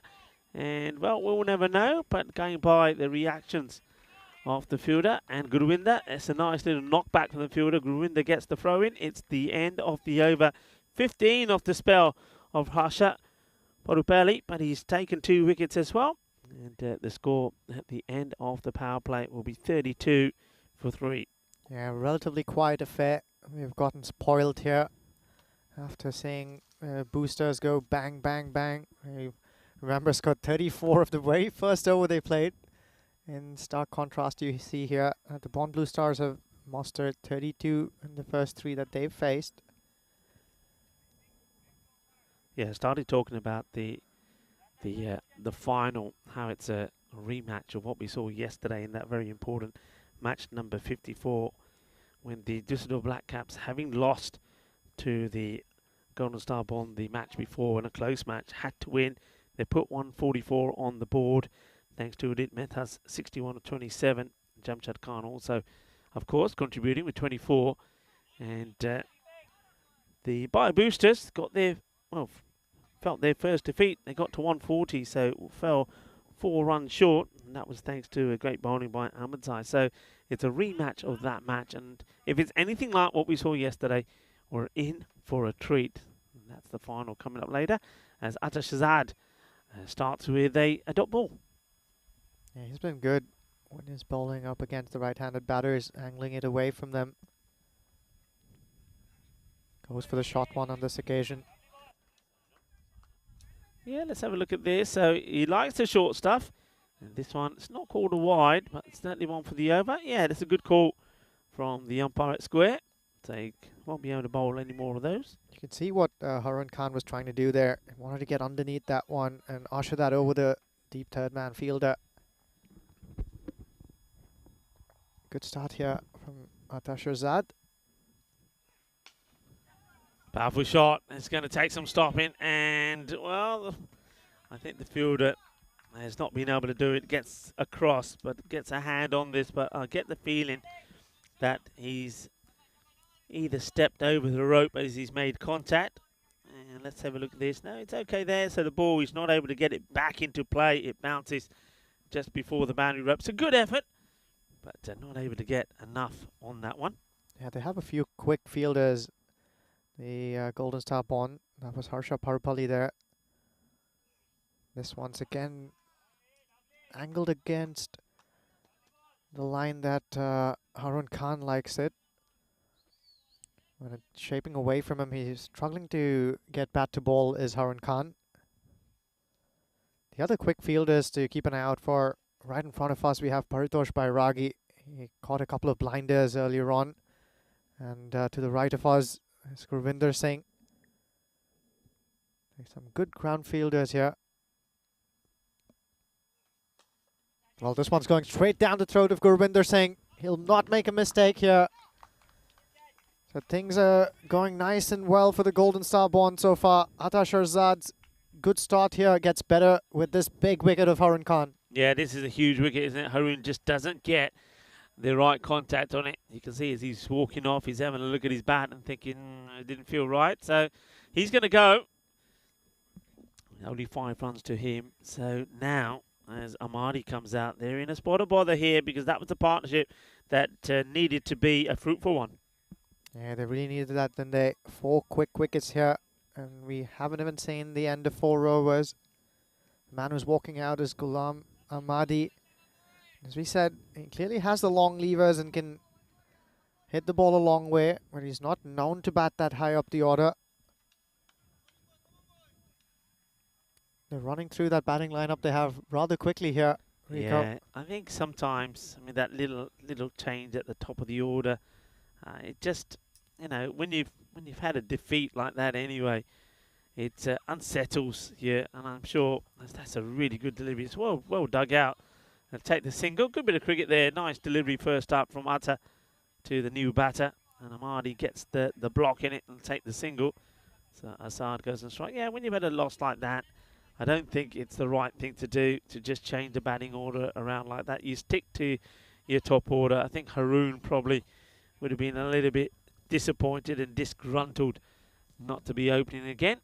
And it's not going to get any easier after a very good title over there from Atta Shahzad that only went for 5. Picked up a wicket as well. With the score 37 for 4 at the end of 4, it's going to be Chacho Garagi that's going to come on the bowl now. And I really like the introduction of this guy into the side of the Golden Star Bonds. I think he's added so much value with not just with the ball, but in the field as well, and also the bat. 100%, Rico.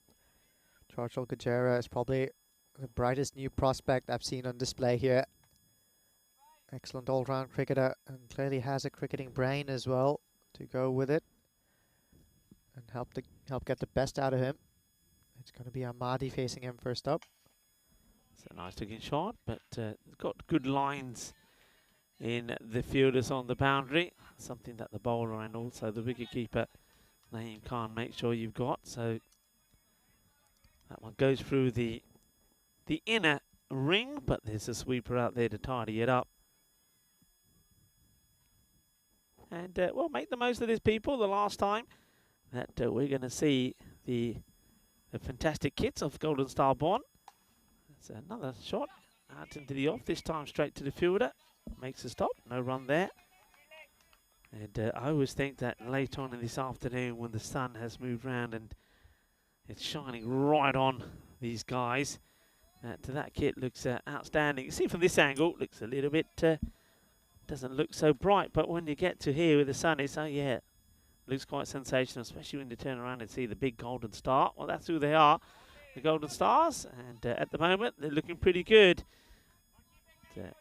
Naeem fires his back onto the stumps. Maybe we can have a look at this side on to see just how close it was. It's a long way out, so I can understand the keeper having to go. In it comes and just makes it back, doesn't he? Yeah, it does. Quick work to Naeem Khan behind the wicket. Ever so alert for any opportunity that comes his way. He's been up to a lot of interesting things in this series, both with the bat and behind the wicket. Gajera.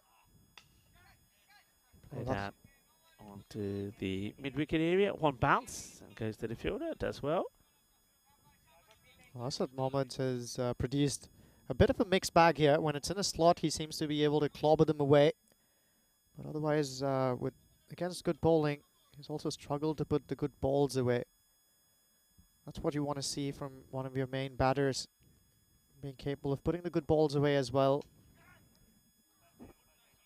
Oh, he's hit this hard, isn't it? And shouts a catch. The fielder does get up in the air, and he's not able to get a hand on this.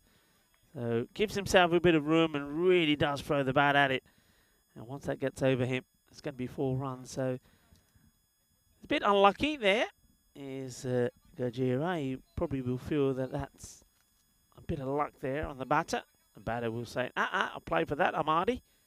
43 for 4. Last ball of this over. And he leans into it, goes high up in the air, fielder gets under it, and takes a very good catch. So Ahmadi will go. It's a nice clean catch that's been taken. So nicely done. And we'll see this again. So high up in the air. So that's the 5th wicket that will go down with the score on 43, and an opportunity for us to welcome you back into, well, what has turned out to be quite a hot cube. I think it's like a micro cube is probably the right word for it. So we welcome you back here at Krefeld, and it certainly is a room with a view. Yeah, half the side is back in the hut, Rico. And things are not looking all that great for Bond Blue Stars. Yeah, it's not looking all that good, is it? They're a team that just had a heavy defeat from the boosters, and I think it always takes a lot to get around that. But I just think, once again, like I said, changing the batting order probably doesn't help. Atta going to come back into the attack. Of course, it is Peacock Friday. I hope you got your Peacock Friday shirts on as well. In comes Atta. And it's gone all the way. Balle, 6 carreras. Well, Atta, well, he comes in and he goes. He puts it in the slot for Assad. And Assad says, yeah, I'll have some of that. Thank you very much. Good shot, big shot. Yes, Assad's going well here for the Bond Blue Stars. They'll want him to be able to bat through this innings. 25 of 9. It's been the one lone shining star here for the Bond Blue Stars so far. Shahzad bowled a good first over, only went for 5. 6 of the first ball here. It's sort of been flat batted to the fielder back on the boundary there, and of course that is Batosh Baragi, who's already taken one sensational catch in this zone in that semi-final number 1. There's a live wire in the field, isn't it? It's going to be Deshpande here, who's walked out to bat and taking guard there. Shahzad coming over the wicket for him.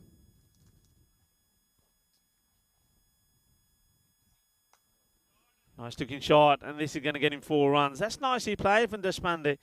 Just gives himself a little bit of room, bit of width on offer there from Atta. And Atta gets attacked, 4 runs. Yeah, great timing on that one. Just sped away from the third man fielder. As I said, they have a lot of quick fielders in the outfield, the Bond Blue Stars. The Golden Star Bond, I beg your pardon. But there's no way he was going to get there to pull that in. Atta Shahzad, first over, really nice and tidy, but he's given away a couple of boundaries in this one.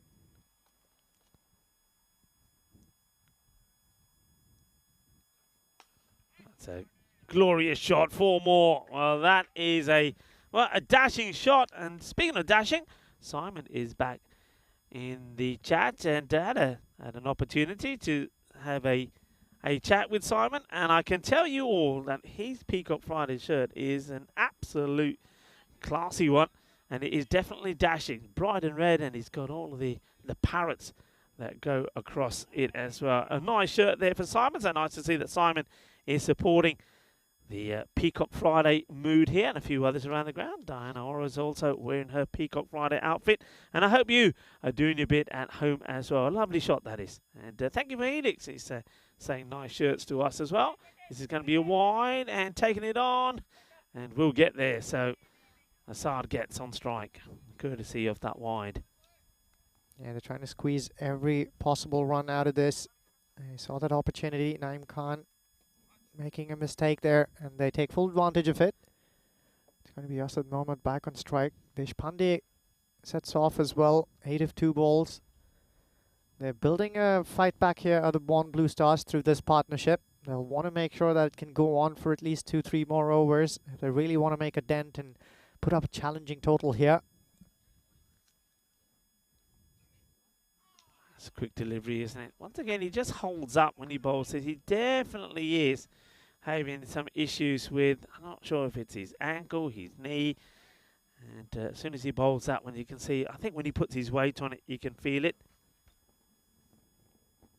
Yeah, still just going through. It's his last ball left now.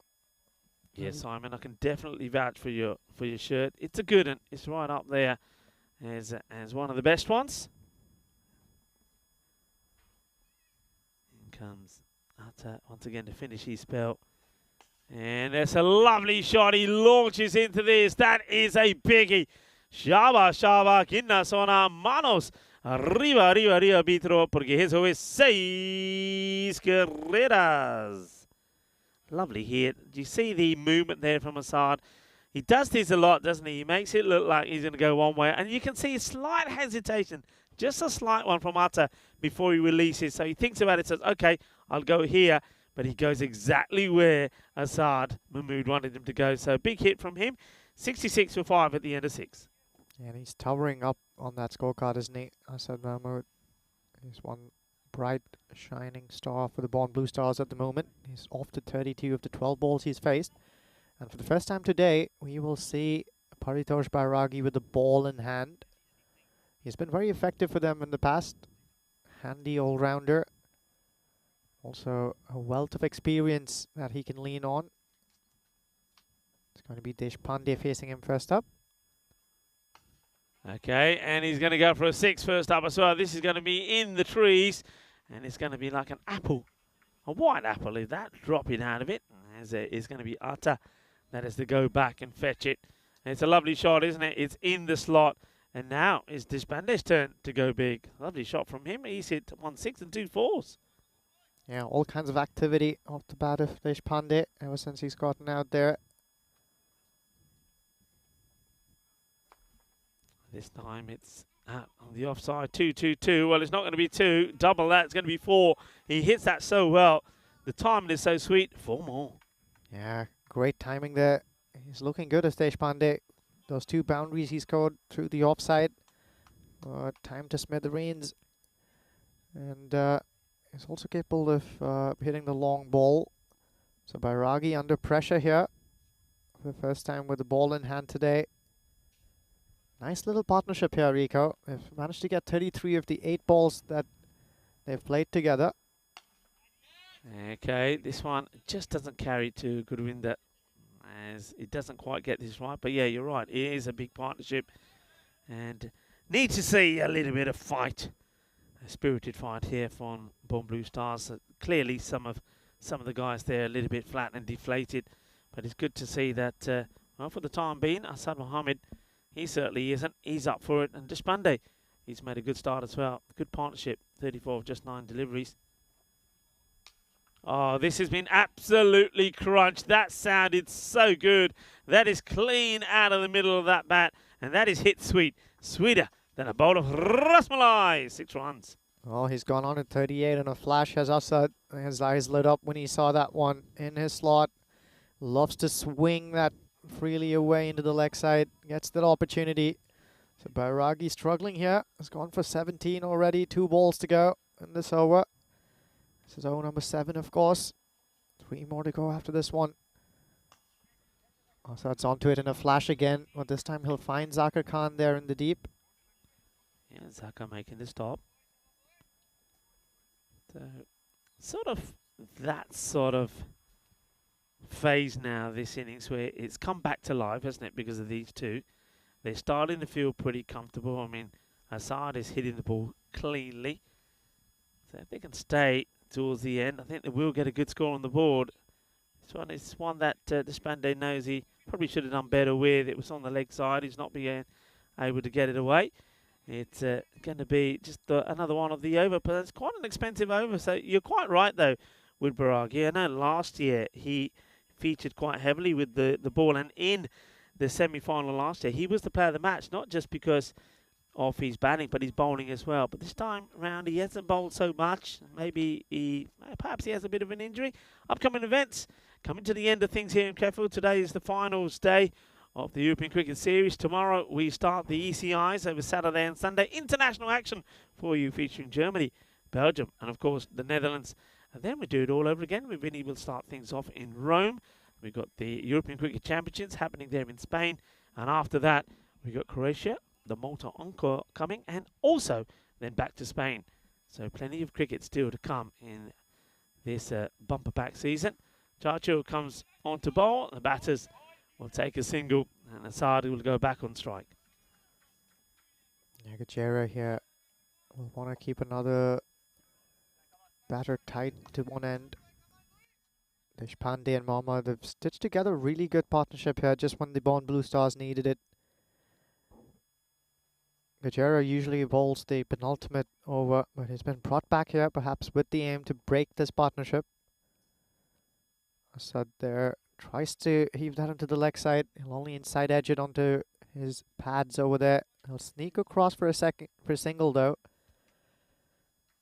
How consistent has Gajera been in this series so far? Ever reliable. I've barely seen him falter.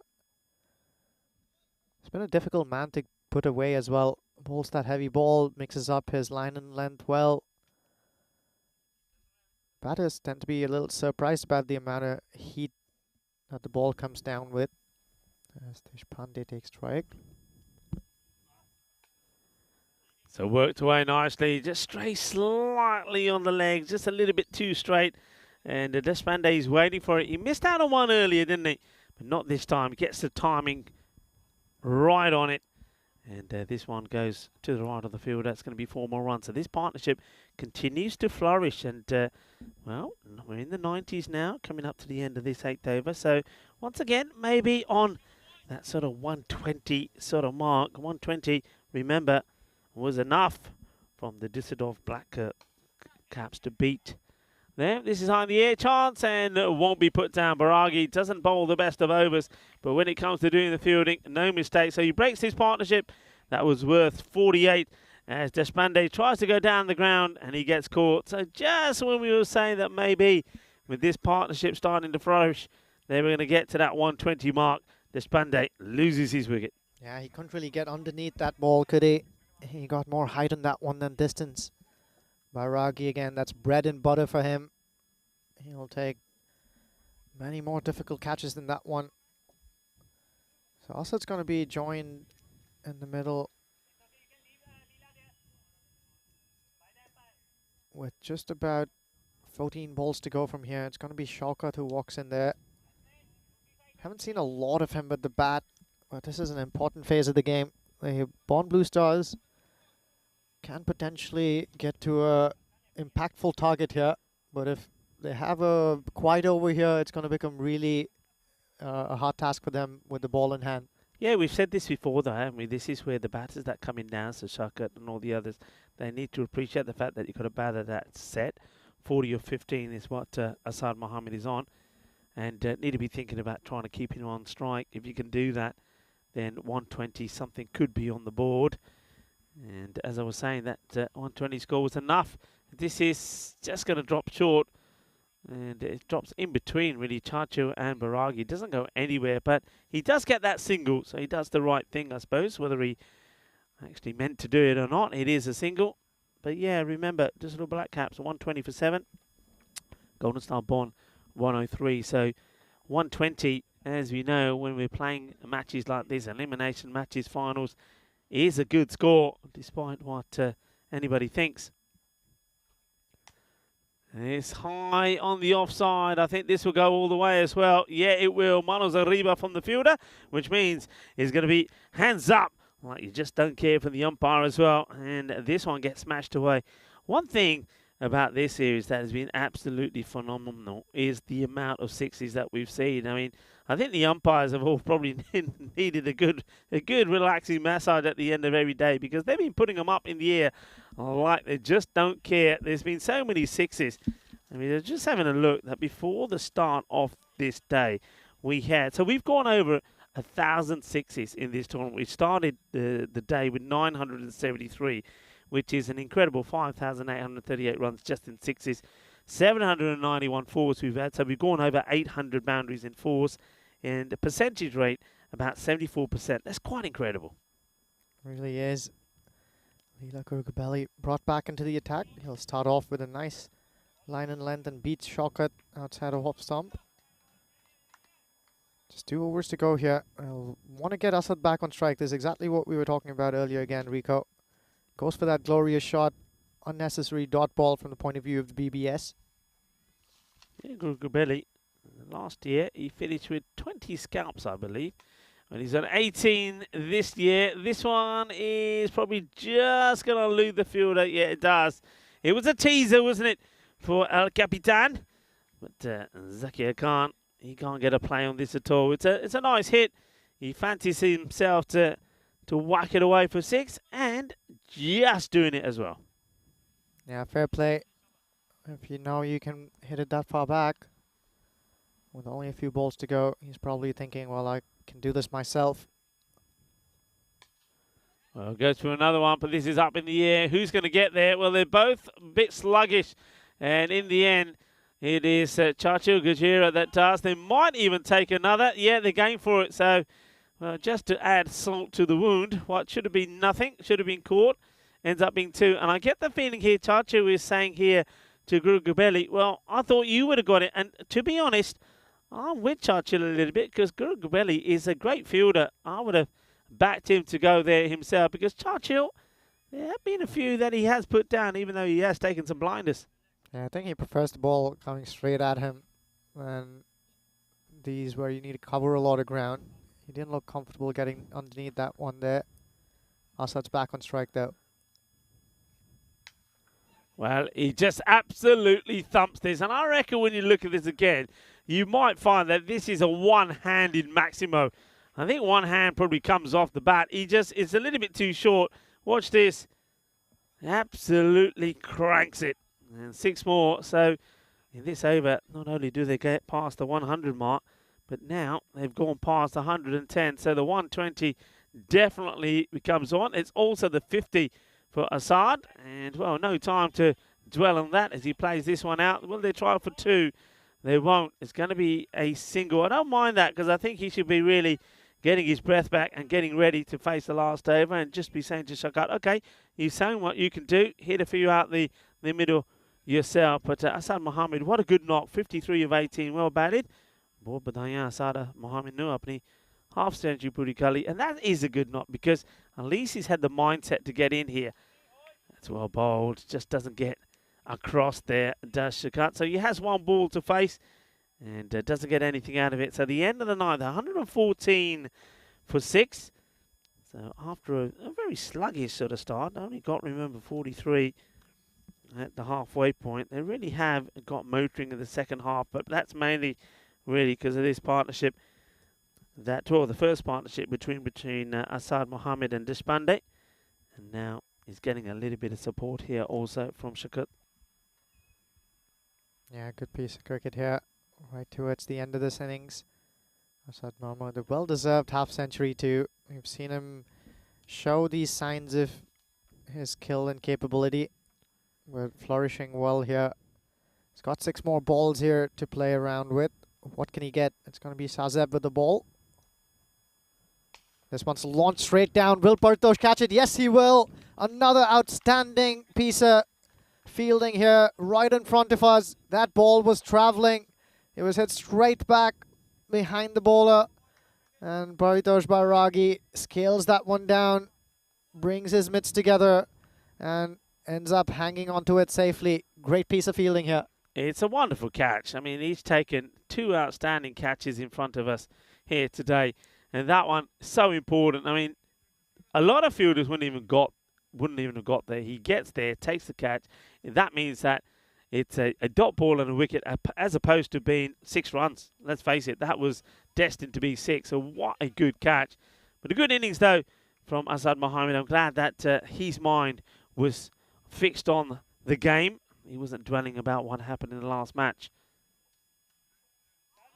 Dot ball here now. So Zeb, first 2 balls of this, the 10th over, have been dots. So it should be getting to that 120, but they're having a little bit of a blip here now.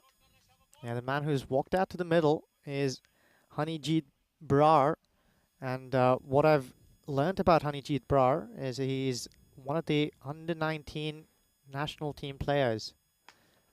So he's only going on 16, turning 17 or thereabouts. Clearly a lot of talent on display there. Yeah, well, he's getting his opportunity here. I'm happy to see that. I'm glad to see it. I'm glad to see that the youngsters are getting an opportunity as well. Left-handed shortcut on strike. Shazeb has bowled a very tidy last over so far, halfway through it. Well, just as I say that, he sprays this one down the leg side. Yeah, well, happens a lot, doesn't it? And, yeah, he just hasn't been able to adjust to the left-hander.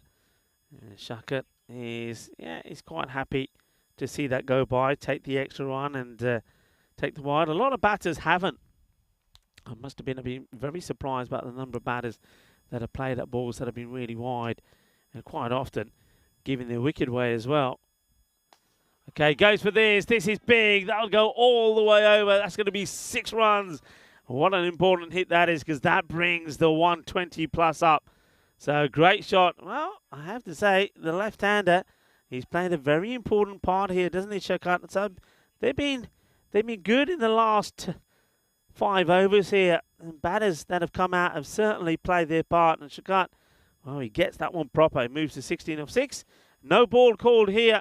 Now, I wonder if he had the opportunity to think about this again, he would have decided not to go for it. I think this is the sideline here. Let's see. Yeah, definitely very good call from the umpire. The umpire's been absolutely spot on here today. Nothing is getting past them. So good call. Free hit coming up. Yeah, I was watching that back foot there in the last few deliveries. He was getting agonizingly close to cutting it. Excellent umpiring, as you said. Oh, Honeyjeet Brar misses out on it. But the good news is that it's a pretty high delivery. The buys have been signalled. I think we may just get a chance just to look at the height on this. I don't think it's going to be a big issue, but, well, I say that. You get a chance to see that again here. So, yeah, no ball has been called. Well done, thank you. So, good work there from Spring Productions there. It's, the likes of Helena Elvira and also Marta Maria. Well, we got the girls with us on today, and they've been on the ball, spot on. So free hit coming up. This could be, well, this could be 130 territory now. He hits it pretty well. They've got to run hard here. I think you've got to turn and go. And you can see that one of the batters, and Hanijit Brar, was prepared to sacrifice his wicket for the cause. And credit to him for that. I don't know why Shakat is not thinking the same, because he's the one who would have been running to the safe end. You can look at that. Hanijit goes and then he runs back. So he was prepared to take and lose his wicket to get Shakat on strike. Last ball of the innings, 127. And, they will run. They'll take the single. So it will finish with 128. 128 for 7. So that's not a bad response, is it? When you think where they were at the halfway point, they were around about the 40 mark, 43, I believe it was. That means they've got 85 of the last 5 overs. You're set for that. Yeah, excellent recovery there after that incredibly good start from the Born Golden Stars. And the Blue Stars have also mustered a comeback. They said we still got some fight left in us. And runs on the boat, Rico. Here are some scenes from earlier on. It was us as Memo that really got going and got them through that difficult phase. Lots of big shots off of his bat. The bowling was really good. Harsha Parupalli with the new ball there at the top. 2 wickets for 15 runs. In a game like this, that's gold dust. Yeah, Harsha, he has bowled very well today. He's really stepped it up. They've been one of the pick of the bowlers of the day, really, of the finals day here at Krefeld. Gurwinder takes another catch. Speaking of catching has been pretty good as well. This was hoisted high up in the air. What a nice catch that was from Harsha. Harsha's taken, I think, 2 or 3 catches in this one. But watch out for Baragi as well. He's taken another absolute sizzler as well. It's a nice little partnerships there towards the end. First one between Asad Mohammed and Deshpande. And then Asad and Shakat also put a good partnership together, which helps them get the 85 of the last 5. Gives them, like you said, puts scores on the board. Well, that was a straightforward, easy one for Paritosh Baragi. That was after he's quite an expensive over. But then there was this. I mean, that was just outstanding. It was, well, it was like it came out of a rocket launcher. But Baragi was able to take the catch. And then we saw some really nice shots again from Shakat there. So manages to get the runs on the board.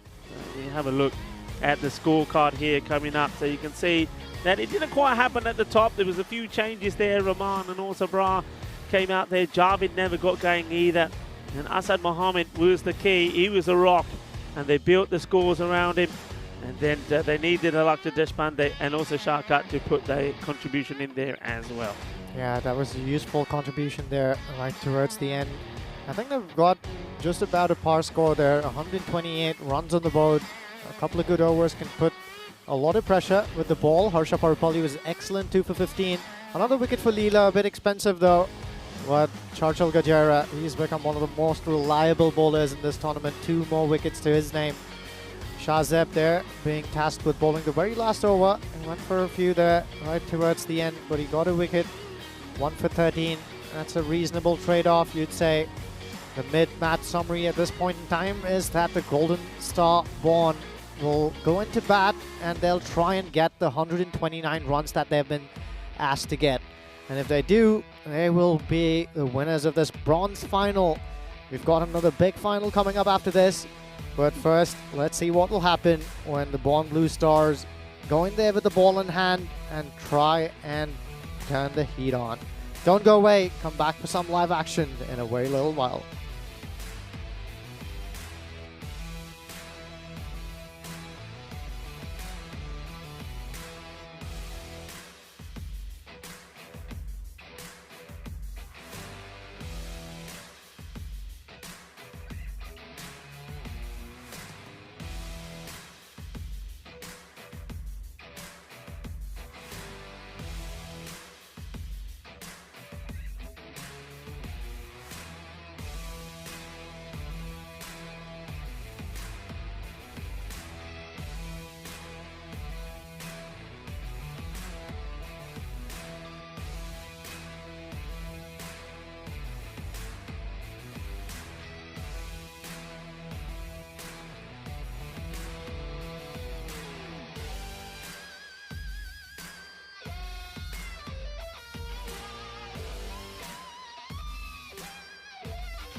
Welcome back again as we see the bronze final going underway here.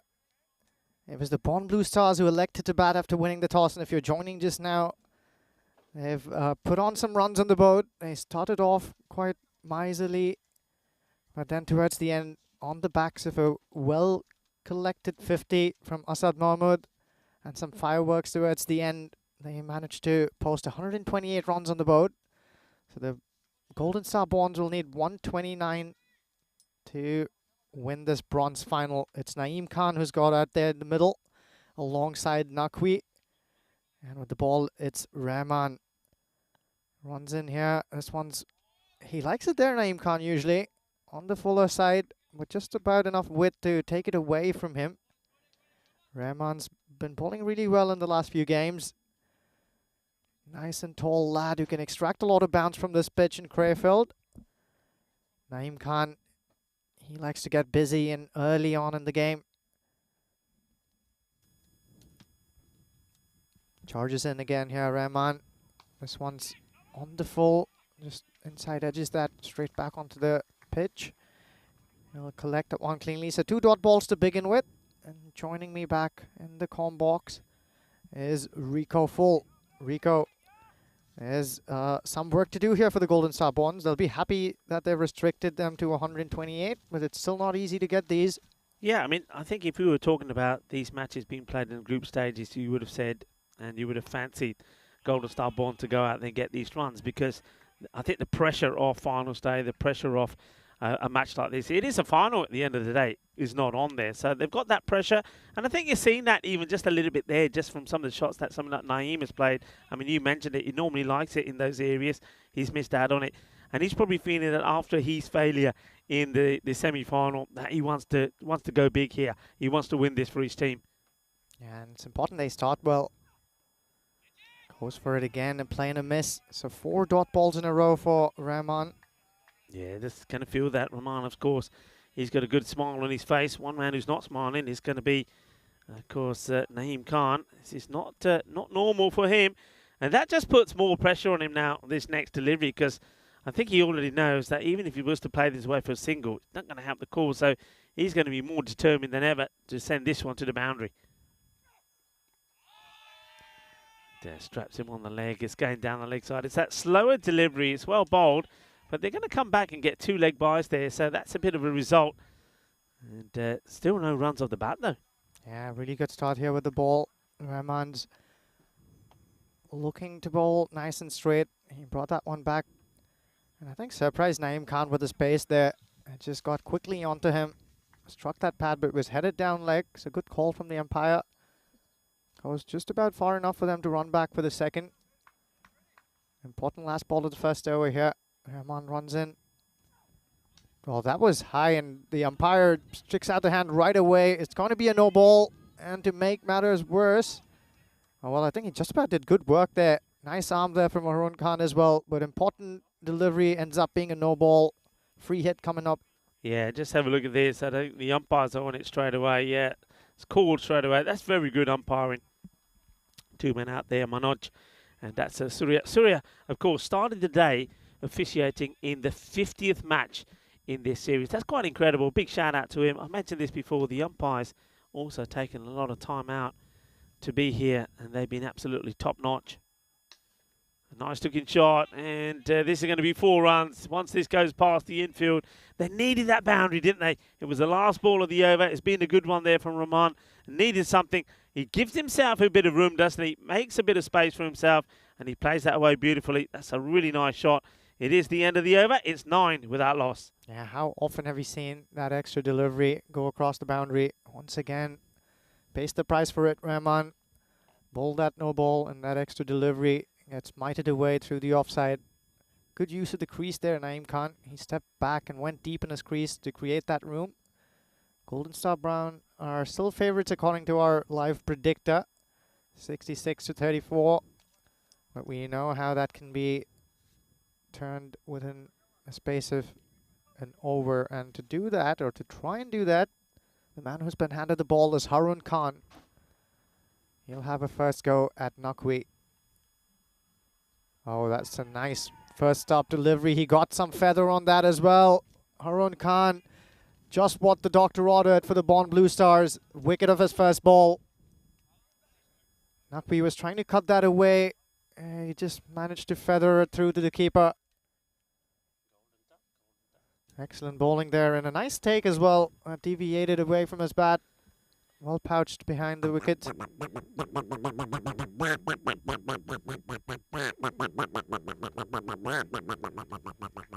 Going to be another golden Ujwal, and well, Derek is probably happy to get out there and have a bit of a stroll. I think he's going to be very happy to get back in the pond again because it's very hot out there.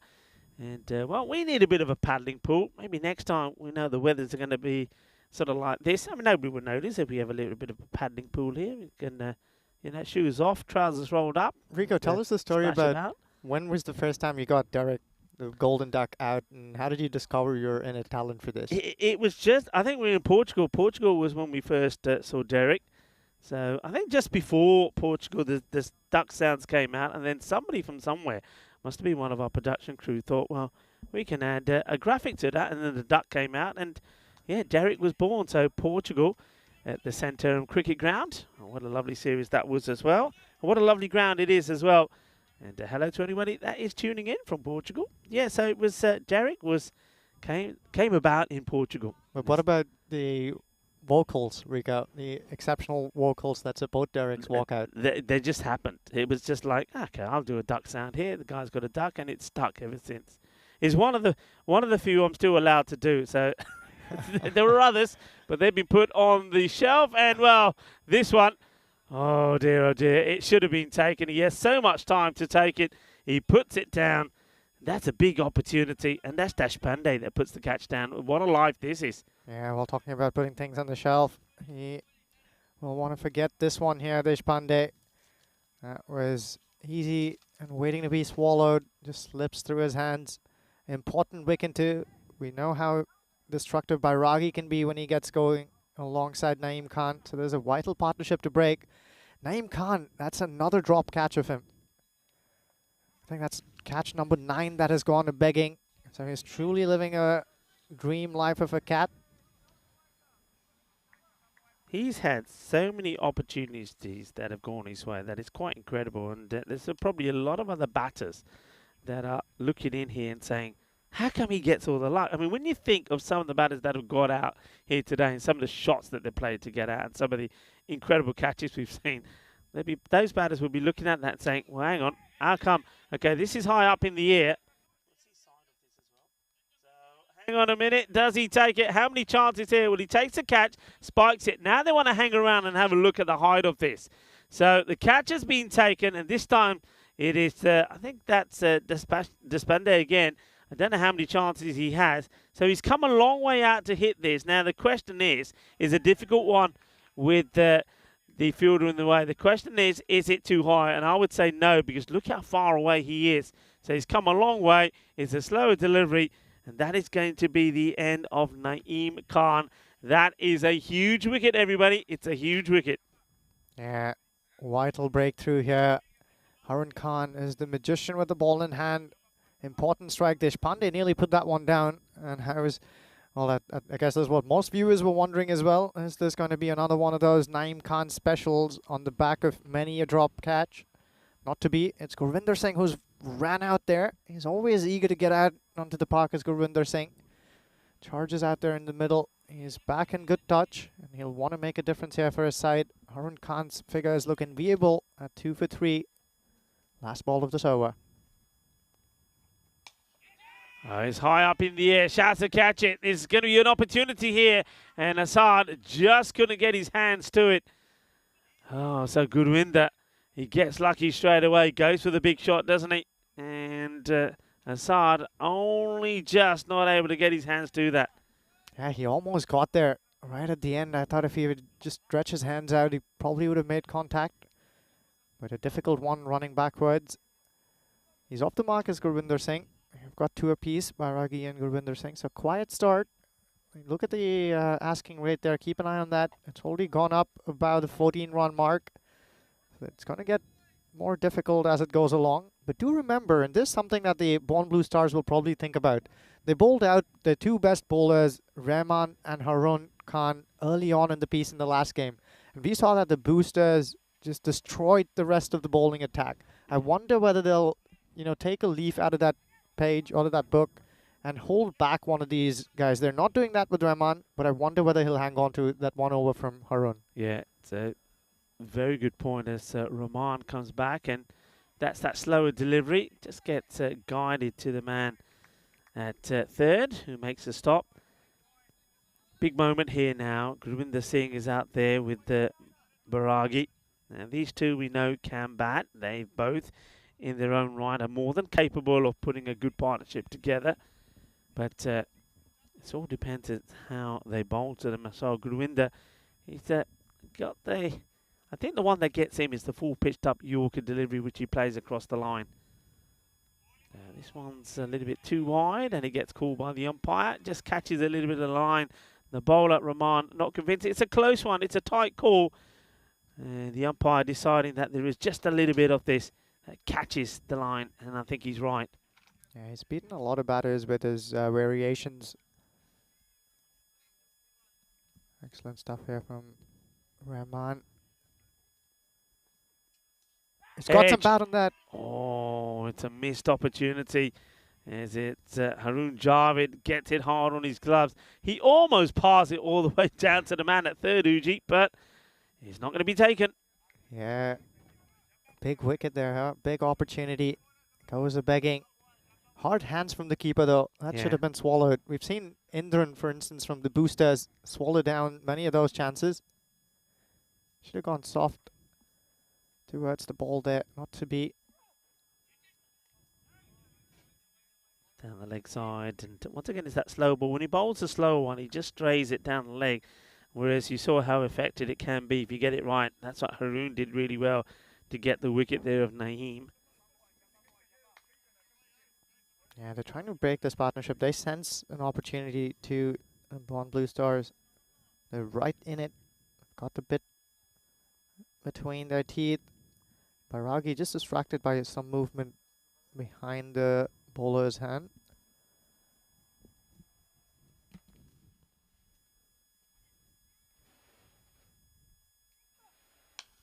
Firmly struck, and this is going to be 4 runs. Cuatro carreras. Thank you very much. A little bit too short, and it gets hammered away. So Rahman just drags this one down a little, doesn't he? And it's right in the slot. And Baragi says, thank you very much. So smashes that away. Partnerships, partnerships, partnerships. That's what you've got to think about here. I mean, remember, we know that there's still more batting to come. Atta, he's they've opted to make a change here. Atta normally would have come out by now, so he hasn't. Short, and it's a spicy delivery. Batter gets bat onto it. He takes this right off his face, doesn't he? That's a sharp delivery. Yeah, he was hurried into that shot, wasn't he? Yeah, big time hurried into it. Just watch this. It's a short one. If you're going to bowl short, have it right straight into the body of the batter. And that's what he does there. So quick, fast delivery. Right, Gurvinder back, remember, has given a chance. Yeah, I'm just saying, you still got Atta that can come in. You can play a bit of a role here. Don't forget, you still got Chacho Gajera as well. So they have got the batting. Shot. That one will go all the way. That's 6 runs. There was a big grunt there after disguising the slow ball. It didn't work. He got the width that he wanted this time, Gurvinder. There you go. And he absolutely lasers it. 6 runs. Excellent timing as well on that one. He's looking good as Gurvinder. I think he was telling us as well the other day, he feels he was very unlucky with the way he was getting out. A couple of run-outs in the later stages of the tournament. He's coming good here. Yeah, he made 52, didn't he, yesterday in the match against the Boosters. Ended up, of course, not on the winning side, but still batted well. And then he loses his shape on this one. And that's the thing, I think, with Gurvinder. That's where maybe he's a little bit different to maybe the likes of the Jamshad Khan, even and Naeem Khan, perhaps. He loses his shape a little bit too much. So he's got to back himself in the shots that he plays. And those that are not his shot, maybe it's that one there. maybe just be happy to take the single, just clip it round the corner and take a single. 29 of the power play, 29 compared to 32, so there's not too much in it, but that was a far better over, 15 coming from it. Yeah, definitely not too much in it at this stage of the game. But do remember that the Bond Blue Stars did mighty well in the last few overs. With Gajera and Atar Shahzad still in the shed. The Golden Star Bond will be thinking to try and take this deep, but without too much to do for them. They've fallen short before with having too much to do in the end. Asad Mahmoud has been brought into the attack. He's also had another good day with the ball in hand here. Asad, can he bring that back into play here in this bronze final? He's going to bowl to Bairagi, who launches this one behind square. I think that was one bouncing over the ropes there. Onto it in a flash. The difference between this and the other short ball he faced a little while ago from Rahman is the amount of heat on it. Rahman, clearly the quicker bowler, got that one to snake up towards Bairagi's throat. This one just sat up beautifully for him to slay through the leg side. Bairagi doesn't need a second invitation, so expensive start off the very first ball. This is driven into the offside for a single.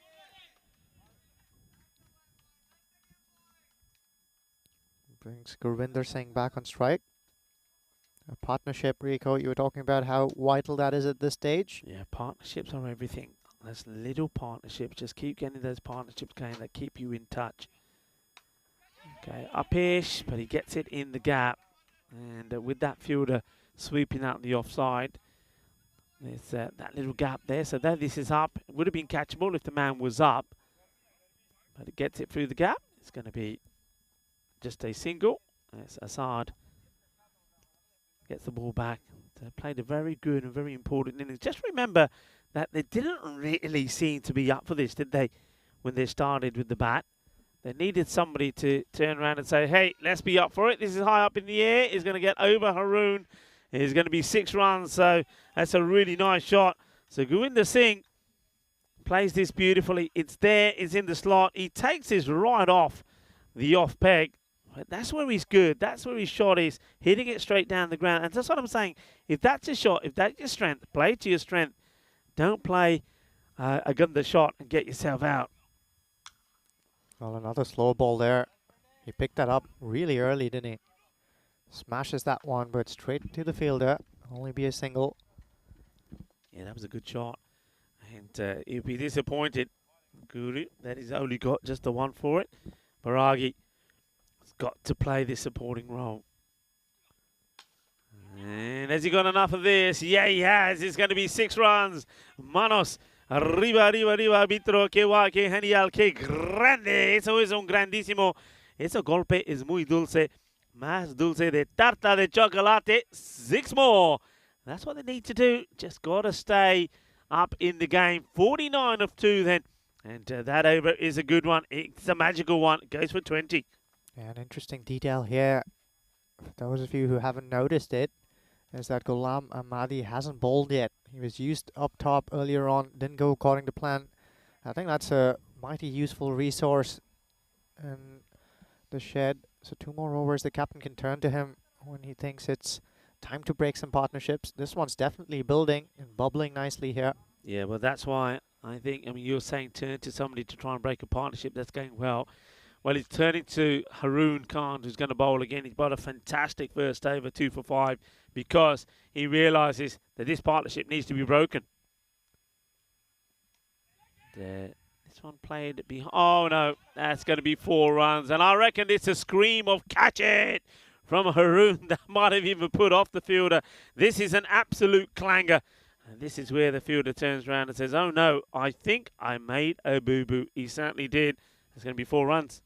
Yeah, that shriek was followed up with another one in frustration from Haroon. Asked him to catch it, but he certainly didn't expect his fielder to let it slip. He's not too happy. Gurvinder Singh will take those runs. Doesn't matter how they come.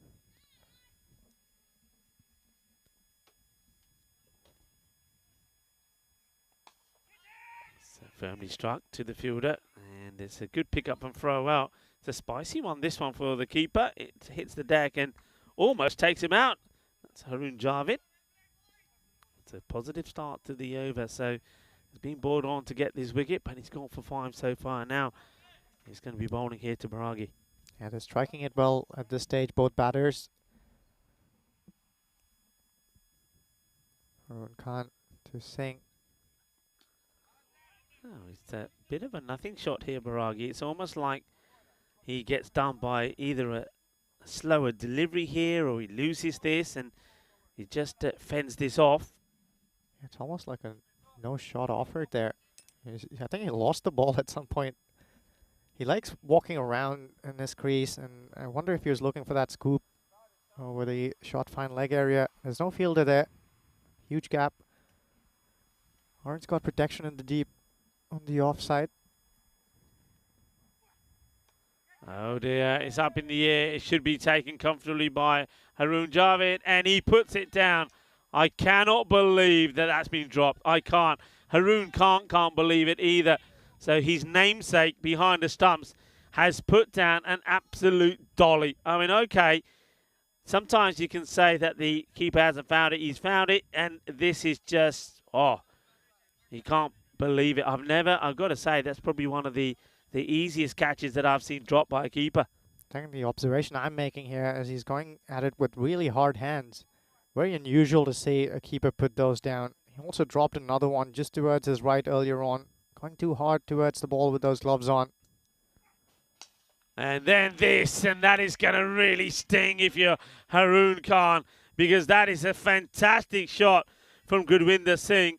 It's in his slot, and that's what I've been saying. When you get the ball in your slot, play your shots. When it's not quite there, when they try and tuck him up, and he's not the best maybe at pulling or hooking, just be happy just to play it away and take a single. They're up for this now, and, well, they're keeping that rate around about the 13 mark. Ball to go in this. And he plays it down in the off-field. Just take a single, but that's fine. And that's what I'm talking about. When it's there, take it. When it's not, just take the single. It is the end of the over. The score 62 for 2. And, of course, the big talking point there is that both these batters have been dropped. Singh was dropped on 2. Baragi, we saw him drop by an absolute sitter there by Haroon Javid. Javid dropping them both. This is some of the places that we've been, and of course, it's far from over. We'll carry on here in Krefeld until the end of Sunday night. On Monday, we'll start in Italy, Rome, with Vinny Sandy and Corey Ruckers. We'll talk you through that.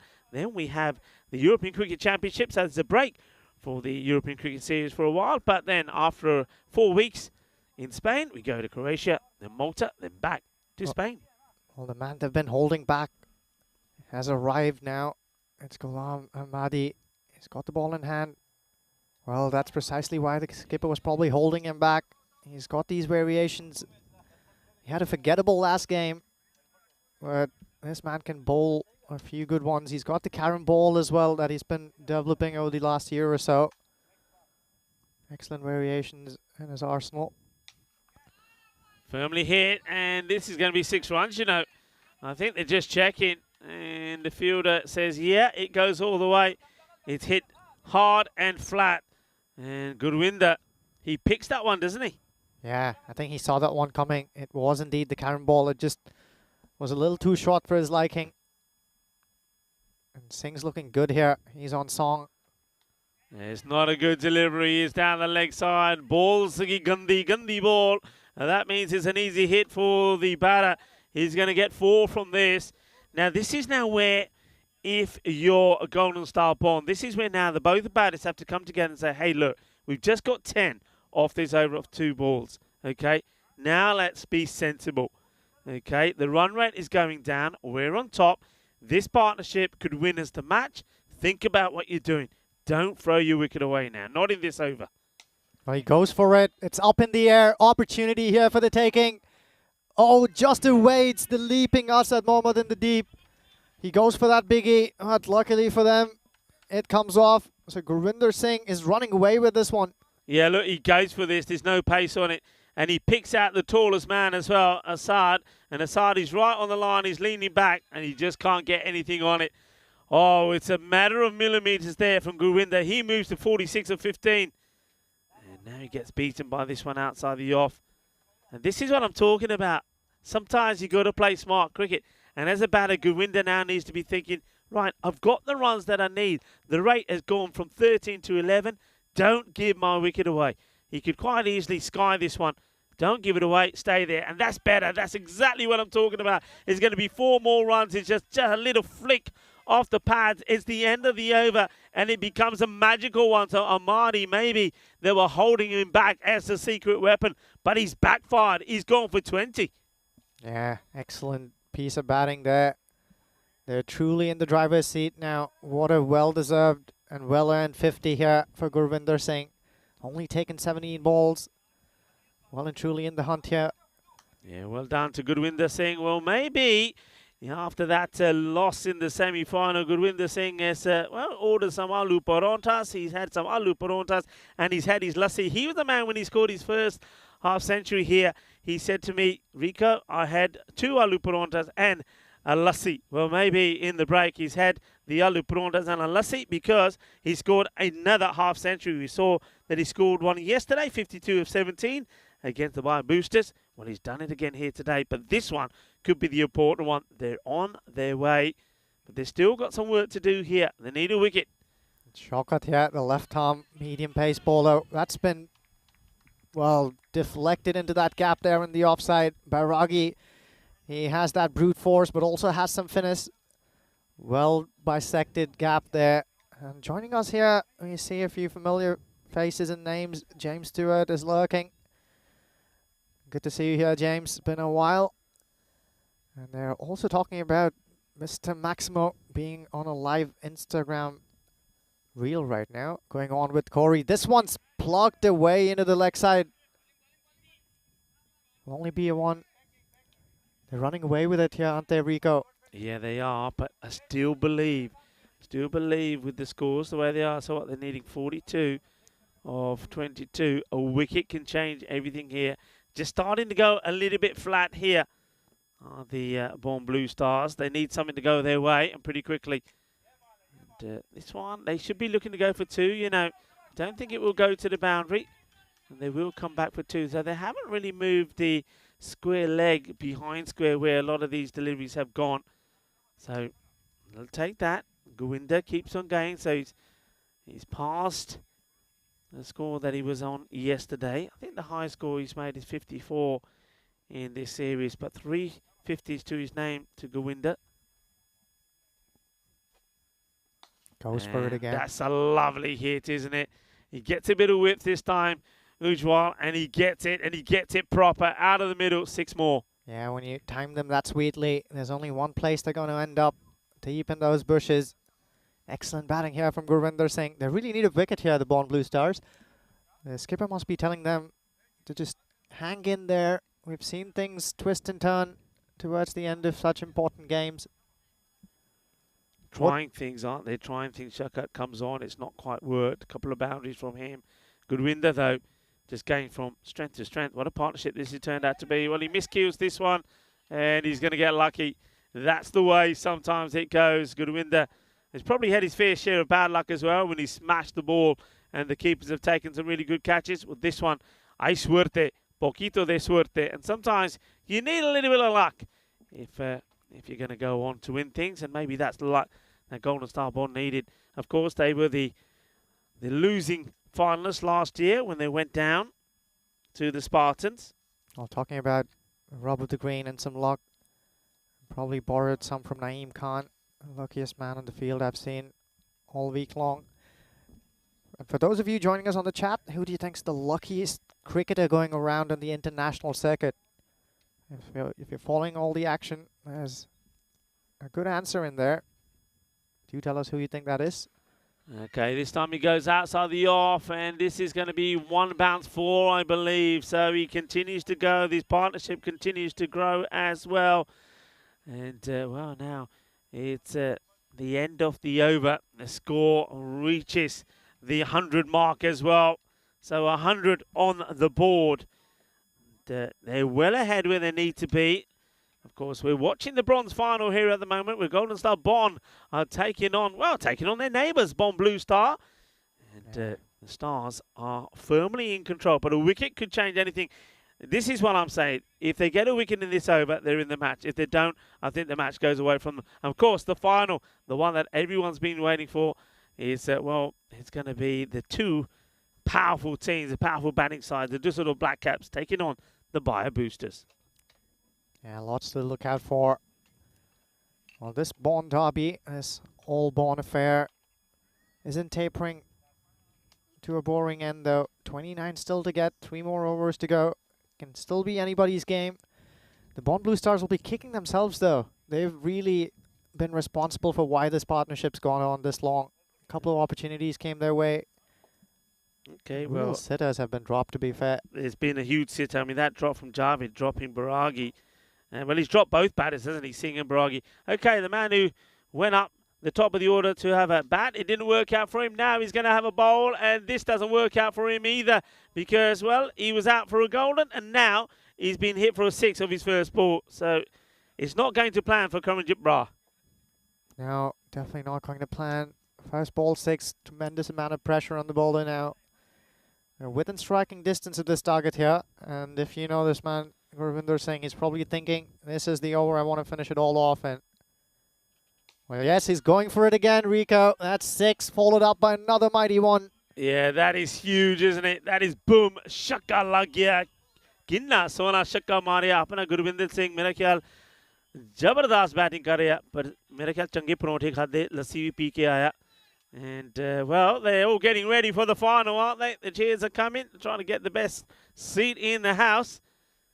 At 112 for 2, just needing 17 of 16. And this one is going to be 4 more, as Gurvinder Singh is really turning on the style. Yeah, for the first time in the chase, Rico, it's less than a runner ball. They have also gotten past the 100-run partnership. 34 balls is all they took. Excellent cricket here.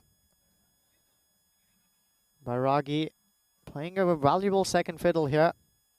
But Gurvinder Singh's the man all the chat is about. Strikes that one beautifully again. Straight to the fielder though. They wanted second, but I don't think they're going to get there. That's gone quickly to the likes of Asad Mahmood, who's ready to fire it in if the batters do try and take the second. They were interested. It was a good decision not to. Partnership continues, 105. 12 needed of just 14 deliveries. It's been hit well. The fielder has taken a very good catch. Well, that's a sensational grab. So I did say that if they're going to stay in this contest, they need a wicket in this one. Well, they get that wicket. Is the important one.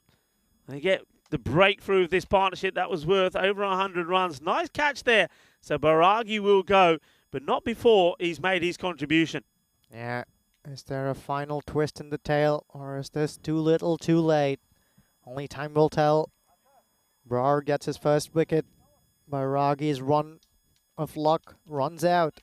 It's a good catch, isn't it, from Rahman? So once again, he's proving that he's had a good day.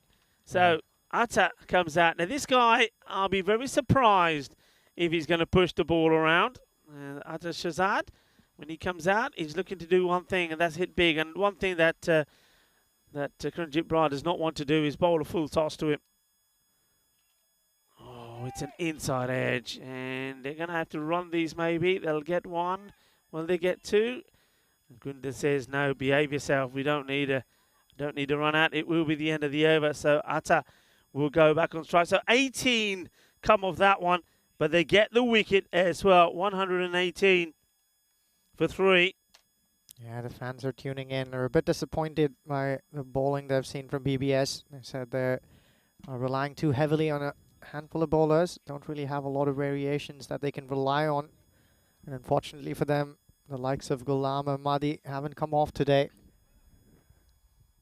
Asad Mahmood, he started bowling spin off late. I wonder if there's a shoulder-related issue that's induced this change in his preferred bowling.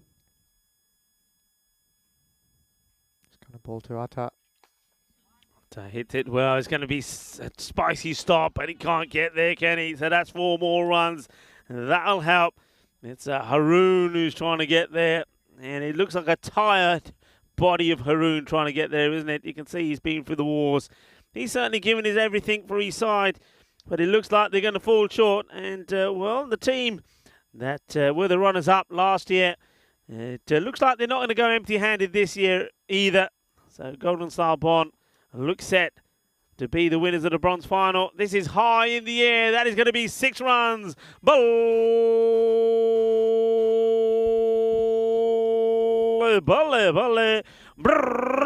And just with that one, they will level the scores. Scores are tied. And it looks like that Bond Blue Star, the winners of 2021, are going to get beaten here by last year's finalists in the bronze final, Golden Star Bond. And that will probably be it, because I'm sure that's a wide. So that is it. That is the match. It's done and dusted. They're asking the question about the run out. It doesn't matter. It does not matter. As soon as this is given a run, it is done. So even if he was out of his crease there, it would not have mattered. The run goes on the board. It is done and dusted. So congratulations to the winners of the bronze final. It will be a Golden Star Bond that have won it, and they do it. And they do it in style, don't they? They do it with, well, by my calculations, a good 10 balls to go. And to be fair, Rico, my assessment is that the better team has won. They've been putting up a better all-round show, the Golden Star Bond. So in this all-Bond affair, in this Bond derby, the one that stands up and will win this bronze final is the team that's in purple and gold. Well deserved to. And the teams have played in great spirits. They are also familiar with each other.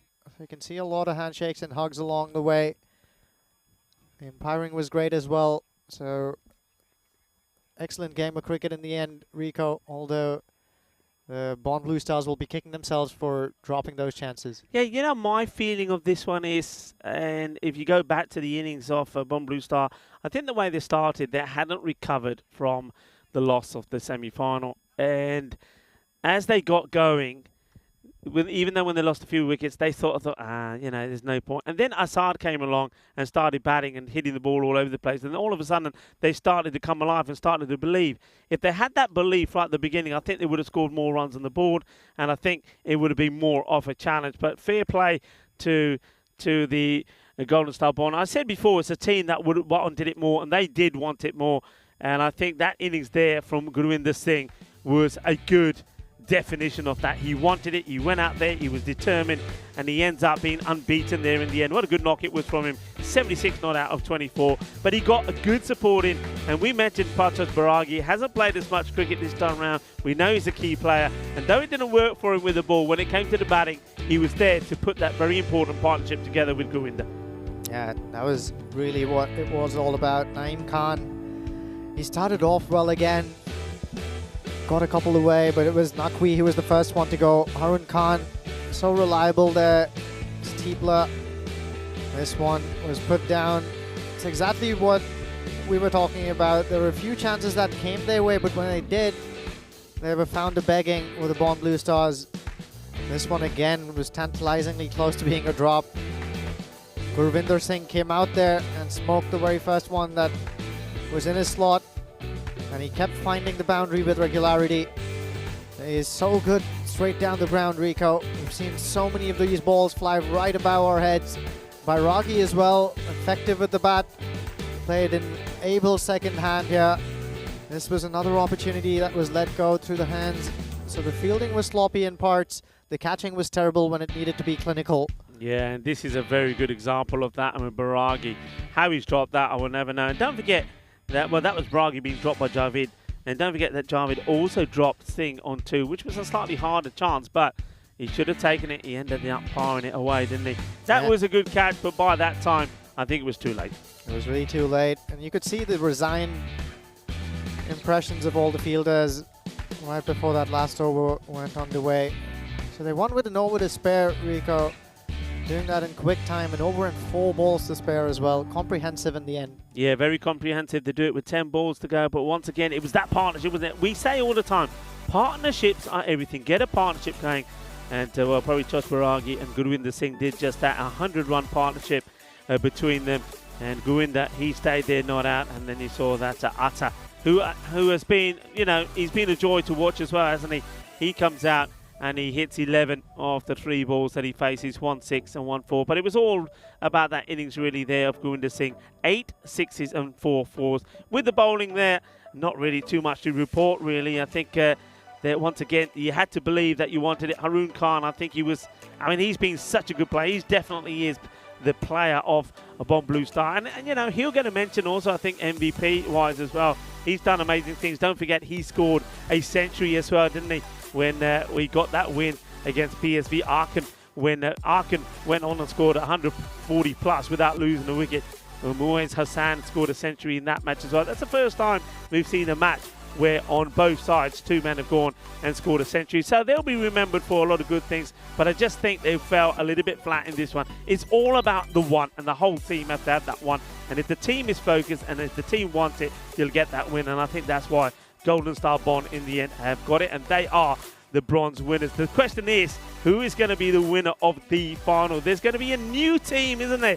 A new team that is going to have their name on that trophy. There's going to be new champions here in Krefeld. That final coming up in 22 minutes time. And Dusseldorf Black Caps taking on the Bayer Boosters. And Ujo, I think we're once again going to have a high scoring final. It's going to be a cracker, Rico. I can't wait for it to get underway. Well, join us, myself and Ajwa, when we return. And you can see there, the countdown is on to the final. We'll be here in around about 22 minutes time to talk you through the first ball.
Hello cricket lovers, and it's time for the final where we have the Black Caps taking on the Boosters. Which one of the two teams will go home with this magnificent trophy? You're watching the European Cricket Series here in Germany, Krefeld, and it's time for the final.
Hello and welcome back. Well, this is the moment that we've all been waiting for. It is the time for the final. The Düsseldorf Black Caps are taking on the Bayer Boosters. The Boosters have been in incredible form. Batters have been scoring runs all over the place, whether they're batting at the top end of the order or the lower end of the order. And we know all about the Düsseldorf Black Caps. They're a team that have joined the 200 club in this series. Remember the likes of Jamshed Khan, he scored the fastest 100 on the European Cricket Network as well. But which team will perform when it matters? Let's join the two captains in the middle for the all-important coin toss. The Boosters to call. Tail. Tails is the call. Heads it is. We're going to bat first. They're going to bet. The news from the middle is that the Black Caps have won the toss and they're batting. This is all tactical for me, is to make sure that the Boosters don't go out here and score runs quickly. But remember the Black Caps themselves, they've got the likes of Jamshed Khan out there. I think he's going to be key. You also got Mehta out there. He's been sensational. And then with the board, you've got various options as well. But just keep an eye on Ahmedzai as well. The Boosters, they've just been incredible. Somebody has come out there and scored runs all the time. Vessi Curran could be the key in this one. I think Indran has been very key as well. But let's remember what they did in the last match when the top order didn't perform. Ashok came out there and Prabha, both men scored half centuries and put a 100 partnership together. This one could go anyway, but there's going to be a new champion. Who's going to get their hands on this one? Well, we'll have to wait and see. I know one man that's very excited for the start of this one. He's in the commentary box. Ujwa, over to you for the start of the final. Hello and welcome again. Thank you there, Rico. Look sprightly and brilliant there with that bright trophy in his hands. And this is what they're all playing for. It's the Düsseldorf Black Caps that have won the toss and have elected to bat up against these Bayer Boosters. Now, I don't need to read down the list of these names. We're all familiar with them at this stage. Lots of match winners in both ranks. Vasikaran and many of these blokes here who have taken the field are live wires. But as are these two openers who've gone out there to bat for the Black Caps. Look at those numbers that they've gathered through the course of this ECS tournament here in Krefeld. Going on 500 runs. Jamshed Khan, Udit Mehta has been good as well, as is Ahmedzai. He went cheaply in the last game. He'll want to make amends before the first ball is bowled. The Bayer Boosters start as favourites.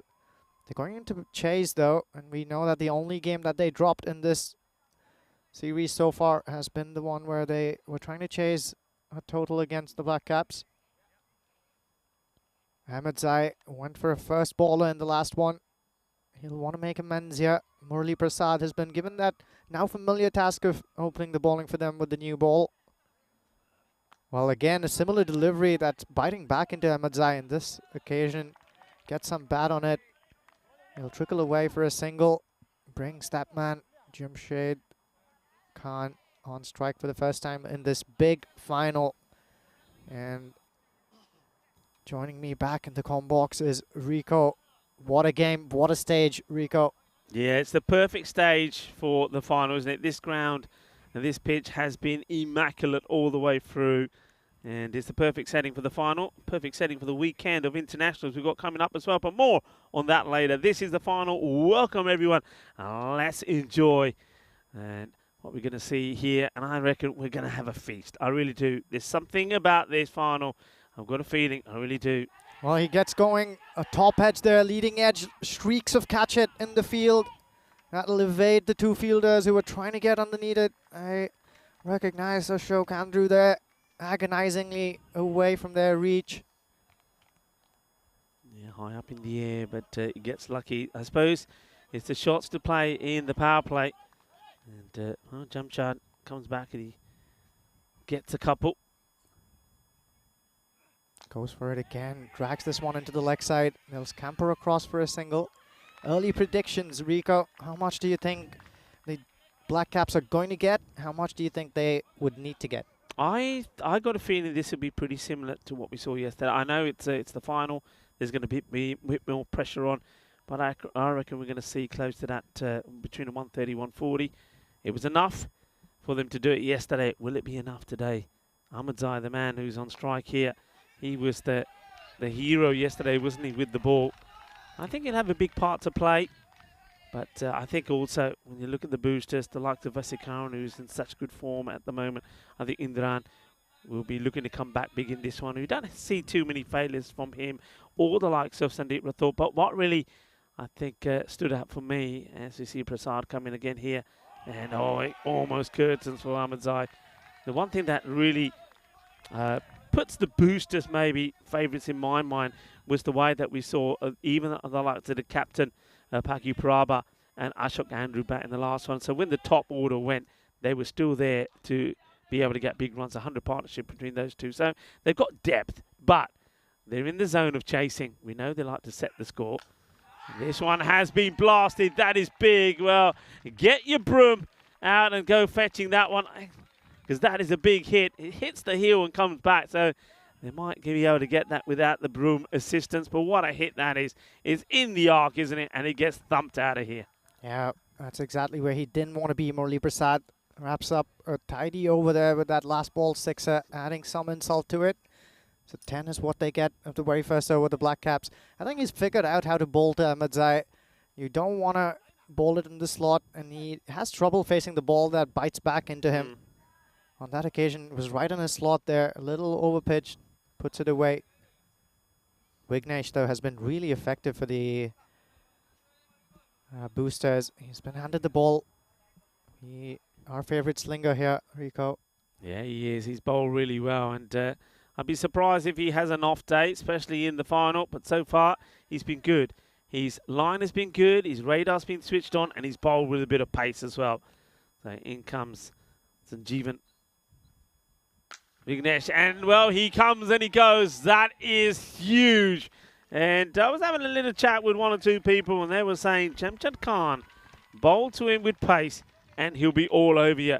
Well, maybe that is the case, because, well, that's not too bad a delivery. It's a ball that many about it have had trouble with, but not Jamshad Khan. He smashes his first big six of this innings. Yeah. How many sixes is that now for him? Well, he's going close to the 65 mark, if I'm not mistaken. Definitely close to the 60. Well, it's bread and butter for him if you put it there. And look at how still his head is when he's playing these mighty shots. And that's also sensible. Like this time round is not on. Oh, well, he gets one on the Jaxie here. So fielder comes in and has a shy. And it is the captain. And picks this up. Does Prabha. And has a shy. And he wears it. He cops it. There we go. So just trying to soften him up in more ways than one, maybe, Prabha. Yeah, this is going to be fun. Ahmadzai, Vignesh. That's a nice contest right there if you're looking for one. He's got a lot of protection in the field in the offside inside the circle. One man deep has been moved a little square. Now he's being brought back into the circle. It's third man's deep, and he's got a long on. So well picked by the skipper, because he can only have two outside the circle. Would have been a no ball otherwise. Places out, straight to the fielder, makes no mistakes. And it's a dot ball. And you see the shades there. Well, the shades are going to have to be out at this time of the day. As the sun, I mean, not quite yet. I reckon by the second innings, the sun will start to come round and start to play a part. He lifts this up. There is going to be one bounce and to the boundary. I'm quite surprised that that has been left vacant. I'm expecting to see a fielder there when this is hit. And I don't understand why I don't, because you're bowling to a left-hander. Ahmadzai likes to go that way. Now, they keep him out there. I wonder if that was an error, because you'd have to have a man out there to jump shot. That's where he hits the ball. I'm in absolute agreement with that, Rico. And in fact, I'm also not too pleased with the change in field they've made. I think Wasikaran, who was at long gone, deserves to be there. I'd bring up the third man if I were the bowler. Okay, high up in the air, big moment. Vignesh looks like he has to try and take it himself. And he's dropped it, but oh, it's a team catch. Oh, how about this? Well, it's Vignesh just pops it up in the air, and as calm and cool as you like is the fielder that comes in and says, yeah, I'll take that one handedly. I think that's probably Ashok, isn't it? Well, what a catch. Take a look at Vignesh over here. I think when he got right underneath that ball, his legs began to shake a little bit. He did a little thriller there, impressing Michael Jackson. Look at that go. He was trembling underneath that high ball there. But cool as a cucumber, he's got his teammate to stick a hand out and cling on to that important first wicket. Ahmadzai goes again cheaply. Well, it's Dinesh that takes the catch in the end. So, well, that's a nice moment for Raja Kulasingham. Sometimes little things like this can make a difference, can't they? I mean, it pops out of his hands. It looks like he's getting away from him. And there is Raja Kulasingham and says, as cool, as calmly as you like, don't worry, bud, I got this. And that's the first wicket. So after maybe a bit of an error in the field, the Ahmadzai will go for 11 of 7. Yes, an early inroad again. This sort of Black Caps don't bat as deep as the boosters do. This one's nicely struck through the offside. He'll find the gap. We've seen that relentlessly from Udit Mehta. He loves that offside. He's also got a great eye there. Times that one to perfection. Finds the gap as well. A nice shot played. Feeling the cautious. The good deep jogger lag here. And a good bit of timing. And just using once again the pace there of Vignesh. So that's one thing that to note there. It's one thing when coaches are looking at their teams. They always analyse when the boundaries are hit. And one thing they're trying to avoid is the boundary of the last over. Well, both overs have seen a boundary off the last ball. It is 25 for 1 after 2. Vignesh's over goes for 15. Yeah, good stuff here from the Black Caps to overcome that loss of wicket. We've seen this. People have been good to get on with it at the fall of wickets as well, just as Udit Mehta struck that on the way. Good delivery, good heavy ball there, bowled by Prasad. Prasad, of course, a man who's... Now, I had a chat with Prasad because he got one that was smashed back to him, if you remember. And when I spoke to him, he did say to me, he said, as soon as the day's over, I've got to go to casualty to get it checked, because he said, I can't bend the hand, it really hurts. So I said, well, how are you bowling? And he said, well, it's the final. I've got to do it. I've got to do it for my team.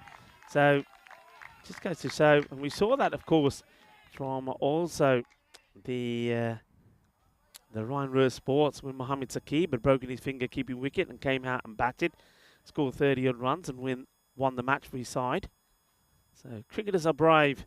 Up in the air, nobody there. That is going to be 6 runs. It's effortless, really, from Jamshad Khan. That's just how talented this guy is. And he manages to find a way to hit boundaries and all around the field as well. That's why he's so dangerous. Yeah, look at how he waited for that ball as well. He picked that slow one up in a flash, waited for it nicely, and smoked it over the offside. There's been a nice bit of crowd that's gathered as well to cling on to this action. It's the final game. Let's see if we can get a camera to pan there at some point during this over. Yeah, there's a lot of support there. I know that normally they have a bit of grub over there as well. Slower delivery, but it doesn't matter. This will go all the way as well. Balle,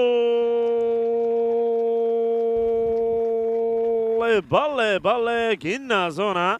Shaka lagya. Asi me gusta. Boom. Shaka time. Yeah, I think this is good for the game. I really do want to see these Black Caps post a mighty total, because we do know the boosters boast a majestic amount of depth in their batting. It'll make for a cracker of a chase later on today. And shots to catch it, but there's nobody there. We're in the power play.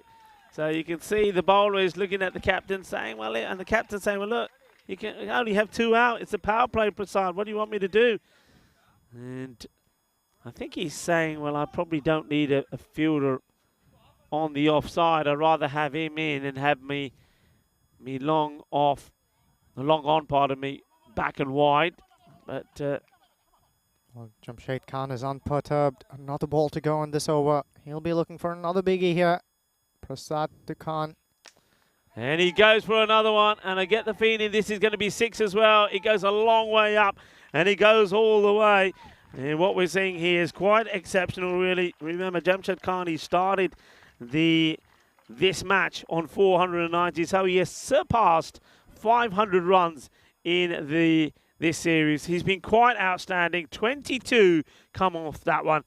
I don't think that's the first magical over that we're going to see in this contest. No, not if they keep going this way. They've built a little bit of a staircase there. 10, 15 and 22. They've only seen the loss of Ahmedzai. Man has been brought into the attack now. Has been quite effective with the ball in hand in the last few games. And Udit Mehta only faced that first ball. He'll want to keep going. Great guns. It's Thivakaran who's been handed the ball. Do keep an eye on Vasikaran, who's just moved a little straighter right in front of us here. I think they want to set him up and make him play straight to these two fielders. Yeah, the field, of course, now can be spread. So we'll talk about that field here in a moment now. So you have basically square leg, a wide long on, a very straight long off, and then you have a fielder there in the extra cover boundary as well, and then a wide third. So that's the field that we have as Thivakaran comes on to bowl and gets this one through. They're asking the question. The umpire says no. Well, the bowler and Indran are up and about. They want it. I'll tell you what, I haven't seen them all charge towards the wicket in unison as much as they did on that occasion. I think there's just caught something along the way, nothing to do with the bat though. Yeah, there's no bat on this because the ball is, if you look at this, the ball goes through the bat and pad. So if anything is caught a bit of the side, yeah, catches the side of the leg. Great decision from the umpire. And a lot of people you saw there tuning in, that's not the best of deliveries. It goes down the leg side and he gets lucky here. That's the bowler. I don't know if there's a little bit of a chin wag there between the batter and the bowler. Is it getting spicy again? Well, and that's the support talking about. A fair bit of gathering there to come and see this final. Lots of people, fans and family. Gone, and that will go all the way. Manos arriba, arbitro, porque eso es 6 carreras. That is sweet. Out of the middle of that bat. Sweeter than the bowl of Glab Jambu. Well, what a hit this is. Sensational hitting. Made use of his feet, then he walked down the track. He was sticking there on his crease the last 2 balls. On this occasion, went straight down. Goes again, and he gets too much of this as well. This goes all the way over. And he's not trying to, that's the beauty here. He's not trying to thump this, is he, Udit Mehta? He's just using his timing. So 2 boundaries for him. The 50 comes up in this over as well. And they're racing along at the moment. They make it look so easy, don't they? If those of you who are watching this game and haven't ever really gotten out there in the middle, you're wondering how easy or difficult this is, believe me, it's the quality of the bats and the brilliance of the batters that's doing this. This time is played out into the mid-wicket area. Fielder does well. So manages that really well. That is, of course, Thinesh Rajagulasingham, who, of course, was the man who got the lucky break for this side to get Ahmedzai out after Vignesh saw the ball pop out of his hands. Well, looks like somebody needs a new bat. I don't know why, because they seem to be going pretty well at the moment. But it looks like Jamshad has broken his, so he has a new tool to use. The commentator's curse strikes again, Rico. I was just saying quality of the bat. Apparently one needs replacement. Yeah, but now even the bats are in danger. Okay, let's see how this works. Is this going to break the concentration of Jamshad Khan? No, because he attacks him with a short ball, and Jamshad is ready for it, and it's 4 more. It's not the worst of deliveries, but this guy he's just on a heater at the moment. Let's have a look at this. He just says, nah, I'm not shying away from it. He says, if it's there, I'm going to have it. And he has it. And that's not a bad short delivery. It was right at him as well. So look at that. He's going upwards pretty quickly, pretty steeply. 64 on the board at the end of 4 overs. Well, that's going up like something that'll never come down. Age. These batters are looking good with every minute that they're spending there at the crease. Udit Mehta is catching up with Jamshed Khan.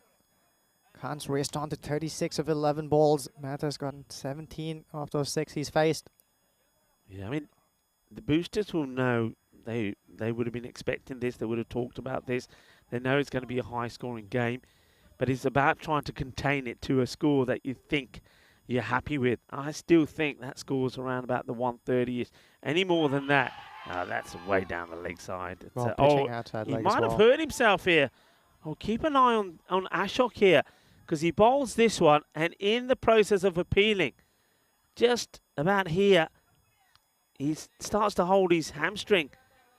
So well, that could be a bit of a concern as he walks back to his mark. Don't forget, he put in a fantastic player of the match performance in the win in the semi-final. He was quite amazing. 57 and not out of 16, and then also took 3 for 12. Down the leg side, not a good delivery.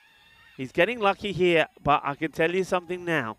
With the batters changeover, he's not going to get lucky with that delivery to Jamshed Khan. He's got to sort it out. He's got to get it outside the off.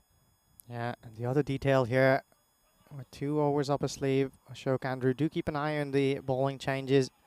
The skipper Prabha is hanging back again. We know he likes to bowl at the death. This is Jamshed Khan. He lines him up, and you're spot on, Rico. This one's just flying way about Waseekaran's head. 6 more to Jamshed Khan. I have to say, in all the series that I've been to, Ujjwal, and you're talking a lot, that we see good batters all the time. Batters, you know, sometimes they hit form, they go hot and cold. Consistency of this guy, I've never seen anything like it. I really haven't. And this one is another one that's going to be out there as well, because he is just on a different playing field at the moment. You know, it's almost like, you know, men versus the boys. He's just on such good form. He's hitting the ball so clean. I saw that when he made that 89 in that that chase in vain against the Spartans, where he just fell short. But he goes out there and he just makes it look easy. Okay, this is another one. It's a bit of a miscue. Fielder under it, huge moment, but he can't get there. You see what I mean? Even when he miscues it, it goes for 6. There's 6 more. Well, it's incredible hitting. And what's he moved on to now? Is that his 50 up? yeah, I think that's brought up his 50. He moves on 54 with that big sock. 50 up already. Well, Rico, this is really He holds his bat unbelievable up hitting. in acknowledgement. Partnership, 62 of 18. Just guys this for a single. Yeah, absolutely amazing. So Jamshed Khan, 55. That 50 came up with 14 deliveries. He's been sensational. And remember, this is the guy who holds the record of the fastest 100 on the European Cricket Network. On that day, he brought his 50 up in just 11 deliveries, and then he took another 11 to bring the 100 up. So that's what he can do. It was also the day that they scored 217 runs, which is the fourth highest score that we've seen on the network. Is he about to do something special again? Well, one of the interesting things about Jamshed Khan, and probably why he's been so consistent, as you were saying, Rico, is because he plays good cricketing shots. He's not going after it every ball. He waits for the ball and plays on its merit. And, you know, the runs are there to see.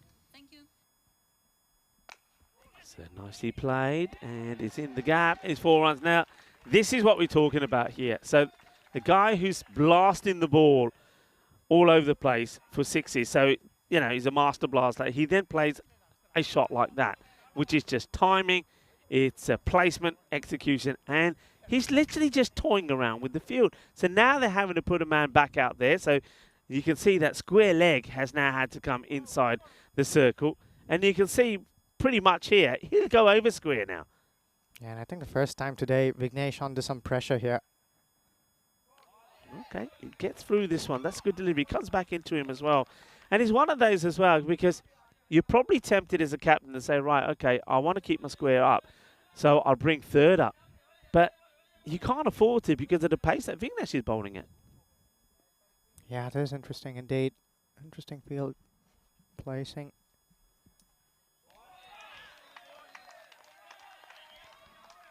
Another dot ball there, well bowled. So look at the, I mean, it's great to have a lovely crowd out here. I suppose I'm guessing that a lot of this crowd here is for the home side. Remember, Bayer Boosters, as well as Bayer Spartans, they're part of the home team here, so they'll have some good support. It's another dot, so once again, Vignesh, if there's one man that can sometimes turn it on and come up with a good spot of bowling, it is this guy. So Sanjeevan Vignesh joining up the dots here and up against Jamshid Khan as well. So Khan will probably feel a little bit pressured here now, maybe be forced to make and play a big shot. He does, he's up in the air. And can the fielder get there? No, he can't. And now he has to watch the bounce. And, oh, well, has he touched any of the rope here? This is what we're going to have to look at. I don't know if we'll ever know because the rope is behind him. So he throws himself at this. Does he make contact with the rope? And is he in touch with the rope? It's hard to tell here. It's very, very difficult to tell. Maybe you're going to have to look at this a number of times. And I don't think there's anything conclusive. I think we're going to just go with it. So it goes down as a save. So that was slightly shower. Have a go, they say. They do have a go. They're asking the question. The umpire was in a good position. Where's the ball going to end up the other side of the field? The stop is in. I wonder if we're going to have a look at this. Yeah, I think we are. That is Guru there. Very good umpire. Okay, here we go. He's a bit ball watching. And, oh, I think he just gets the bat in. But, oh, he would have been filthy with himself here because he was ball watching. But if you have a look at this, he just gets it down past the line. So not out it will be, and they'll get the 2 runs as well. But it was a very good over that from Vignesh. Very good over. An excellent piece of fielding from the skipper there, Prabha, who's now brought himself on. He's going to bowl over number 7 and perhaps bring himself back for over number 9. Udit Mehta is playing excellent second fiddle to Jamshid Khan, who's been going from strength to strength. Scored over 550 runs. They're getting close to that at this point. Good going here from the Black Caps. They know they need this because this Boosters batting lineup is bonkers. Mehta on strike, and for the first time we'll see Prabha here with the ball in hand. And he charges in. Okay, this gets played away, so it's going to be more work to be done by a man who's made that area his, in Nitharan. And yeah, he did make a very good stop there as well. Just kept that 1 to 2 when it could have been 4. Yeah, he likes playing these angles as well, Prabha. Loves coming in from around the wicket to right-handed batters, angle it away. He also has some pace about him. I've enjoyed watching him bowl his variations. Has a good slow ball, but he's up against it when he's bowling to a man like Jamshid Khan. Good contest now. And, well, it's going to go to Initharan again.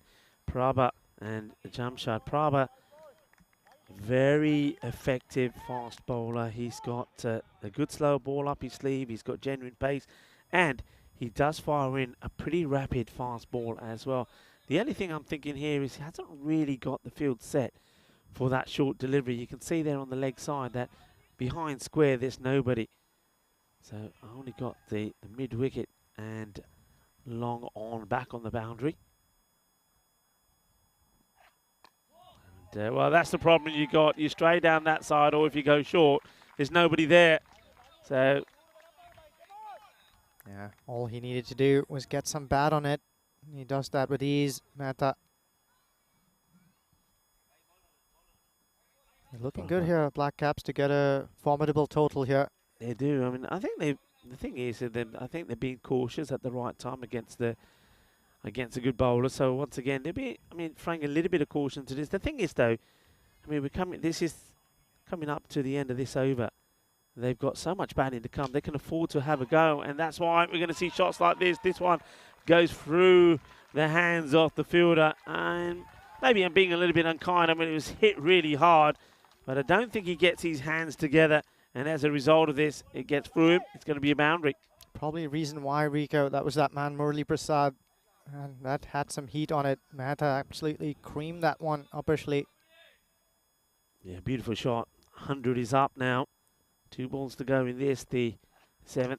That's a good delivery, well pitched up. And There is Prasad, who makes the stop. Now, when Prasad has been bowling, he will come on. Makes his way back. I was mentioning the name on the back of his shirt where he's got RAM there. I was saying Ram, but Ram. And now that's in honor of his father who passed away. So he's got his father's name on the back of his shirt. That's a lovely gesture as well.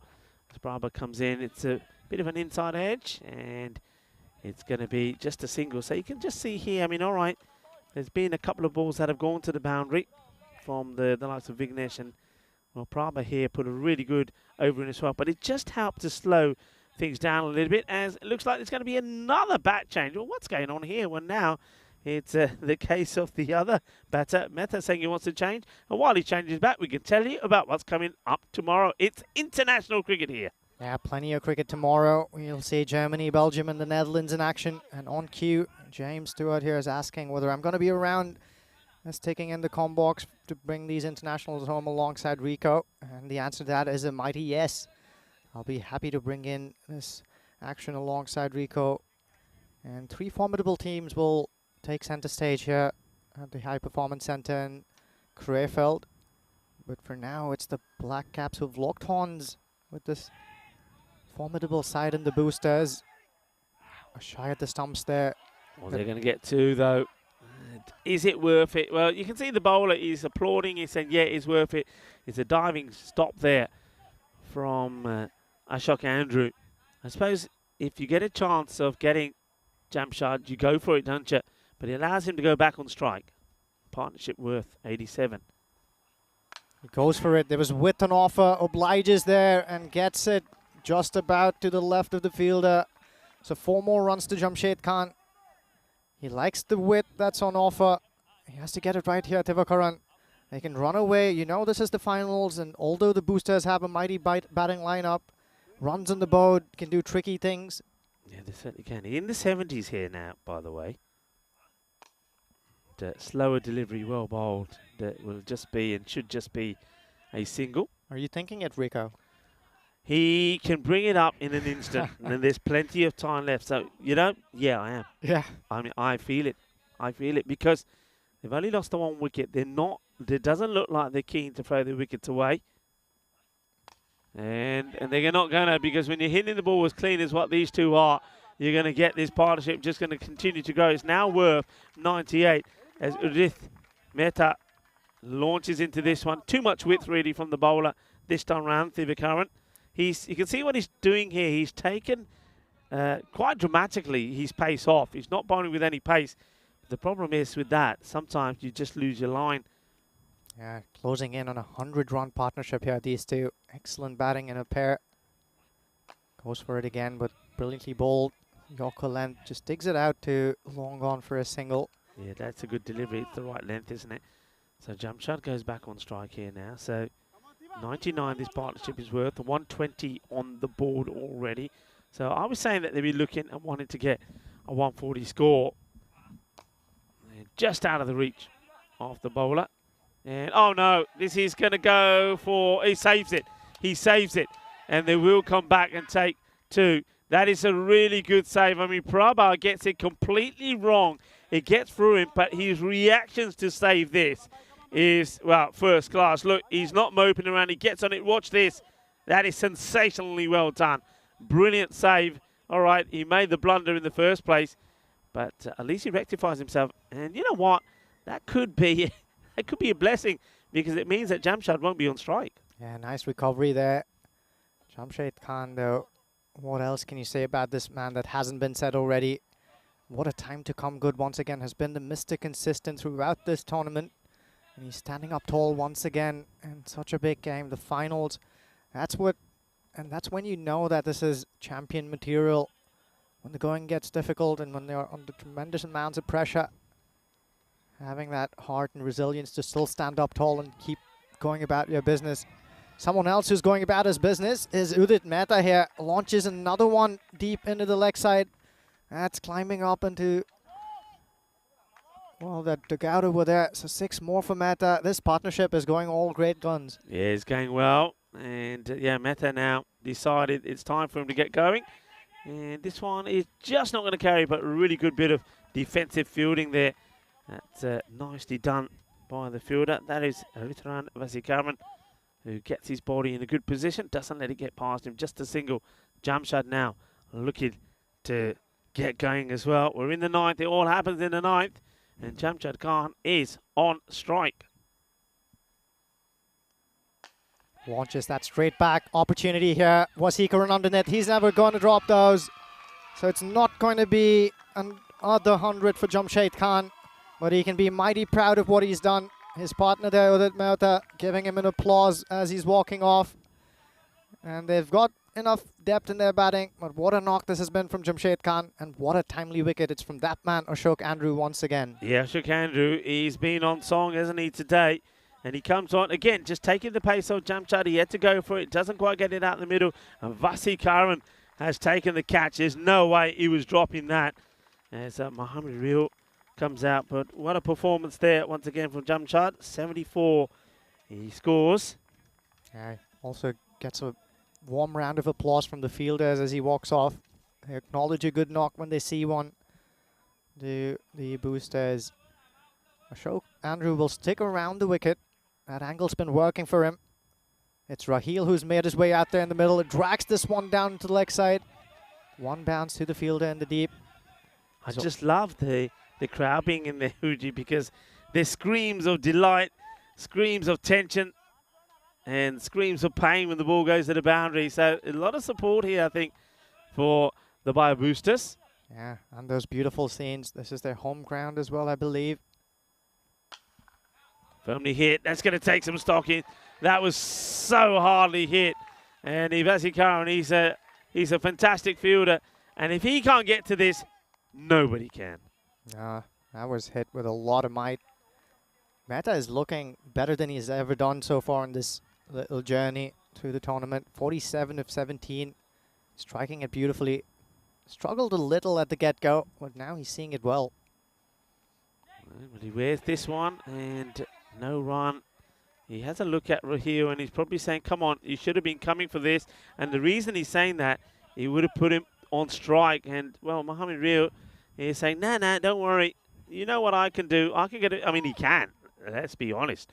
He can smash the ball big. But if he swings and has a couple of dot balls in here, not taking that single, and can really hurt them. End of the 9th over, 134 for 2. So they're on their way to that 140 score. But really, you got to say, it's the last over. They're thinking 150 here. Well, thinking 150. They absolutely have to get 150. And it's Prabha, the skipper, who's got this onerous task of bowling the very last over.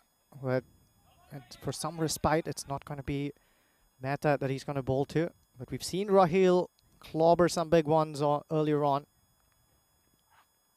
Goes for it. Fails to make connection. Important dot ball here, Rico. And for the 100th time in the last couple of days, you've got to have the right man exactly in the right spot in this last over. I know it's only one ball, and maybe the next one might go to the boundary or so. But, yeah, you got to, Raheel had to make sure he ran that last ball to make sure it was Mehta on strike. Okay, dot ball, and it's a good quick delivery. So I think Mohammad Reel knows where this next one is going to be. Slower ball probably coming up here from Prabha. Swings hard. Is he going to get lucky? He is going to get lucky. It's going to go to the boundary. I think they might need to check whether this is 4 or 6. It's given as 4. And the fielder, he's trying to stop this with his foot. And he's not going to do it. It's going to be 4 runs. But really got to, I know it's difficult, but you got to try and go with your hands, haven't you? So, okay, Mohammad Raheel, he plays out a dot, but he then does get a boundary, so he makes amends. Well, they'll be telling themselves that they need 12 more here, the Black Caps. For sure, they will. Prabha, the captain, and he comes again. Also a psychological advantage, isn't it? High in the air, chance, and he drops it, and where does it go? Just a single, so a double whammy. It's still, the ball is still rolling. I don't think they want to take it. You've got to leave Mehta on strike. He's got to take this one. And it pops out of his hands. And then where is he? Where is Dinesh to come and just pluck it out of the sky? When he's at the other end of the field, that's where he is. Well, We've seen that before, haven't we, from Lavanyan Interan, which is why when he clung on to the first catch he's taken in a while. Yeah. There was a lot of delight on the faces here. It's going to be Mehta on strike now. 3 balls to go. Prabha runs in. Gets back onto it. Chases on. Not going to get there. You know, this is going to be 4 runs, and it's going to bring up a very good half century for Udit Mehta. He moves on to 51. Beautifully done. 4 runs. Well, what I don't understand, the skipper is also the bowler here. I don't get the field here, Rico. If you're going to bowl those Yorkers, honing into the pads of the batter, how do you not have protection there? There's the wagon wheel for Udit Mehta. So, yeah, you're right. Look at where he's hit all these shots. So, you'd put somebody out there, surely, wouldn't you? Yeah, he just sent him back in, bringing his deep point into the circle now. I think it was ill-directed as well. He didn't really go across enough. That's better. That's where he wants to be, but he goes too wide this time. So, thing is, though, I don't mind here. I don't know what your thoughts are on this. I don't mind him bowl 1 or 2 like that and it being a wide, but he's trying to do something, then bowl on the legs, which is going to the boundary. Well, yeah, if that's a double bluff, that's another thing. But he just got his deep point inside the circle, and he sprayed this one wide outside of off stump. Any bat on that would have been 4 runs again. Yeah. So it's not really going to the field. That's been set so far from Prabha. But he's got 2 more balls to make amends. Is this going to be another wide?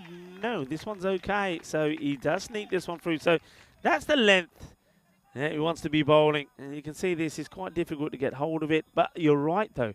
Any bat on it, it's going to fly away. So when you look at the field he's got, if he's bowling that, this is where as a captain you've got to say, right, if I'm bowling this length, am I really going to be hit to the square leg boundary? Maybe not. Mid-wicket, possible. So bring the square up and give yourself some protection on the off. Last ball here. Mehta lines this up and hoiks it into the leg side. Will that go all the way? Yes, it will. And the 150 will go on the board. Exactly 150. And, well, Mehta, who pulled up his 50 with the boundary earlier, will go and finish on a very healthy 57 or 21. 150, well, we said he had to get there. They do get there. And we are going to see a fantastic run chase here. I can tell you this is one that could go all the way down to the wire. Well, we were ready for it. I think you were ready for it. All the spectators that came in were ready for it. And one thing we were ready to see was Jamshad Khan in action again. And, well, Ahmadzai, we know what his role is, to go out there and he swings hard to try and get them off to a good start. Well, that was a fantastic team catch taken there by Thinesh, rebounding of Vignesh. But then it was the Jamshad Khan show. But he was supported so well by Udit Mehta as well. Definitely was. There was no more comic relief there while these two were at the helm. What's the boundaries of their bats? Jamshad Khan kept clearing them with ease. This was a brilliant piece of fielding from the skipper Prabha, but he got back just in time, put his bat down, planted it there.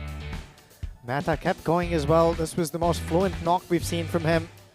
Blazed away to a half century, and Prabha saved a couple there despite that initial misfield. Jamshad Khan kept going for them. Eventually got caught there in the deep by Waseekran. He's never going to put those down. The important message, though, is that the runs kept coming. There were a few opportunities, a couple of half chances that went begging. This one really should have been swallowed. But Mehta finishes off in style with that mighty 6, taking him to 57. So the runs are on the board for the Black Caps, 150. The Boosters need one more to win this game. They've gotten many and quite quickly in the past, so they'll consider themselves to be in the game, but the Black Caps will be mighty happy with what they have on the board. Yeah, it's the sort of score that we associate the Boosters getting when they're batting first. I think the sort of Black Caps winning the toss, not giving the option to the Boosters to bat first, and they go out there and get the runs themselves. But you can have a look there. Jamshad Khan, 74 he scores of just 28 deliveries, and there towards the end there, Udit Mehta bringing up his 50 as well. Fine 57 from him. Yeah. Bowling figures, when you look at that, it's look at the extras, only 2 extras. So in that respect, they were good. But it's one of those, I'm not going to turn around and say that any of them actually bowl badly. I just think sometimes maybe the field could have been set a bit better. But you got to give credit where due. Jamshad Khan, Udit Mehta, Yeah. batted superbly, and the odd chance that they gave, unfortunately, wasn't taken. Well, and the talking point here is that that partnership brought 127 runs. So the rest of the team, outside of that partnership, managed to collect 23. So 127 is a mighty partnership in a final game. Yeah, it's a huge partnership. So 150 on the board for the Düsseldorf Black Caps. And now the Bayer Boosters, the home side, well, they've got some home support behind them. They're going to need as much of that support that they can get. And their top order has to go big straight away. I get the feeling, as I suspected all the way along, that we're going to have a bit of a run chase on here. Join me, Rico Full and Ujwal, when we come back for the conclusion of the final. Düsseldorf Black Caps have got the runs on the board. Can they defend 150? We'll be right back in about 10 minutes' time.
Well, if you've missed out on this,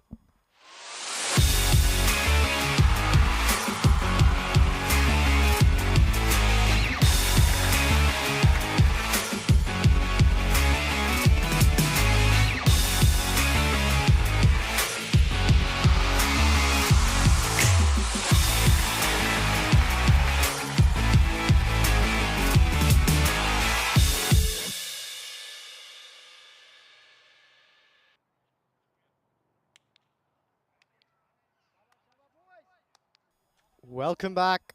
If you're just joining us, Düsseldorf Black Caps won the toss in this grand final, and they chose to bat first, and they did well.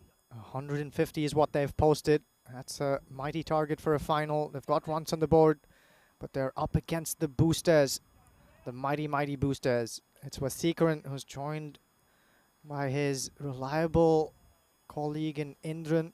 Both of them make a really good opening left and right hand batting pair, not to mention their prowess with the bat in hand. I'm Ujjwal Gadaraju, and joining me here to bring you the last 10 overs of the scintillating chase. It's really set up beautifully here as Rico Full.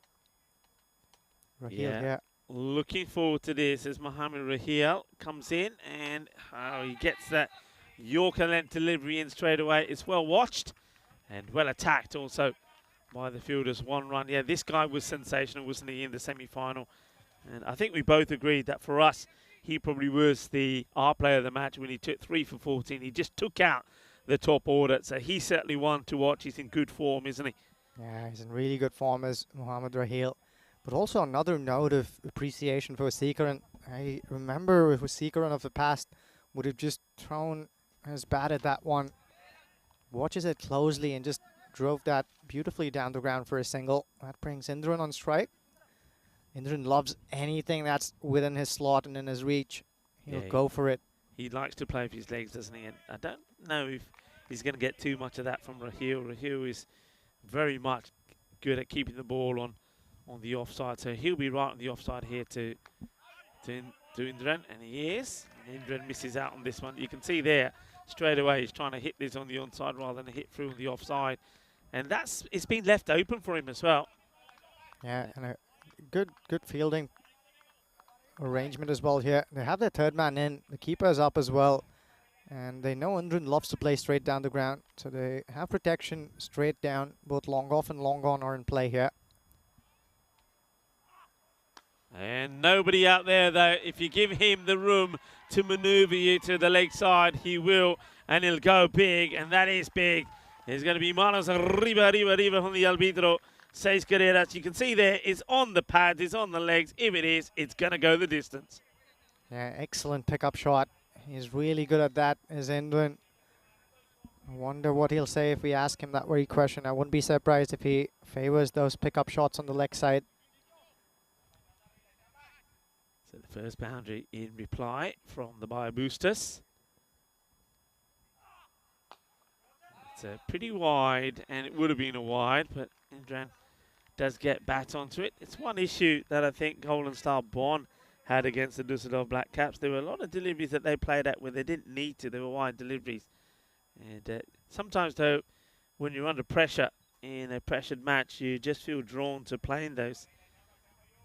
So, okay, Wasikaran now back on strike. They will know that this is the wicket that you got to try and get.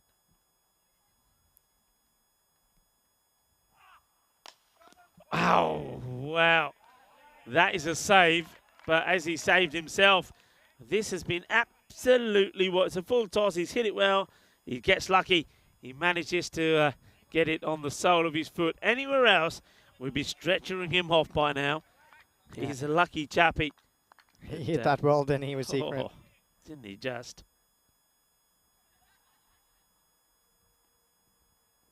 Raheel runs in again. This one's heaved into the leg side. He'll find the gap. That'll run away for a boundary.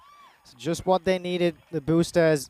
That'll make it 12 for the over. Keep an eye on that asking rate. They started off needing around the 15-run mark.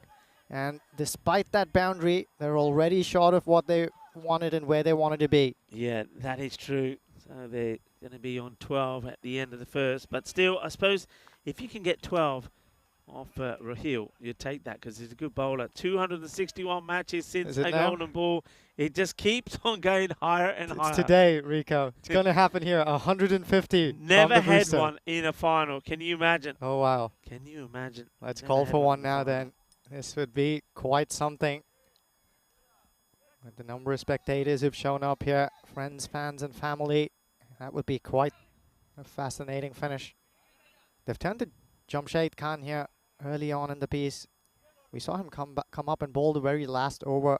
I'll be very interested to see if the umpires ask him to roll those sleeves up. I mean, we're playing with a white ball, and Jamshed Khan, I don't think he should be bowling with those white sleeves.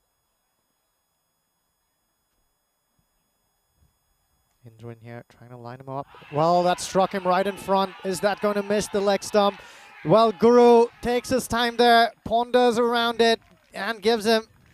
He was definitely struck right in front. The only question is whether or not there was enough for the ball to travel in a way that would miss the leg stump. Let's take another look at this one. No doubt about that one striking him in line. Let's see where this hits. And, okay, he goes wide, he angles it in, and the umpire's got to decide whether it goes on and is going to go and hit the stumps. This joy for Jamshed Khan. He gets the wicket, but Indran is not happy with the decision. I can understand. I can see both points of view. The umpire standing wicket to wicket. If he thinks, it doesn't have to hit middle, remember. Doesn't have to hit middle. If he thinks he's going to hit, then he gives it. The umpire thinks he's going to hit the leg stick, he calls it. When I look at that again, I think, for me, there's probably enough doubt not to call it, but umpire's call. I agree, Rico. I think that was touch and go. You can see that the ball was heading down towards leg. Umpire's call is what would probably show up if you were to have the DRS at play. Not to be. Indran's out there and gone. It's Rathore who's made his way to the middle. Places on the up, and he doesn't want to take the single here. Yeah, Sandeep Rathore also capable of wielding his willow to his will. I'm surprised. I still am surprised that the batters haven't turned around and said, hey, umps, the white sleeve. Don't forget, it's quite bright out there. The sun is behind the bowler as well. So he's wearing white sleeves with a white ball. And it says down the ground, and that's going to be 4 runs for me. I think this is 4. I reckon he is outside the boundary when he touches this. If we can see this, I reckon he's gone outside the field of play. I don't know if we get this on camera, but just there. I reckon he touches this right there. So I reckon that's 4. That's what I'm thinking. I think he makes a touch on this as he's coming. Can we just go back a little bit? Go back and back and back. Yeah, there. I think the first contact. Just when the foot goes down here, he's on the rope. So that, for me, is 4 runs. That should be 4 indeed. And it's happened in front of me here, so I'm pretty sure that that is 4. It's good effort, though. Really good effort from Kashif Shahab. And go back on strike will Sandeep Rathore. Jamshed Khan here. He's gotten off to a good start despite that boundary. So he picked up that important scalp of Indran. Runs in again. This one's been stroked to the fielder. Oh, he misfields that one. Lets it go straight through him. That'll be another boundary. It's a comedy of errors here. That one went straight through his legs. That was Puneet Kumar at short mid-wicket. He's not really pleased. Yeah, you can't make an error like that.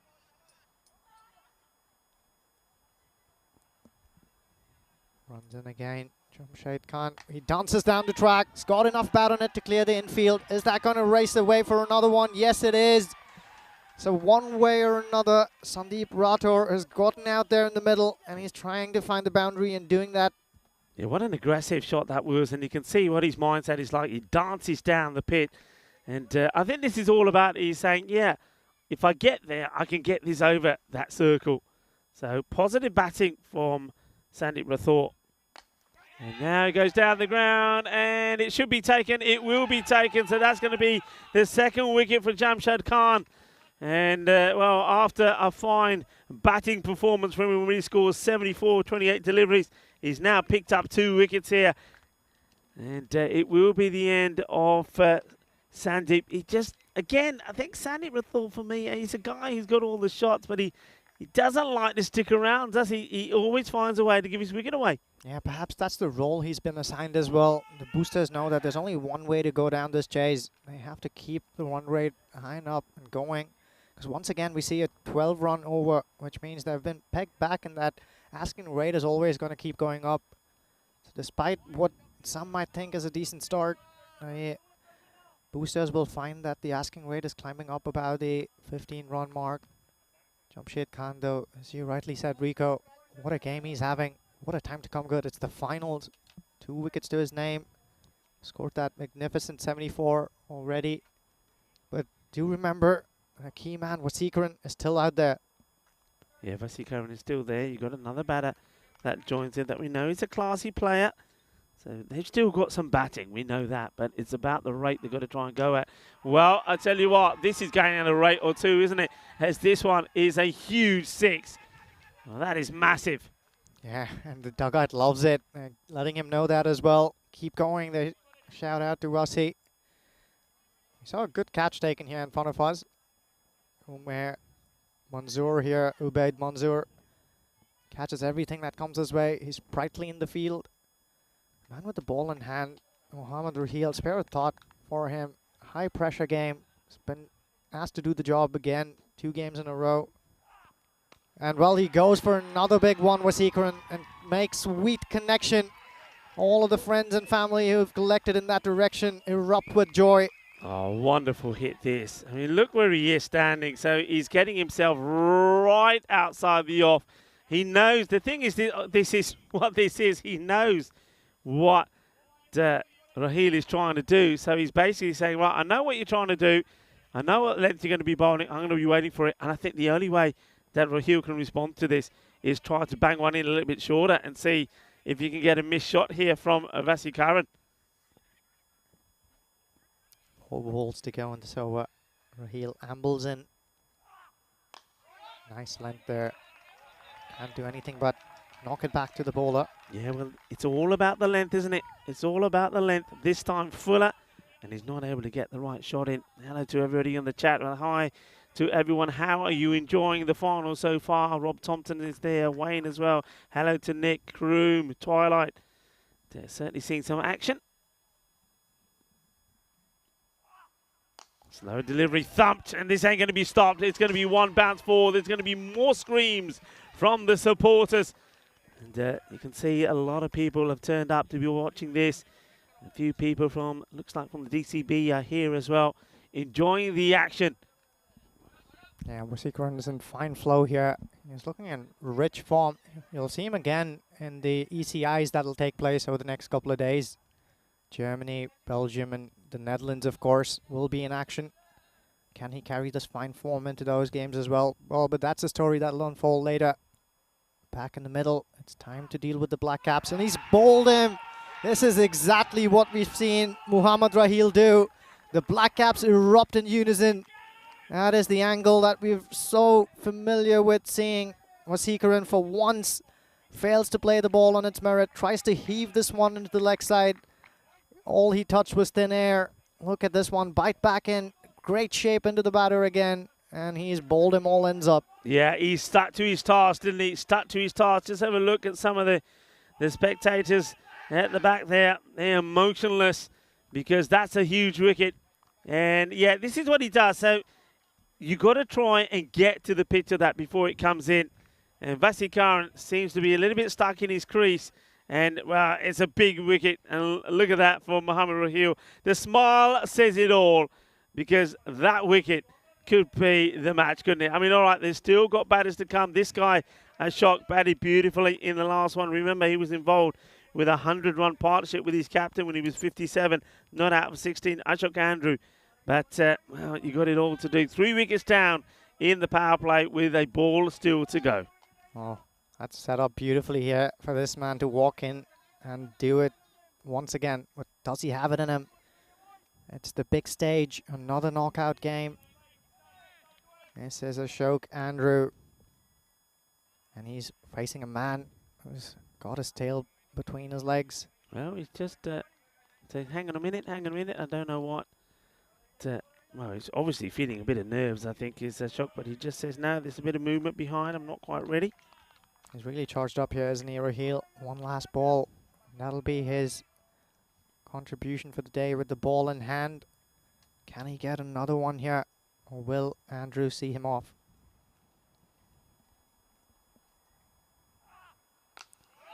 So well bowled, well played. And, it's you got to say it's very good bowling. All right, think of that over, and another bowler after being hit for 6.4 would have thought, no, but not him. He stuck to his task. He knows he's got that one ball. All right, he didn't quite get it right a couple of times. Got hit big for a 6, but he knew if he got it right, he'd get his man. He went for it and he got it.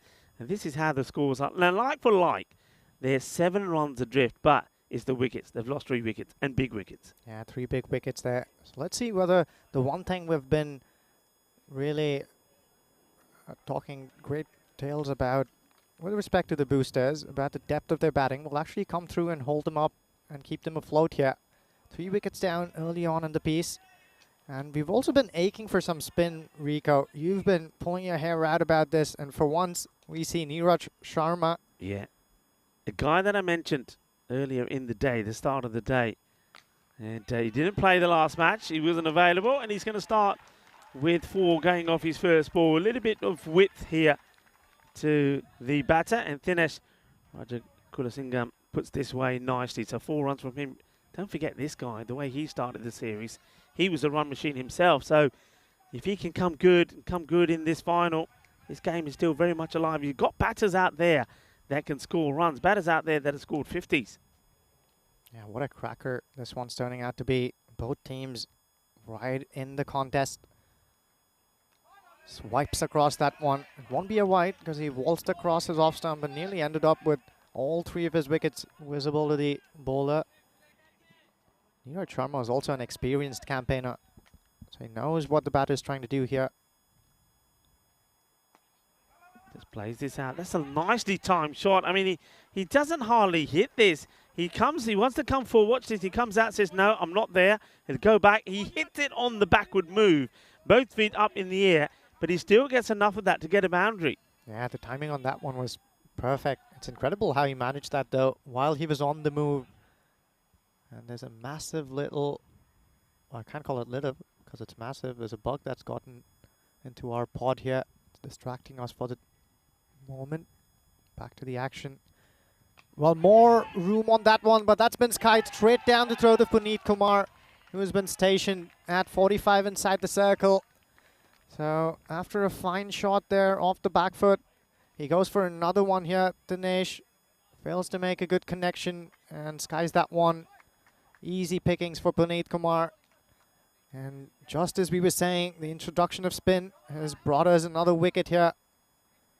Yeah, wickets falling too quickly, and one thing that's missing, partnerships. They're not getting the partnerships going. So 2 good shots for 4, but that is all it will be. Puneet Kumar takes the catch, and Sharma, well, he surprised me by not being in the very first match in the semi-final, because I was singing his praises and saying this guy could make all the difference. Well, he's turned up for the final, and maybe he'll make the difference here. Well, if your favorite movie ever is Deja Vu, you're going to like this one, because the man who's joined Ashok Andrew at the crease is the skipper, Pakitaran Prabha. And the last time these two got in the middle, they were in a spot of bother. And what did they do? Yeah. Well, They put 100 partnership off, and they put a huge score on the board, didn't they? Score off 189 in that semi-final, number 2. Oh, wow. It's this. Look at the movement on this. This is a really good delivery. Sharma are getting this ball to really rip. Watch this. It moves away, and he does take his foot out for a moment, but he manages to get back in. Just have to be super aggressive. Prabha goes for it again. This catches him, and well, he's not wearing a lid. I think that catches him high up on the shoulder. See this. Wants to go for it. And yeah, sort of on the shoulder, on the base of the neck. Is his nose stay there? I'm okay. What a good over from Sharma. There's only 8 runs from it. He picks up the big wicket also of Roger Kasingham. And at the end of the over, 4 overs complete, 48 for 4. Yeah, they're tightening the screws here. You can see that the required run rate is shooting up. And the boosters will really need to get going. They're leaning on these two once again. It's Ashok Andrew, who's been joined by his skipper. Much like in the last game, where Prabha took a little while to get going. Remember, at one point, he had played out 5 dot balls in a row before he started smoking them all around the park. Almost hit 6 sixes of Deshpande. I think he probably got a little bit of a cut on that occasion. We saw that ball rise up sharply from Neeraj Sharma. He's getting some medical attention here. Hopefully it's all going to be just some repair.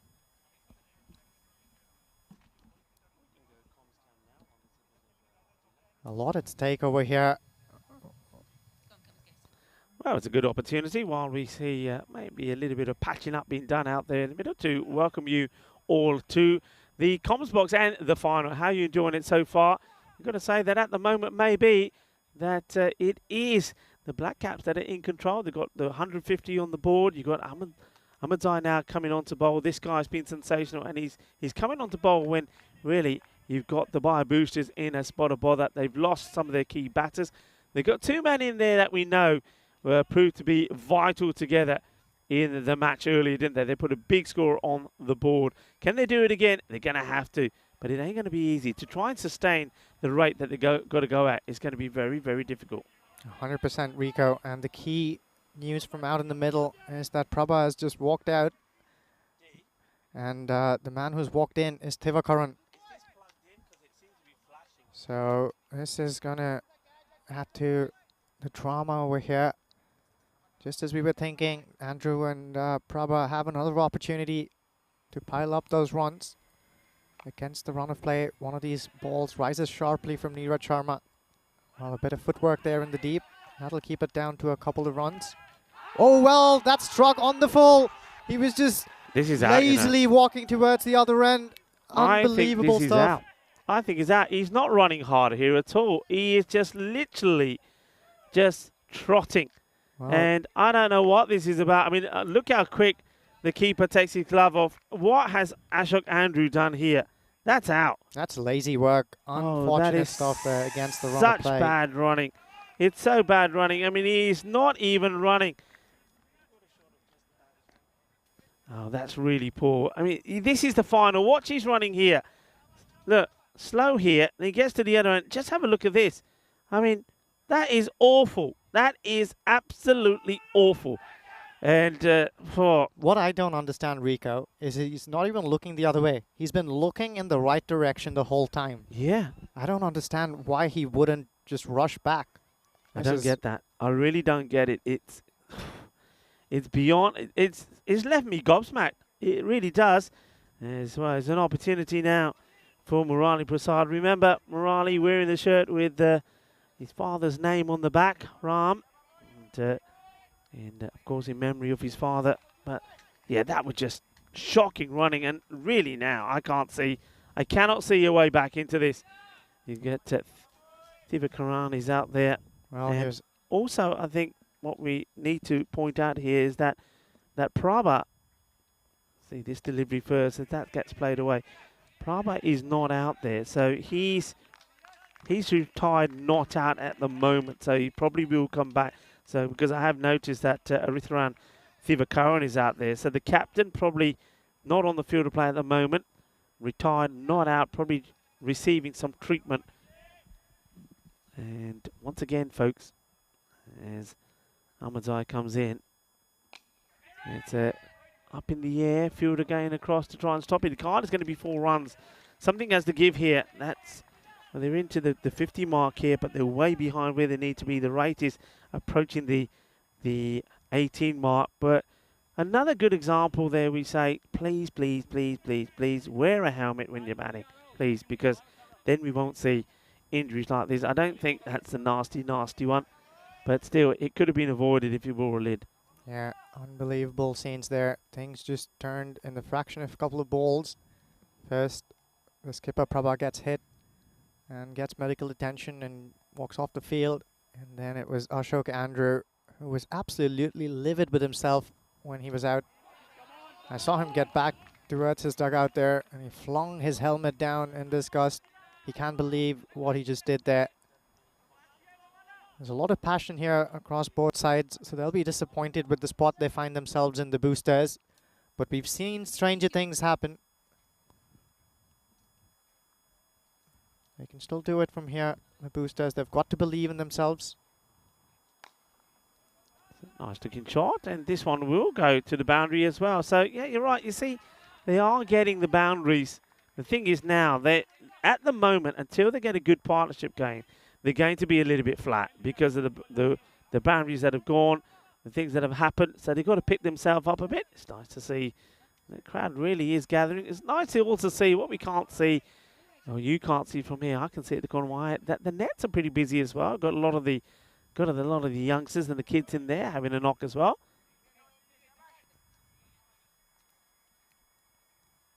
Yeah, 59 for 5. Full. Played out in the off. Chase is on once again here. And it's going to be 4 more. So it's they're not absolutely blasting the ball, but they're timing it pretty well. That's another nice looking shot. Yeah, he's doing it well here. Very capable with the bat. It's just those big shots that are needed, though. The asking rate is well beyond the 17 run and over. Have to keep going for it. That makes this uphill task even more difficult.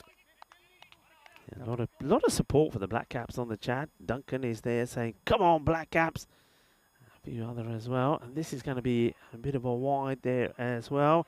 Nick is saying he thinks that Bayer have blown it here now. Hello to Jules as well, who's been silently watching. He said, well, don't be silent. Come on, let's have you in the chat. Don't forget, if you are watching, give us a thumbs up, subscribe. Let's grow our family even further. And hello to Nahid Khan as well. And again, Ahmed Syed, this one's clubbed into the leg side. He'll find the fielder there. Nicely done by Jamshed Khan. He's got an arm on him as well. Fires that throw back to the keeper. The keeper likes it. So at the end of 5 overs, the boosters have trudged along to 65. As we take a look at the lineups here, we have the ECIs taking place very soon, tomorrow and day after. Germany, Belgium and the Netherlands, a fine crop of players but across all these 3 squads. And a lot of young players as well coming into these teams. Yeah, absolutely. And what I want to say is welcome, guys, because I think maybe some of the teams are already here, Belgium or Netherlands. And if you are, my tip to you is bring your shades. Bring your shades, bring your sun cream. It's going to be hot. It's going to be beautiful. The pitch is great. The outfit is wonderful.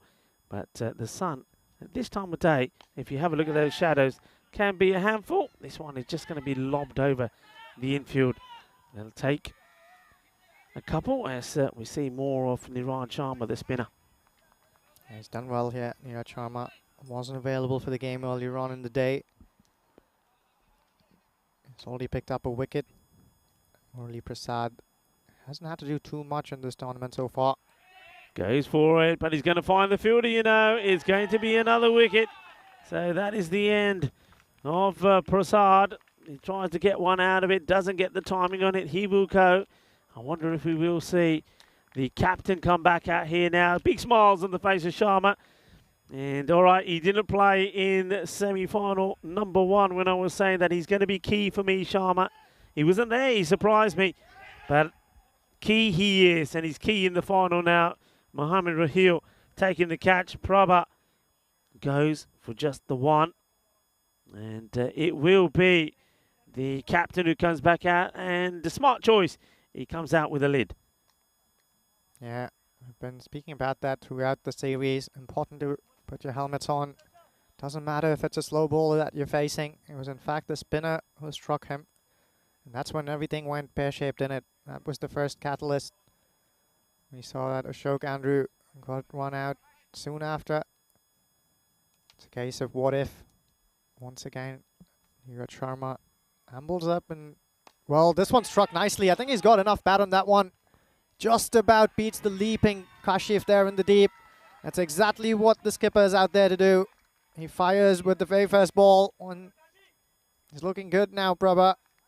Yeah, he's got no option. That's what he's got to do. He's got to attack. It's got to be an all-out attack between him and Thievacurrent. That rate, they've got to just stay with it, haven't they? Got to try and stay with it. Got to try and believe.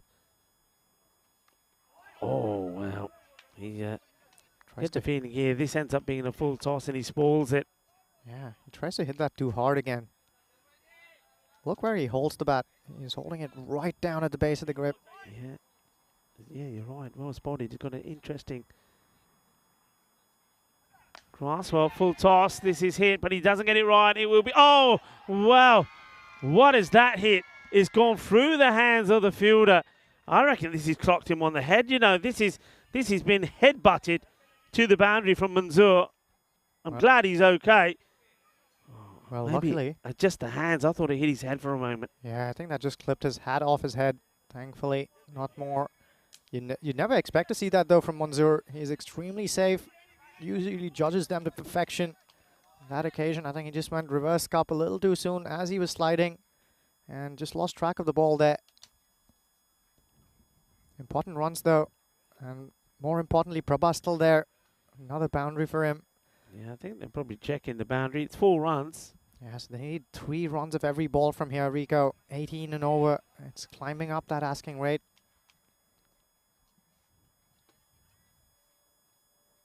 Well, and now he goes down the ground. Fielder's got to try and get there. He can't, so 4 more. So the captain leading the fight back here. Wickets have tumbled.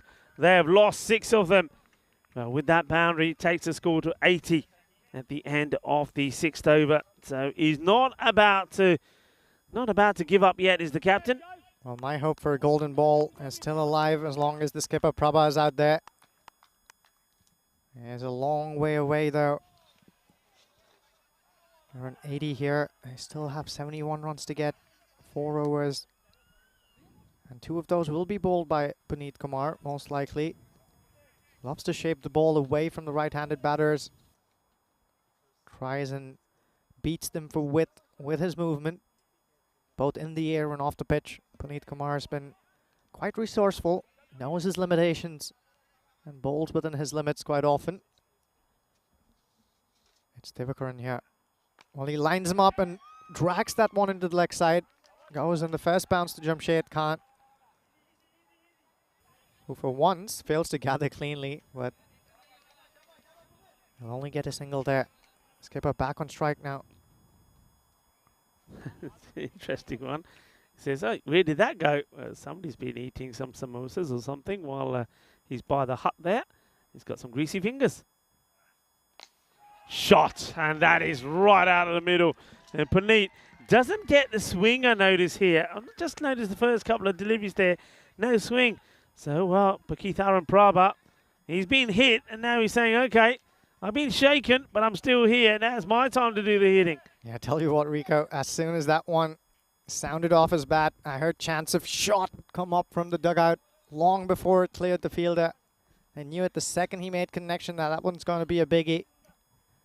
Prabha is on to 20 of 7 balls. And remember, he wasn't getting going until he had to go out off the field with that injury. But he's back on now and he's on song. Okay, well, this could be the end of him. He loses his shape. It's a simple catch, and it will be held. And it's Ahmedzad that takes it, the man who looks cooler than any cricketer that I've ever seen. He had his hair done specially for finals week. He was confident he was going to be out there in the final. He's got his hair done. He's wearing the shades that he's refused to take off all the way through when we've seen him out there. And now he takes a very comfortable catch, and that is the end of the captain. And Kumar gets the wicket. And with that wicket going down, I get the feeling that is it. The Black Caps look like they're on their way to being crowned the champions here in Krefeld. Well, yeah, this is perhaps the final blow that the Black Caps would need to deal in order to make sure the outcome's favorable to them. Prabha, the skipper, probably the most recognized batter out there, is now back in the hut. 7 wickets down for the Boosters. And with that, maybe a majority of their hopes of pulling this off as well. The left-handed batter, Navaratinam, is out there. We haven't seen a lot of him. He's got long levers there. And the way he's holding his willow and waiting for it, something tells me He's capable of hitting those mighty big ones.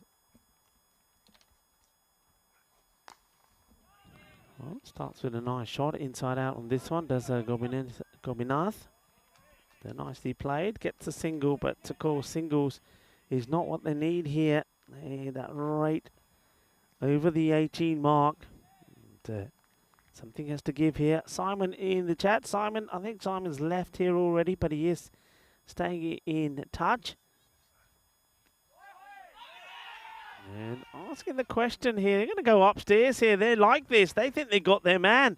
Well, Gopinath gets to the other end. And Thiva, what does Thiva do here? So the foot is... Oh, he's gone. He's out. That is out. I'm telling you now, that's out. Because the foot is on the line. There's nothing wrong with the take. The foot on the line. The bail comes off. And, well, that is going to be the end of Thiva. So that's another one that will go, you know... They're just collapsing here. They are falling apart. Well, look at the contortion that he's got himself into. He absolutely spun around and his foot was horizontally on the crease. He will definitely have to make that long walk back. Yeah, it's not the best way to get out, is it? So Sanjeevan Vignesh now comes out there. It's all gone pear-shaped. 88 for 8. So the Boosters, they've had, it ought to be said, a fantastic series, only beaten the once. And it's the team that beat them yesterday. Remember the Düsseldorf Black Cats? What a story that is. They had to win one of their 2 games yesterday to even be here today. They lost the first one, didn't they? They got beaten. And they were down in the dumps when Golden Star Bond beat them. Then they had to win against the Boosters. Yeah. Good delivery there from Kumar again, just getting that movement away. Another fine over. So the likes of Kumar. It's the slower bowlers though, isn't it? The slower bowlers like the Kumar and also Sharma that are doing the damage here. This is what's happening tomorrow when it's going to be the start of the international series here. Germany, the host, taking on Belgium and the Netherlands. Germany, as we quite often see, the host will be playing 4 matches tomorrow. And the Netherlands, they'll be playing 2. The Belgium playing 3. So plenty of action coming tomorrow. We've had a quick look at those squads. And we've got a lot of world-class quality players playing. So do join us tomorrow if you do have to go away early. Remember, if you don't, and we will, of course, say our goodbyes from here. We'll give you the highlights of the day. And then you can stick around for the trophy ceremony as well. What we'll bring you after the broadcast is done. It will take us 10 minutes or so to get that set up for you, but we'd love you to join us as well. So that's still coming up. But if you can't stick around, it's great to have you. You've been absolutely fantastic on the chat, wherever you've been watching from around the world as well. But we'll be back tomorrow with 5 more matches. International style. International Saturday tomorrow. This one's been angled in, and I think they're just going through the motions here now of just staying out there and making sure they don't get bowled out. There are 8 down, 88 for 8, all the 8s. Ahmedzai bowling this, the 8th over. Yeah, Kroom there in the chat asking me if I'm still thinking about the golden ball. Well, now I've kissed that one goodbye a while back. Ahmedzai running in here. Going through the motions, as you said, Rico. The batters are also looking quite resigned there at the crease. Yeah, so after defeat to Golden Star Bond, they had to win against the Bayer Boosters, who were unbeaten. They put 144 on the board and they defended it. Well, Ahmedzai did. He had 12 to play within the last and he did the job.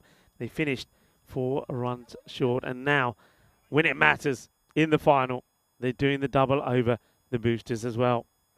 Well, the slinger plants his foot out of the way and just gets enough bat on it to trickle it down to mid-on for a single.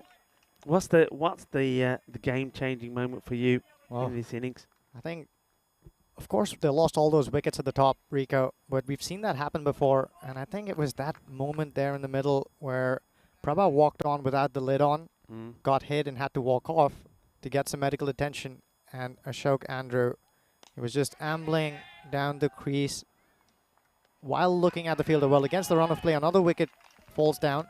But as I was saying, I think it was that moment there where for a second or a couple of minutes, they just lost track of what was going on. I think they were a little turned off And that was enough for the Black Caps to just put the foot on the jugular and not get it off. Yeah, I mean, for me, I'm with you. Yeah, I'm with you. I think that run out there of Ashok Andrew was just terrible. It was really poor cricket. And when we've seen so much good standard in the cricket that we've seen played here, to see something like that happen in the final when you know that that partnership that you put together could be crucial, well, that hurts you. And he runs himself out for one. And I think no one's going to be more disappointed than himself. He's done a lot of good here over the last couple of days. Ashok Andrew managed to help his team snap victory from the jaws of defeat earlier. Not to be this time. So just a wicket away, aren't they? A wicket away from victory. And I suppose the question now is not the fact of, are they going to win? They are going to win. I think the question is, are they going to win by bowling out the Bio Boosters? The Boosters, they'll be disappointed. It's always disappointing when you've had such a good series and then you go down in this fashion in the final. It is disappointing. Yeah, they brought a lot of smiles on the faces, didn't they, the Boosters, over the last week or so. They will be disappointed, but I'm sure there will be a loud round of applause at the end for both teams. Yeah. This was a well-contested final for the most part, Rico. It just fell away, I think, in the last 2 or 3 overs, but they were right in it until then. Yeah, they were right in it until then. You're absolutely right. I think also, maybe when you think about it, all right, a lot of people could say, well, about the Black Caps, you know, and ah, maybe. But in terms of the Boosters, no doubt for me that they are the team that should have been in the final. I mean, the way that they performed in the group stages. So I think they were rightly so in the final. They had to still play that semi-final and get that win against the Bomb Blue Star. And just, 189 they scored in that. That's quite amazing. At one point, they were on for something big. So it just, sometimes that's the way it goes. And the Black Cats, some people would have said, well, the way they played, maybe one of the other teams deserved it more. But, I think their semi-final against Golden Star Bond was probably the two teams that, any one of the teams that they made it through to the final, I think you wouldn't have begrudged them. And, of course, Golden Star Bond then go on to win the bronze final as well. So I think the three teams that have been outstanding have been the teams that'll end up with something. I think the Black Caps, without doubt, I think they were the team that deserved, on the performance that we've seen today on Finals Day and what we saw for them yesterday, to be the champions, the Bio Boosters. They don't deserve to lose out. They're going to get the runners-up here. And Golden Star Bond, the way they played, they've already won the bronze final. So I think the top three teams, nobody can begrudge them. And it's just, of course, the Bio Boosters, especially playing here on their home ground, the Bio Udingham cricket ground here in Krefeld. They would have loved to have brought about the smiles on the faces of all their supporters and the club here if they were victorious. But still, it's been a fantastic run for them. Yeah, undoubtedly. He swings hard and he's going to get lucky, so we'll get a boundary. Yeah, Puneet Kumar has come in here and quietly gone about his job really well. Of course, it's done and dusted here, but you've still got to do the job. He's picked up a couple of wickets here, and I love how he bowls within his limits here, Puneet Kumar. That's what I've been saying about him. Isn't it interesting how the Black Cats have changed the way they've used Puneet as well? More on that after this delivery. Yeah, it's hit to run. We've seen him in the field. He's the man who was at the deep third man position, trying to cling on to many a ball that came his way. Yeah, so going back to Puneet, they've always, at the beginning of the series, he was the opening bowler. They opened with him. And some of the big teams managed to get him away in the power play. But they've just they've changed things around a little bit. He's come on to bowl a bit later. He's been successful. Well, this is a successful shot. It's a nice way to bring up the 100 for the Bio Boosters. And it's a nice little shot for Sanjeevan Vignesh. I think he's a popular guy here. Now, this guy also, I mean, when you look at the number of bowlers that we've seen, I know we've seen so many hat-tricks. We've seen 5-wicket hauls as well. And he's certainly right up there as one of the top bowlers in this series. It's a good hit from him. They get the boundary there. That is the end of the 9th over. 101 for 9. And the one man who has the opportunity to seal the Player of the Match award once again has been handed the ball. We've seen him come here and do that time and again, haven't we, Rico? This Well, man's probably gunning down for the Player of the tournament as well. You know, the thing is, yeah, I mean, you're saying that player of the match. I think he already is the player of the match. He Yeah. scores a half century. He's taken 2 for 12. And now here he is to bowl the last and looking to finish things off by picking up a 3rd wicket. And he's so close to doing it with that delivery there. And yeah, MVP, there's a lot of talk about MVP. What do you reckon on the chat? A few people on there. I mean, the likes of Rob, John Gray, I know Lee's been there too, James Stewart. And MVP, this guy's name has got to be up there. You know, he's got to be up there with the likes of Vasikaran as well, I guess. He's put in some good scores. Haroon Khan, his name might be up there as well. And that's a good stop. It's a nice looking shot, but nicely done. And you can see that the Black Caps, Dusseldorf Black Caps, they're just itching to get to the end of this over and let the celebrations begin. Yeah, what's lovely to see there is they're still throwing themselves around, the Black Caps. They love their cricket. This one struck down the ground, long gone, comes into play. This man as well, Kashif Sahab, has done his part many an occasion throughout this. Tournaments can't be won by individual brilliances. They can be built on top of them, but without the entire team coming together and individuals putting their hands up when the time comes for it, you can't get there to the helm and stay there. Sliced up in the air, and well, it's still a loose jump shot. He gets the throw in. The batter says, shall we have another? Say, nah, let's just keep it to that. John Gray was saying, who's on ECI duty this weekend? Well, John, it will be myself and Ujjwal. We'll be talking you through the cricket over this weekend. And we'd love to have you all with us as well. It's going to be a super weekend. Yeah, just going through the motions, yeah. But I'd love to see and I love seeing the energy out here amongst the Black Caps. They're still on it. A good slow delivery from Jamshad. You could see that the batter was winding himself up for a big shot. And Vignesh just sees the slower delivery go past him. So we're down to the last ball. And then we will see officially the champions being crowned, the Dusseldorf Black Caps. They have and will be the champions here in Krefeld. And well, they're asking the question, and I haven't seen a decision from the umpire, so it looks like it's not out, but it will be victory, and they do it. And let's just see here. It's a big swing. I don't know if there's anything there. I didn't see anything from the umpire. So I have to keep an eye on the scorecard, but there's the celebrations. And well, we're going to have to fight for a stumps back again. We've been in that situation again. I think we saw that in Switzerland, didn't we? But yeah, congratulations to the Dusseldorf Black Caps. They are the champions. Borbadayan Dusseldorf Black Caps no champions bन गए थे Krefeld in Germany, and look at them. They're ready to celebrate. They're ready to party, and these celebrations are going to continue long into the night. Well done to the Black Caps. Yeah, well deserved final there. Well done in the end, and you can see that it's Ahmed Zai in the middle of the huddle there, and is talking them through this victory dance. They're loving it out there, the Black Caps, and why the hell not? Because they've played out of their skins. Let the dances begin. Oh yeah. Well, you know that guy Amazar, he's going to be partying, isn't he? He's got that thing about him, Amazar, and you can see what are we champions? Then they go around in circles as well. Yeah, it's a lovely moment for them. You got to feel a little bit, of course, for the Bio Boosters.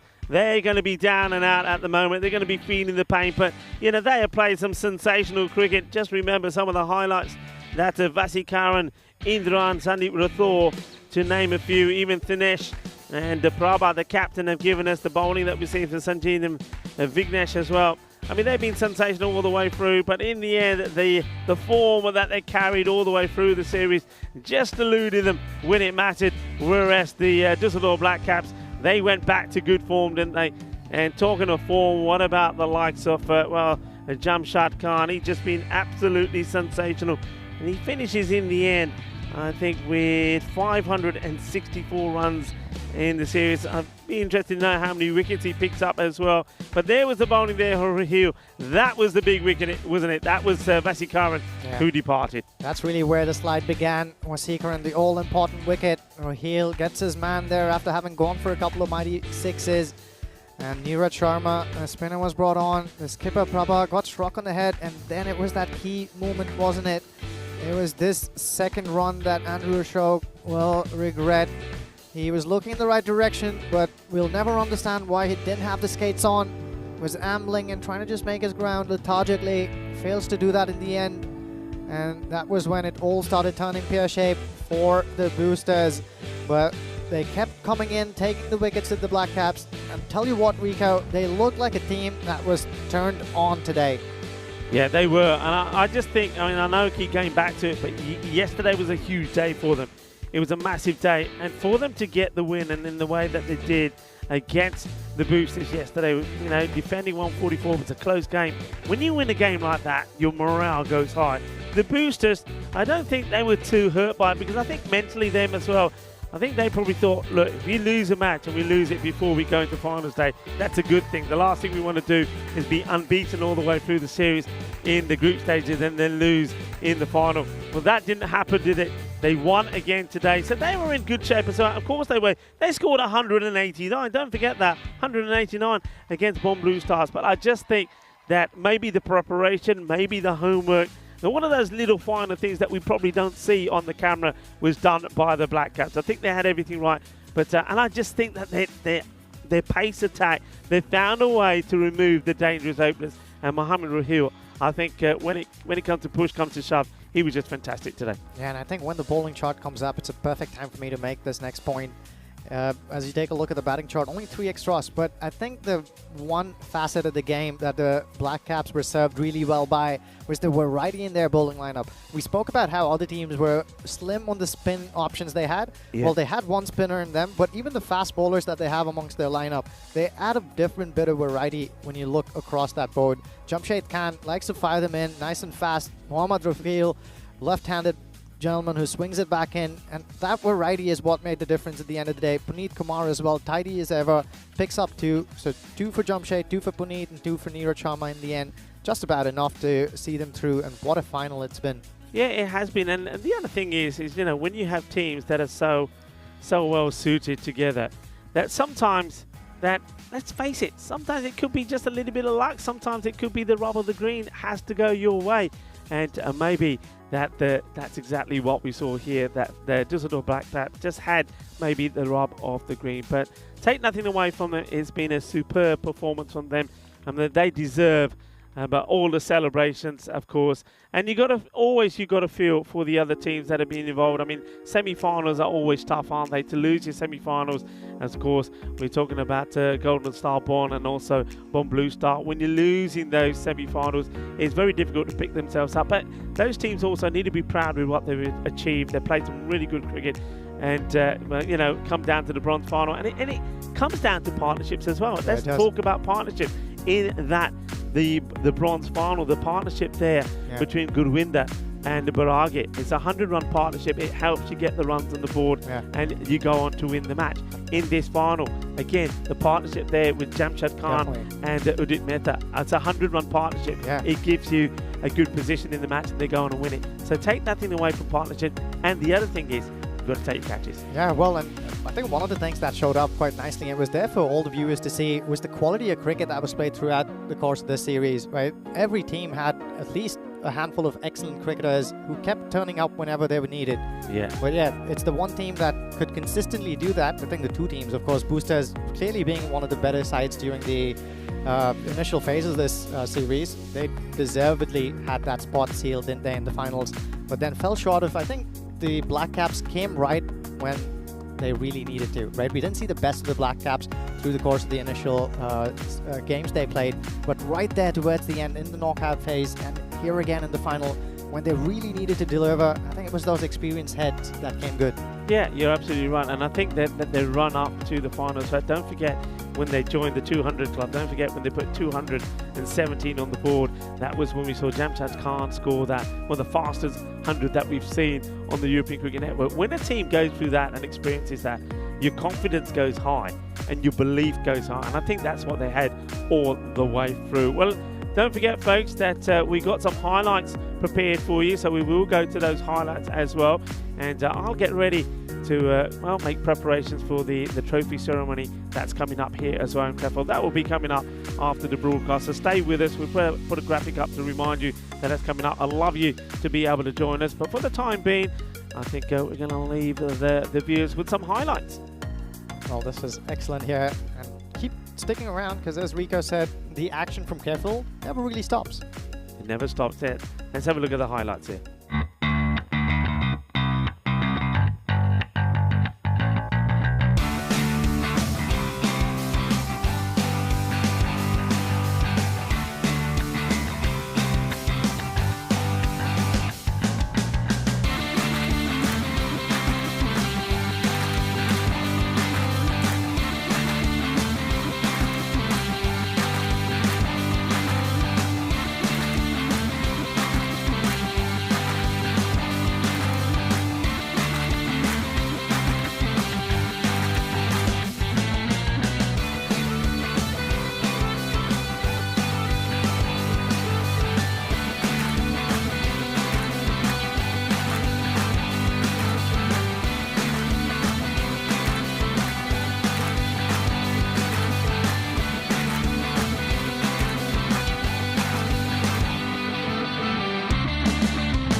Hello cricket lovers and welcome to the presentation ceremony of the European Cricket Series here in Krefeld.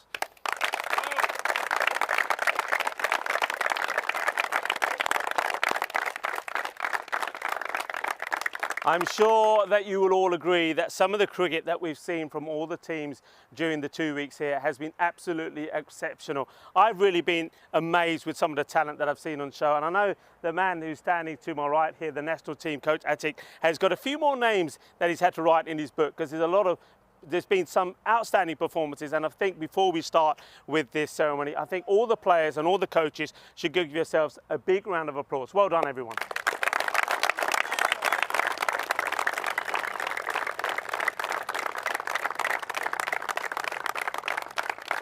Of course, we on the European Cricket Network, we cannot do what we do without the support of a lot of people, and I think our partners are very, very important to us. So a big shout out to them, HCL Software, also Bisaway, our travel partner, Grizzly, have been fantastic. And Grizzly, we've had to get a few extra balls in because you guys have been losing a lot of those. So big shout out to Grizzly as well, to Fancode, and also well, our trophy partner, Locker Lifestyles, for bringing a bit of bling to the party as well. So thank you to our partners.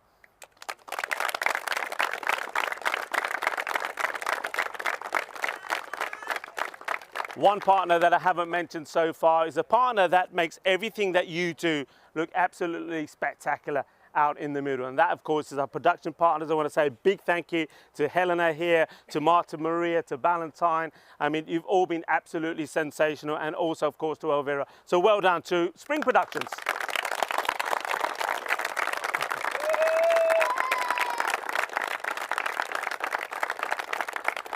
Before I talk more about the actual players and before we go on to handing out these beautiful trophies, I need to talk about some of the other teamwork that we've seen behind the scenes. And I want to start off with the umpires. I think one thing we often forget, and I mention this a lot, is that we cannot, or you guys cannot play the game that you play to the standard that you play, and you can't improve if you don't have good match officials. And I think here in Germany, as we were in Dresden and here in Krefeld, we have been blessed with some really good match officials. You guys sometimes put them under a lot of pressure. The way that they've coped with it, so all the match officials, all of the umpires and the tournament referee, Tyrone Peden, has been absolutely brilliant. Give them a round of applause.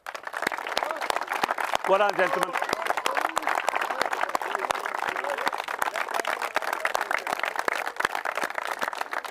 From one good team to another, the Blue Army, we call them, the European Cricket Network. These guys, and your captains will know these guys are here early in the morning and they're here till the end of the day's play, always working behind the scenes. So I want to give a big shout out to the European Cricket Network crew that have been on site. Well done guys, wherever you are.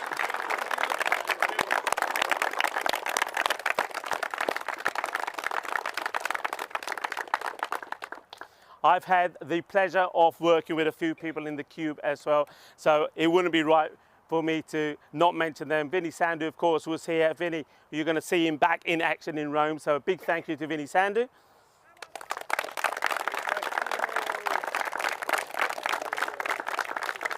And in Germany, I always have the pleasure of working with this man. I love his insight to German cricket. He knows a lot of you guys as well, and I think he brings a lot to the commentary. A big thank you to Ujwal. I can't see where he is. Ujwal, thank you very much.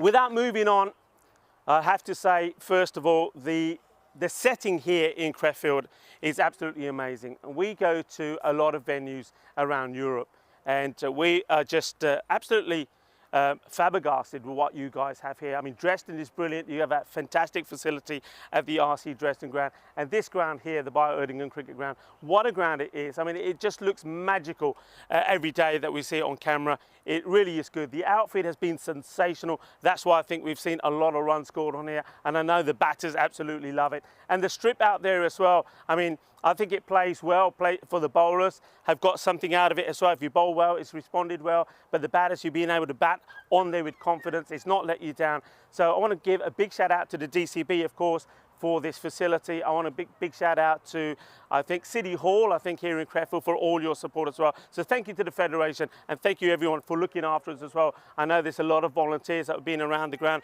and Vasi Curran, I don't know, once again, I think you're there somewhere. Vasi, thanks very much. You've been absolutely wonderful.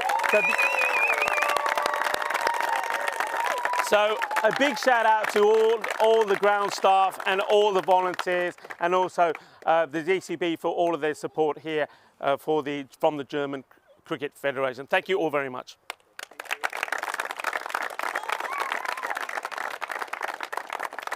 So over to the presentation time. Of course, first, before I move on, I want to thank all the teams that took part. Once again, like I said, the cricket that we've seen on display has been absolutely fantastic. We knew today was going to be a spectacular day. We were expecting to see good cricket, and we did see good cricket. We're going to move on to the bronze final. Of course, it's not a final that I think the teams want to be involved in. I know that Bond Blue Star were taking on Golden Star Bond. So you two teams losing in the semi-final, that hurts. But I think what shows good character is that the way that you come back and the way that you play in that bronze final. And I think one thing that we learned today is that we always talk about things in cricket that are important. Catches always win you matches. We've seen some really good catching. And the other main thing is partnerships. And I think we saw that in the final, and we saw that in the bronze final. So a really good partnership that made all the difference there. So I want the winners of the bronze medals and their captain to come forward to receive your medals. And that is, of course, Golden Star Bond, the bronze finals winners. Well done.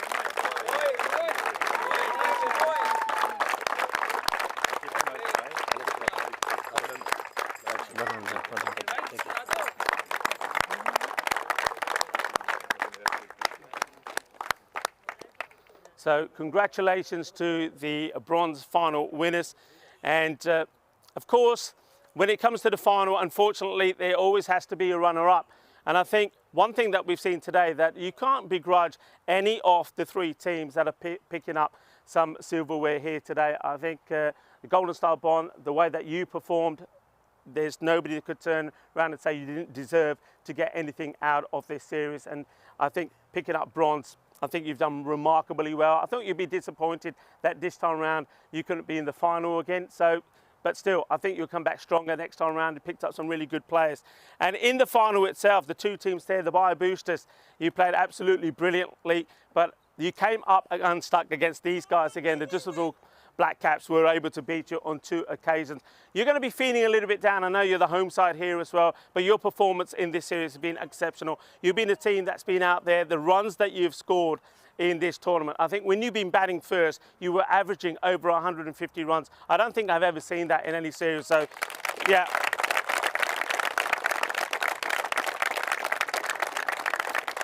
So you will, of course, naturally be disappointed. But I think when you look back at what you've achieved over the last 2 weeks, when you look back at some of the performances that you've put in, some of the partnerships, the centuries, the 5 cricket hauls, you should be very proud of what you've achieved. And I'd like to ask you and your captain to come forward to pick up your runners-up medals. So let's hear it for the runners-up, the Bio Boosters.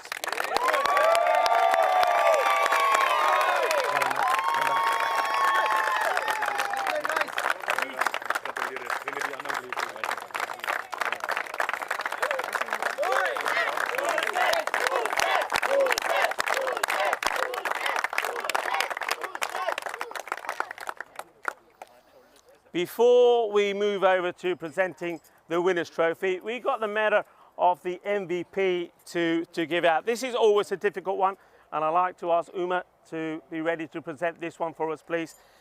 First of all, let's talk about some of the performances that we've seen. I mean, already today I mentioned about partnership. I think in the bronze final, that partnership between Govinder Singh. Well, Govinder is a man, when he scored his first 50, he came up to me and said, I ate the 2 aloo paranthas and a glass of lassi. And I reckon he ate 4 aloo paranthas today and 2 glasses of lassi, because his performance in that bronze final was sensational. And also, I think Baragi putting on a partnership together, a 100 partnership, fantastic performance there.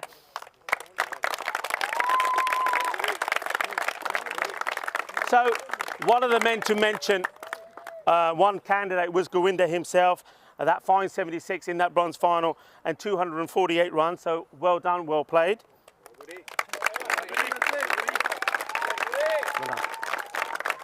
Another man that I need to mention who did score a century as well, playing for PSV Aachen, and what a debut it was for them as well on the European Cricket Network. Muaz Hassan, he batted beautifully, 383 runs.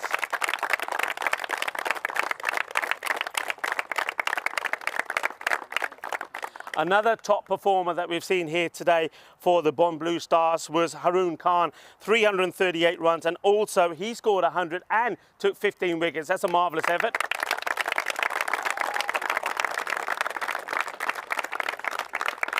The captain of the Bayer Spartans, Mohammed Asif, 337 runs.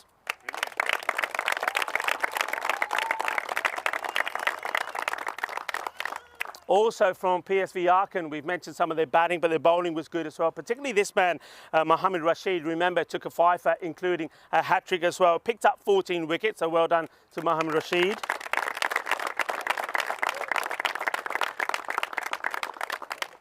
From Golden Star Bonn, somebody who was not just very good behind the stumps, but also pretty electrifying with about 318 runs for Naeem Khan.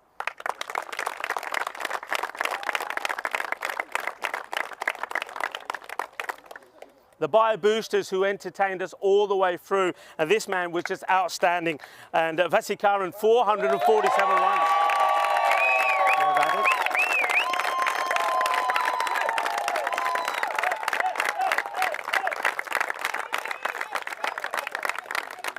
And on the bowling front, once again, the leading wicket taker here in Krefeld from Golden Star Bonn, Leila Gurugabeli.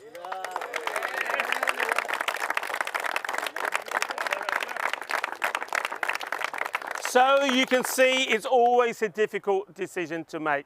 But taking all of the performances into account, I think this man stands above everyone else. I think he's just been in some tremendous form at the moment. We saw something special the other day when we saw a team score of 217 posted.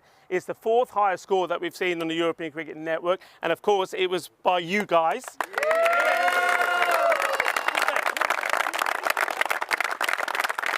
And during that, we saw 100 scored. It's the fastest 100 that we've ever seen on the European Cricket Network. It was 100 that was scored of just 22 deliveries. So, scoring 564 runs in the series, your player of the tournament is going to be Jamshad Khan.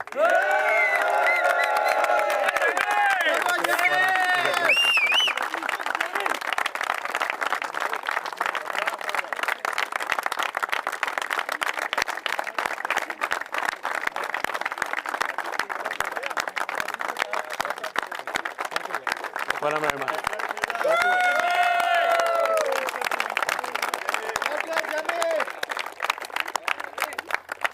So without further ado, and I don't think we can begrudge the Düsseldorf Black Caps the title here, I present to you the champions of this European Cricket Series in Krefeld 2023, the Düsseldorf Black Caps. Please come forward and receive your medals.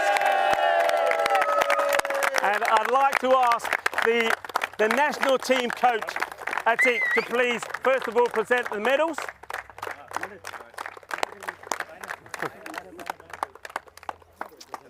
So come on forward. Hey, well done, well bowled.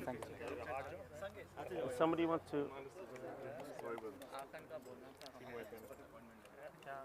Thank you. Well done, well played. Thank you very much. Well done, well bowled today. Thank you. You haven't mentioned mine.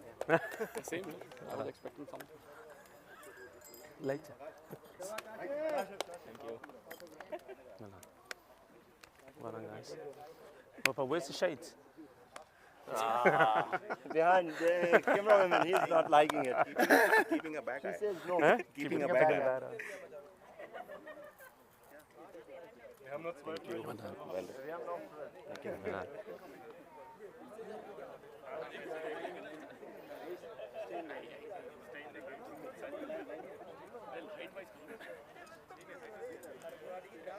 So let's hear it one more time for the champions, the Düsseldorf Black Caps.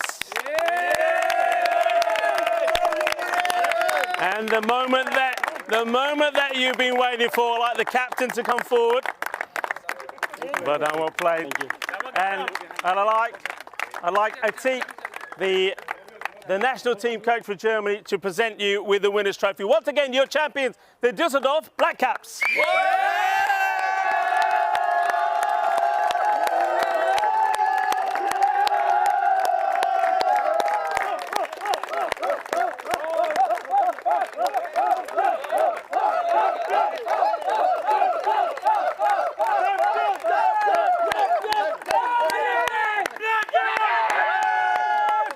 These celebrations will go in long into the night. But remember, that is not the end of our cricket here in Krefeld. Tomorrow is the start of the European Cricket International Series here, where Germany will invite Belgium and also Netherlands to take part. So join us tomorrow for the start of the International Series.